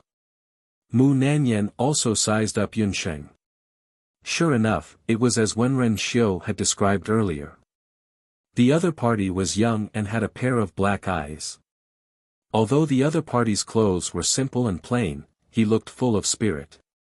He was indeed a lovable little fellow. Just as Yun Sheng was thinking about the background of the other 2 people, the man who looked the most terrifying among the 3, who looked like a bear, took a big stride forward. He opened his arms and wanted to pick up Yun Sheng to take a closer look without saying anything. Who knew that when his body just leaned forward, a black shadow suddenly rushed out from behind Yun Sheng. That was Xiao He, who misunderstood that the man wanted to harm Yun Sheng and was eager to protect his master. Xiao He's pair of sharp claws slashed out several claw winds, attacking Feng Kuo. Different from when he was just saved by Yun Sheng, Xiao He had grown taller and stronger. He looked like a lively little wolf cub. Just now, along the way, many passers-by were frightened by Xiao He and retreated. Feng Kuo was a dual cultivator of magic and martial arts, so he was not to be trifled with. He sucked in his chest and stomach and leaped backwards. His tall body was like a feather. After flying a few steps, he glared like a tiger and swept his long legs towards Xiao He like a praying mantis sweeping the ground. Xiao He saw that it was about to be swept by the leg wind, but it did not panic. It nimbly dodged to the side. Oh my, it's actually a war beast. Mu Nanyan and Wenren Xiu were shocked. Feng Kuo's face also showed a strange expression. Little thing, that's our captain. He's one of us. Wenren Xiu hurriedly went forward to stop it. With Yun Sheng's shout, Xiao He immediately retreated.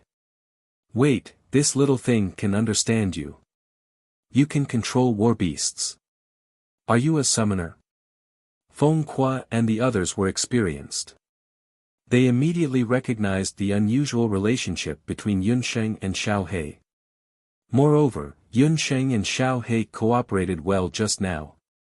Only a summoner could control war beasts so freely. The three bounty hunters looked at Yun Sheng expectantly. I'm a summoner, but I haven't passed the assessment.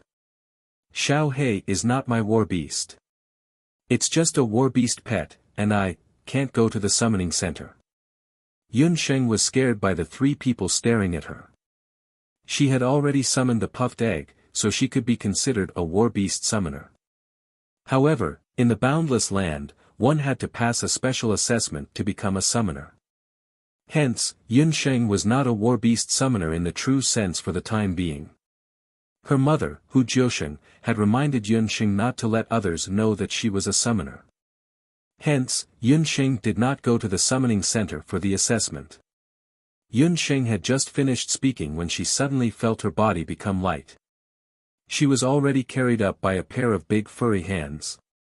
A bear-like face swayed in front of him. Feng Kuo grinned and put Yun Sheng on his shoulder. Are you worried that your identity as a summoner will be exposed and you will be pestered? Don't worry, with us here, we can naturally help you hide this matter.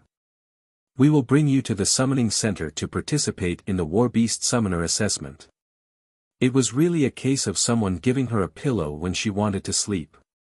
What the Phoenix Soaring hunting team lacked now was a summoner. Yun Sheng was brought to the summoning center by Feng Kuo and the others in a daze. The three of them were so excited that they forgot to ask what Yun Sheng's real war beast was.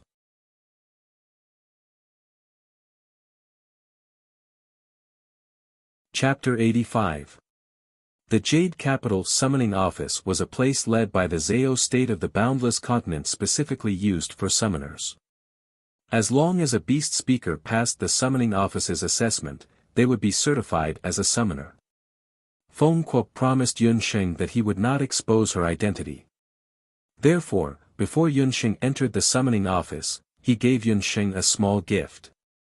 It was a small toy that looked like an earring. It looked like a small accessory made of a demon beast's soul stone. It was called the illusion earring, and it was also a special magic tool. Regarding magic tools, Yun Sheng had come into contact with them when she was almost plotted against by Ding Lei in Banana Leaf Village. Simply put, magic tools were made by specialized magic craftsmen.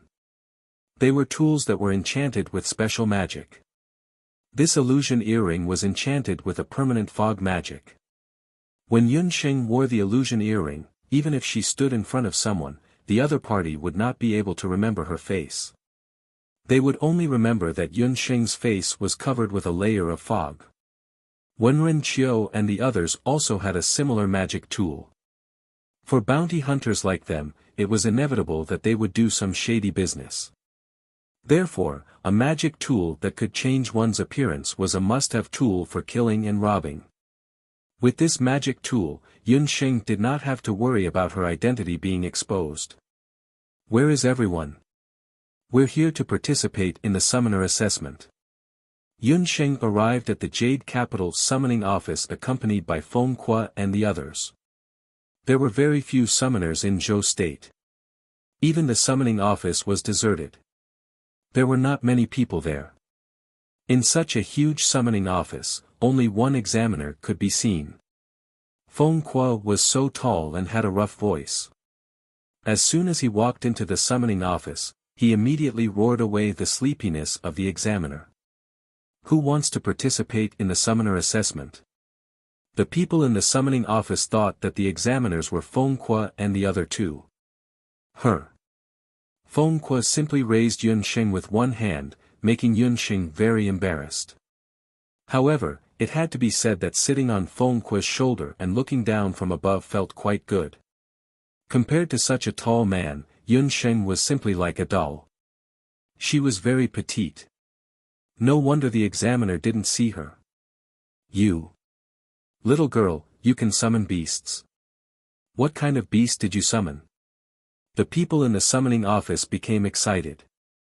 Zhou State didn't have many summoners. Every year, the number of new summoners submitted by the summoning office in Jade Capital was very low. If they could get one more, they would. Only the people in the summoning office knew how rare summoners were in Zhou State. Even the Huang family in Zhou State did not have more than 5 summoners. What kind of beast was Bo? Yunsheng really hadn't thought about this question in depth. According to the continent's classification of beasts, beasts could be categorized into plants, animals, or even some strange weapon spirits or even magic spirits. However, the latter two were very rare. Most summoners could only summon plants or animals. It should be an animal. Yunsheng wasn't sure about the specific type of puffed egg. However, puffed egg had wings, so it was definitely an animal. What is the beast's battle skill? Is it a warrior-type beast or a magic-type beast? Or is it some other rare auxiliary battle skill? The staff in the summoning office continued to ask. It doesn't seem to know magic or battle skills. If it's attacking ability, it's very good at crying. Yunsheng's voice became softer and softer as she spoke. The 3 bounty hunters at the side were also confused. A beast that was good at crying. This was the first time they had heard of it. At first, they thought that Xiaohei was Yunsheng's beast. They didn't expect it to be a battle pet. Crying. Crying can't be considered a battle skill, right? The staff in the summoning office was in a difficult position. Beasts, as the name implied, were supposed to help their masters in battle. A beast that loved to cry, this was too outrageous. Who said crying can't be considered a battle skill? The so-called battle skill is a skill that has the ability to attack or threaten. If you don't believe me, you can try to resist Bo's crying for a quarter of an hour. Yunsheng was a little unconvinced. She immediately chanted a summoning spell. After a wave of magic elements, a lively monster egg with wings appeared in front of Yunsheng. Bo, my dear master. You haven't summoned Bo for a long time. Bo thought you didn't want Bo anymore. Bo Yen, why are there so many people here? I'll be shy. Puffed Egg was very excited. It jumped around Yunsheng non-stop. The language of beasts could only be understood by beast summoners who were telepathically connected with their beasts. Therefore, in other people's ears, it was just a noisy monster egg. Bo, this is the summoning office. I'm taking the beast summoner's assessment. This is very important to me. But the examiner said that you're too ugly and too useless. You don't even know a single battle skill. You're not qualified to be called a beast. He told me to quickly cancel the contract with you and find a new beast. Yunsheng started to lecture it. Ugly. Useless. Canceling the contract was too much of a blow to the egg, too insulting. Wah, a burst of earth-shaking wailing, accompanied by 2 fountain-like streams of tears. Puffed Egg jumped up and down, letting out an incomparably tragic wailing sound. The sound was like the sound of a demon demanding a life. The most frightening thing was that while Bo was crying, it was unknown how a small egg like it could have so many tears. In a short while, Puffed Egg's tears flooded half of the examination room. Not to mention a quarter of an hour, in just a short 5 minutes, the examiner from the summoning office felt that his head was heavy. His hands and feet twitched and he almost foamed at the mouth and fainted. Too frightening, this egg wasn't crying at all. It was clearly proficient in some kind of extremely frightening sound wave-type mental attack.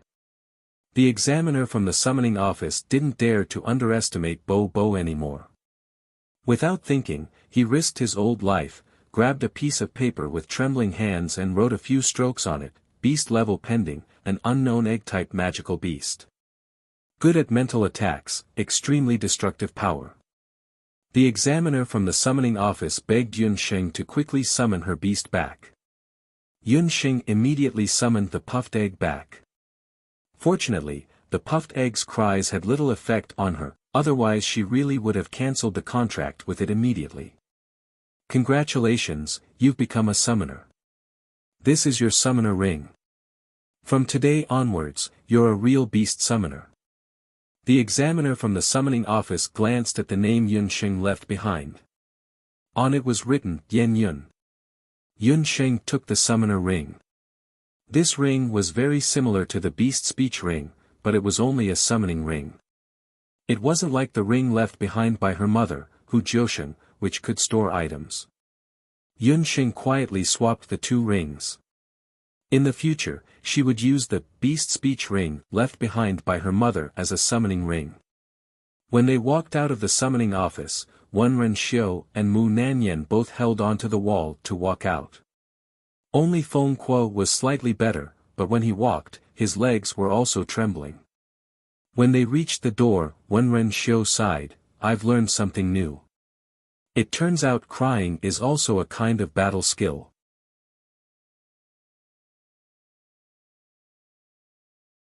Chapter 86. Huang Tang and the other two only had one thought in their minds at this moment. Yun Sheng's beast was too strong. If anyone told them that crying was not a combat skill next time, they would make him cry immediately.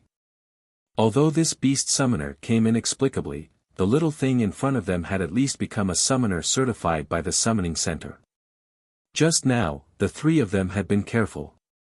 They had entered the summoning center from the main entrance, but had sneaked out from the back door. They were sure that no one would know that just now, another beast summoner had silently appeared in Dezhou. For other countries on the mainland, especially Penglai which was rich in summoners, a beast summoner might not be a big deal. However, Yun Sheng was a beast summoner more than 6 years old. She could also refine high-quality finished products. Her future development potential must be amazing. Before the news spread and other forces in Yujing City took action, they had to quickly pull Yun Sheng into their bounty hunting team. However, Yun Sheng's age was a problem. She was only 6.5 years old. If she reported her age to the Hunters Guild, the other hunting teams would laugh at her. Feng Kuo, Wen Renqiu, and Mu Nanyan communicated silently with their eyes, hoping to find a way to get the best of both worlds. In the end, it was still Captain Feng Kuo who made the decision. He tried his best to put on what he thought was the kindest smile he had ever shown in his life. He bent down like a cat and said, "Little thing, our hunting team still lacks a beast summoner. Do you want to join our hunting team?" He didn't know that at that moment, Wen Renqiu and Mu Nanyan both felt that their leader looked like a wretched weird uncle holding a lollipop to kidnap a little girl. "Captain Feng, I'm sorry. I have to help with the medical center. I also plan to enter the Royal Magic Academy at the beginning of next year and accept the systematic magic study, so I can't join your hunting team." Yun Sheng politely refused Feng Kuo's invitation. Just now, on the way to the summoning center, Wen Renqiu expressed to Yun Sheng that she was willing to buy Yun Sheng's potions at 3 times the price in the future. In this way, Yun Sheng's basic living expenses in Yujing City and even the tuition fees of the Magic Academy were basically solved. Although she had become a summoner, Yun Sheng still hoped to go further in magic. Only with more powerful magic elements could she break through the summoning level. Royal Magic Academy? What's so good about that place? It's just a place for idiots. If you want to learn magic, just look for me in Swallow. Feng Kuo was so anxious that he was sweating profusely.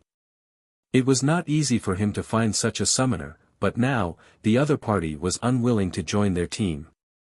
This was really making him anxious. "Boss, I don't agree with her learning magic from us. Our magic is, killing magic." Mu Nanyan looked at the 5 uncouth men, but her mind was unusually meticulous. She felt that Yun Sheng was indeed too young. She was not suitable to be a bounty hunter with them, let alone participate in leveling up combat. Although the Royal Magic Academy might not be able to learn advanced magic, it was indeed the most systematic place to learn basic magic. "Boss, although I don't want to admit it, I also feel that the tomboy is right this time." Even Wenren Qiu felt the same way as Mu Nanyan. Wenren Qiu and Yun Sheng had not known each other for long, but Yun Sheng was very sensible despite her young age. This made Wenren Qiu, who was an only child since young, have the impulse to treat her as her own sister and dote on her. Yun Sheng's ability to make potions was top-notch. She was more suited to saving people than killing people. Being a bounty hunter was not suitable for this little thing in front of her. Yun Sheng listened to the two people's sincere words, but her heart quietly changed. The people in front of her had only met her by chance, but they were so considerate of her. It really surprised her. "But, if we don't have her, where are we going to find another summoner? Are we going to stay in the C-rank hunting team forever?" Feng Kuo also knew that Yun Sheng was too young, but that was also something that could not be helped. "Captain Feng Kuo, I can't be your official member, but I can be your substitute member. I promise you that after I learn basic magic from the Royal Magic Academy, as long as you need me, I can temporarily be your member." Yun Sheng could see that the people in front of her must have difficulties. She was a person who would take revenge and repay kindness. She would remember the kindness of Huang Teng and the other two. When the three heard that, they all felt that Yun Sheng's words were feasible. Letting Yun Sheng be a temporary member meant that she did not need to follow them to do missions. She only needed to participate in the final assessment of the CB rank hunting team. But before that, they really needed to let Yun Sheng strengthen her magic cultivation. "This idea is not bad. Little thing, you've helped us Huang Teng a lot. Since that's the case, we should also return the favor. How about this, let the leader recommend you to join the Royal Magic Academy." Wenren Correo liked this clever and sensible little girl. Yun Sheng only knew that to join the Royal Magic Academy, she had to rush in every spring. But there was one thing she did not know. Not every child of the right age could join the Royal Magic Academy. Only the children of nobles and rich families could enter. If the commoners wanted to enter, they had to undergo a very strict magic assessment. If the first few conditions did not match, then there was only one way left, and that was to be specially enrolled. As the name suggested, specially enrolled students were students with special skills. And Feng Kuo happened to have this channel to let Yun Sheng enter the Royal Magic Academy under the name of specially enrolled students. As for the reason, it was because Feng Kuo himself was a lecturer in the Royal Magic Academy. Don't be too surprised. The teachers in the Royal Magic Academy are all armchair strategists. I've been hired to be the magic lecturer for the combat class. Feng Kuo did as he said. Without any hesitation, he directly brought Yun Sheng to Yujing Magic Academy. Yun Sheng did not expect that she would arrive at Yujing Magic Academy so quickly. Feng Kuo disliked Yun Sheng's short legs and slow walking, so he directly put Yun Sheng on his shoulder and walked towards the Magic Academy's admissions office. As he walked, he also introduced the situation of Yujing Magic Academy to Yun Sheng. Yujing Royal Magic Academy was a magic academy established by the previous emperor of Zhou State. The original decree was to change Zhou State's many years of poor magic and the tradition of emphasizing martial arts. But the establishment of the Magic Academy did not change the current situation of Zhou State. In the past few years, the Royal Magic Academy had always been at the bottom of the list of intermediate magic academies in the mainland. Regardless of whether it was the magic combat competition or the innovation of magic potions, they did not have any outstanding results. So, the Royal Magic Academy was once called a trash academy. This was also why Feng Kuo had a look of disdain when he first heard that Yun Sheng wanted to join the Royal Magic Academy. If not to satisfy the vanity of some people in his family, he would not have bothered to teach at the Royal Magic Academy.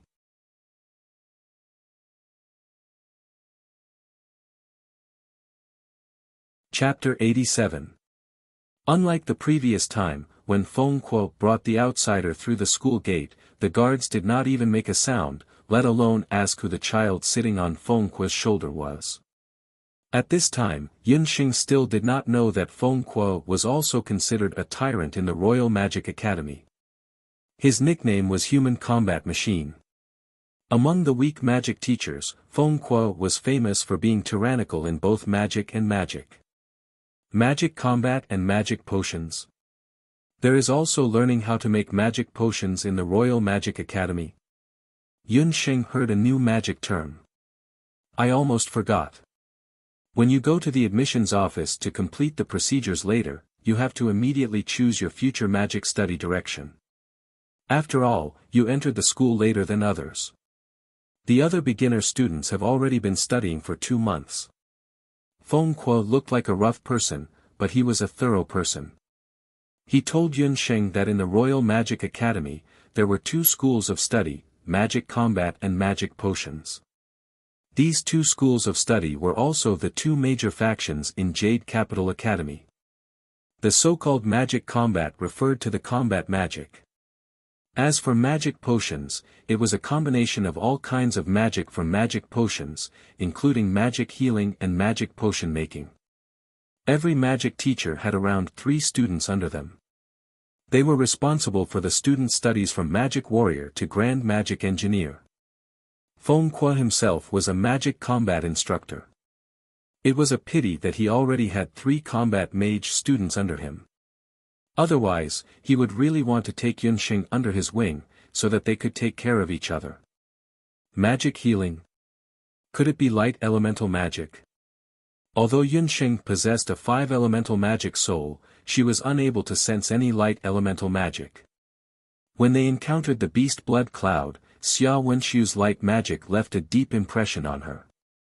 Another reason why she insisted on going to the Royal Magic Academy was because she wanted to learn light magic through other means outside of the temple. Of course not. After learning magic systematically, you will realize that light magic is not the only thing that can heal. For example, water magic can heal after fusing with magic potions. As a magic master, Feng Kuo's knowledge of magic was much more than Yun Sheng's. Pondering for a moment, he continued, on the continent, there are very few people who can truly comprehend the light element. The slightly more talented light-type mages have all been selected by the temple. I remember that ever since the establishment of the Magic Academy, there has only been 1 light-type student. It's a pity that that student's talent in magic combat was ridiculously poor. Feng Kuo's facial muscles trembled as he recalled the first time that student attended a magic combat class. That scene was unbearable to recall. While they were talking, Feng Kuo had already brought Yun Sheng into the Imperial Magic Academy's admissions office. When he heard that Feng Kuo wanted to recommend Yun Sheng as a specially recruited student to enter the Royal Magic Academy, the tutor at the admissions office had a troubled look on his face. Lecturer Feng, I'm sorry, but the number of specially recruited students for the combat department this year is already full. We can't accept this new student. Oh. It's full, isn't it? Lecturer Fu, I remember now. Your son seems to be in my combat class. I'll have to give him some pointers in the next class. Feng Kuo rubbed his chin and muttered to himself. The tutor was so scared that his face turned pale. Feng Kuo was a dual cultivator of magic and martial arts. He was definitely an anomaly among the mages who couldn't carry anything. His family had only 1 son for 3 generations. If his precious son received Feng Kuo's pointers, then he would be done for. Lecturer Fu clearly remembered that once, a fire-type magic tutor spoke carelessly in front of him. He didn't use any magic at all and beat him up until he had to stay in the school's infirmary for more than a month. Just now, that little girl came in sitting on Feng Kuo's shoulder. To be able to be so intimate with Feng Kuo, she might be Feng Kuo's illegitimate daughter. He couldn't afford to offend her. Wait a moment, let me take a look. The magic tutor was so flustered that he didn't even have time to wipe the sweat off his forehead. He flipped through the information. That's it. The magic potion department still has a spot for a public student of magic potions. The school can provide breakfast and accommodation for free, but you have to help the magic potion department take care of a public herb field. A public student of the magic potion department? Isn't that the same as the magic potion department? This won't do. You also know that the magic potion department has always been ridden on by the magic combat department. Feng Kuo glared angrily. His pair of bear eyes stared fiercely at the magic tutor. Tutor Feng, I'll be a public student of the magic potion department. As long as I can enter the school as soon as possible, I have no objections. Yunxing heard from Feng Kuo that whether it was the combat department or the magic potion department, they had to learn beginner magic at the beginner stage. Yunxing didn't have a problem joining either faction. Moreover, the only person she knew in the magic academy, Gufeng, was also a public student of the magic potion department. If that's the case, then I'll have to trouble you first. If you're not used to it by then, you can still transfer to another department. Feng Kuo saw that there was really no other way, so he waved his hand and reluctantly agreed to let Yunxing join the magic potion department. After confirming the magic potion department, then choose another tutor. Right now, there are still a few empty students under the tutors of the magic potion department. The tutor in the admissions office breathed a sigh of relief. His impression of Yunxing also improved a little. Fortunately, this child didn't inherit her father's fiery temper. In the Magic Academy, it had always been the tutors who chose the students. This time, it was because of Feng Kuo that Yunxing could choose her own magic tutor. I'll choose her. Yunxing chose very straightforwardly this time. She pointed at a person in the tutor's handbook. Mary. How can you choose this wicked woman? Who knew that when Feng Kuo saw the person Yunxing chose, his eyes almost bulged out of their sockets. He had an ugly constipated look on his face. The reason why Yunxing chose Mentor Mary was very simple. It was because Gufeng was Mary's student, and the information showed that Mary only had 2 students under her, so she just happened to be short of 1 student. Yunxing just smiled. She wanted to have the same mentor as Gufeng. A few hours later, when she received the news from the academy, Mentor Mary went berserk. The school has appointed another public student for me. What? And it's Feng Kuo's recommendation? No, I'm going to the admissions office. If Feng Kuo recommends someone to come in at this time, he's definitely not a good person. After receiving the news that she was about to accept a new student, Mentor Mei Li's gorgeous face immediately became murderous. Who was the person she disliked the most in the entire Magic Academy? Feng Kuo was ranked second, and no one was ranked first. Coincidentally, Feng Kuo also thought the same. But, Teacher Mary, the new public student this time is a woman. Haven't you always complained that there are no female students? Gufeng and a green-robed magic student stood at the side. Humph, what I want are lively, cute, beautiful, and smart female students. Do you think that with Feng Kuo's bear appearance, what kind of good can he recommend? Maybe it's a female bear. Don't tell me you want to study with such a new student. Mary gritted her teeth. I heard that the other party is only 6 years old, and she's a fire and earth dual-element mage, Gufeng interjected again. Mary's footsteps stopped. She looked at Gufeng and the green-robed magic student in front of her again and sighed. Looking at the two of you, I suddenly feel that a bear might be a very cute animal. You're tuning into the Han Li's Wuxia Adventures YouTube channel. We're so grateful for your support, and don't forget to subscribe to join us on this incredible journey through captivating stories. Your generosity through donations truly makes a world of difference, as it's the primary source of revenue that allows me to expand and enhance this channel for you. Thank you from the bottom of my heart for being a part of this adventure.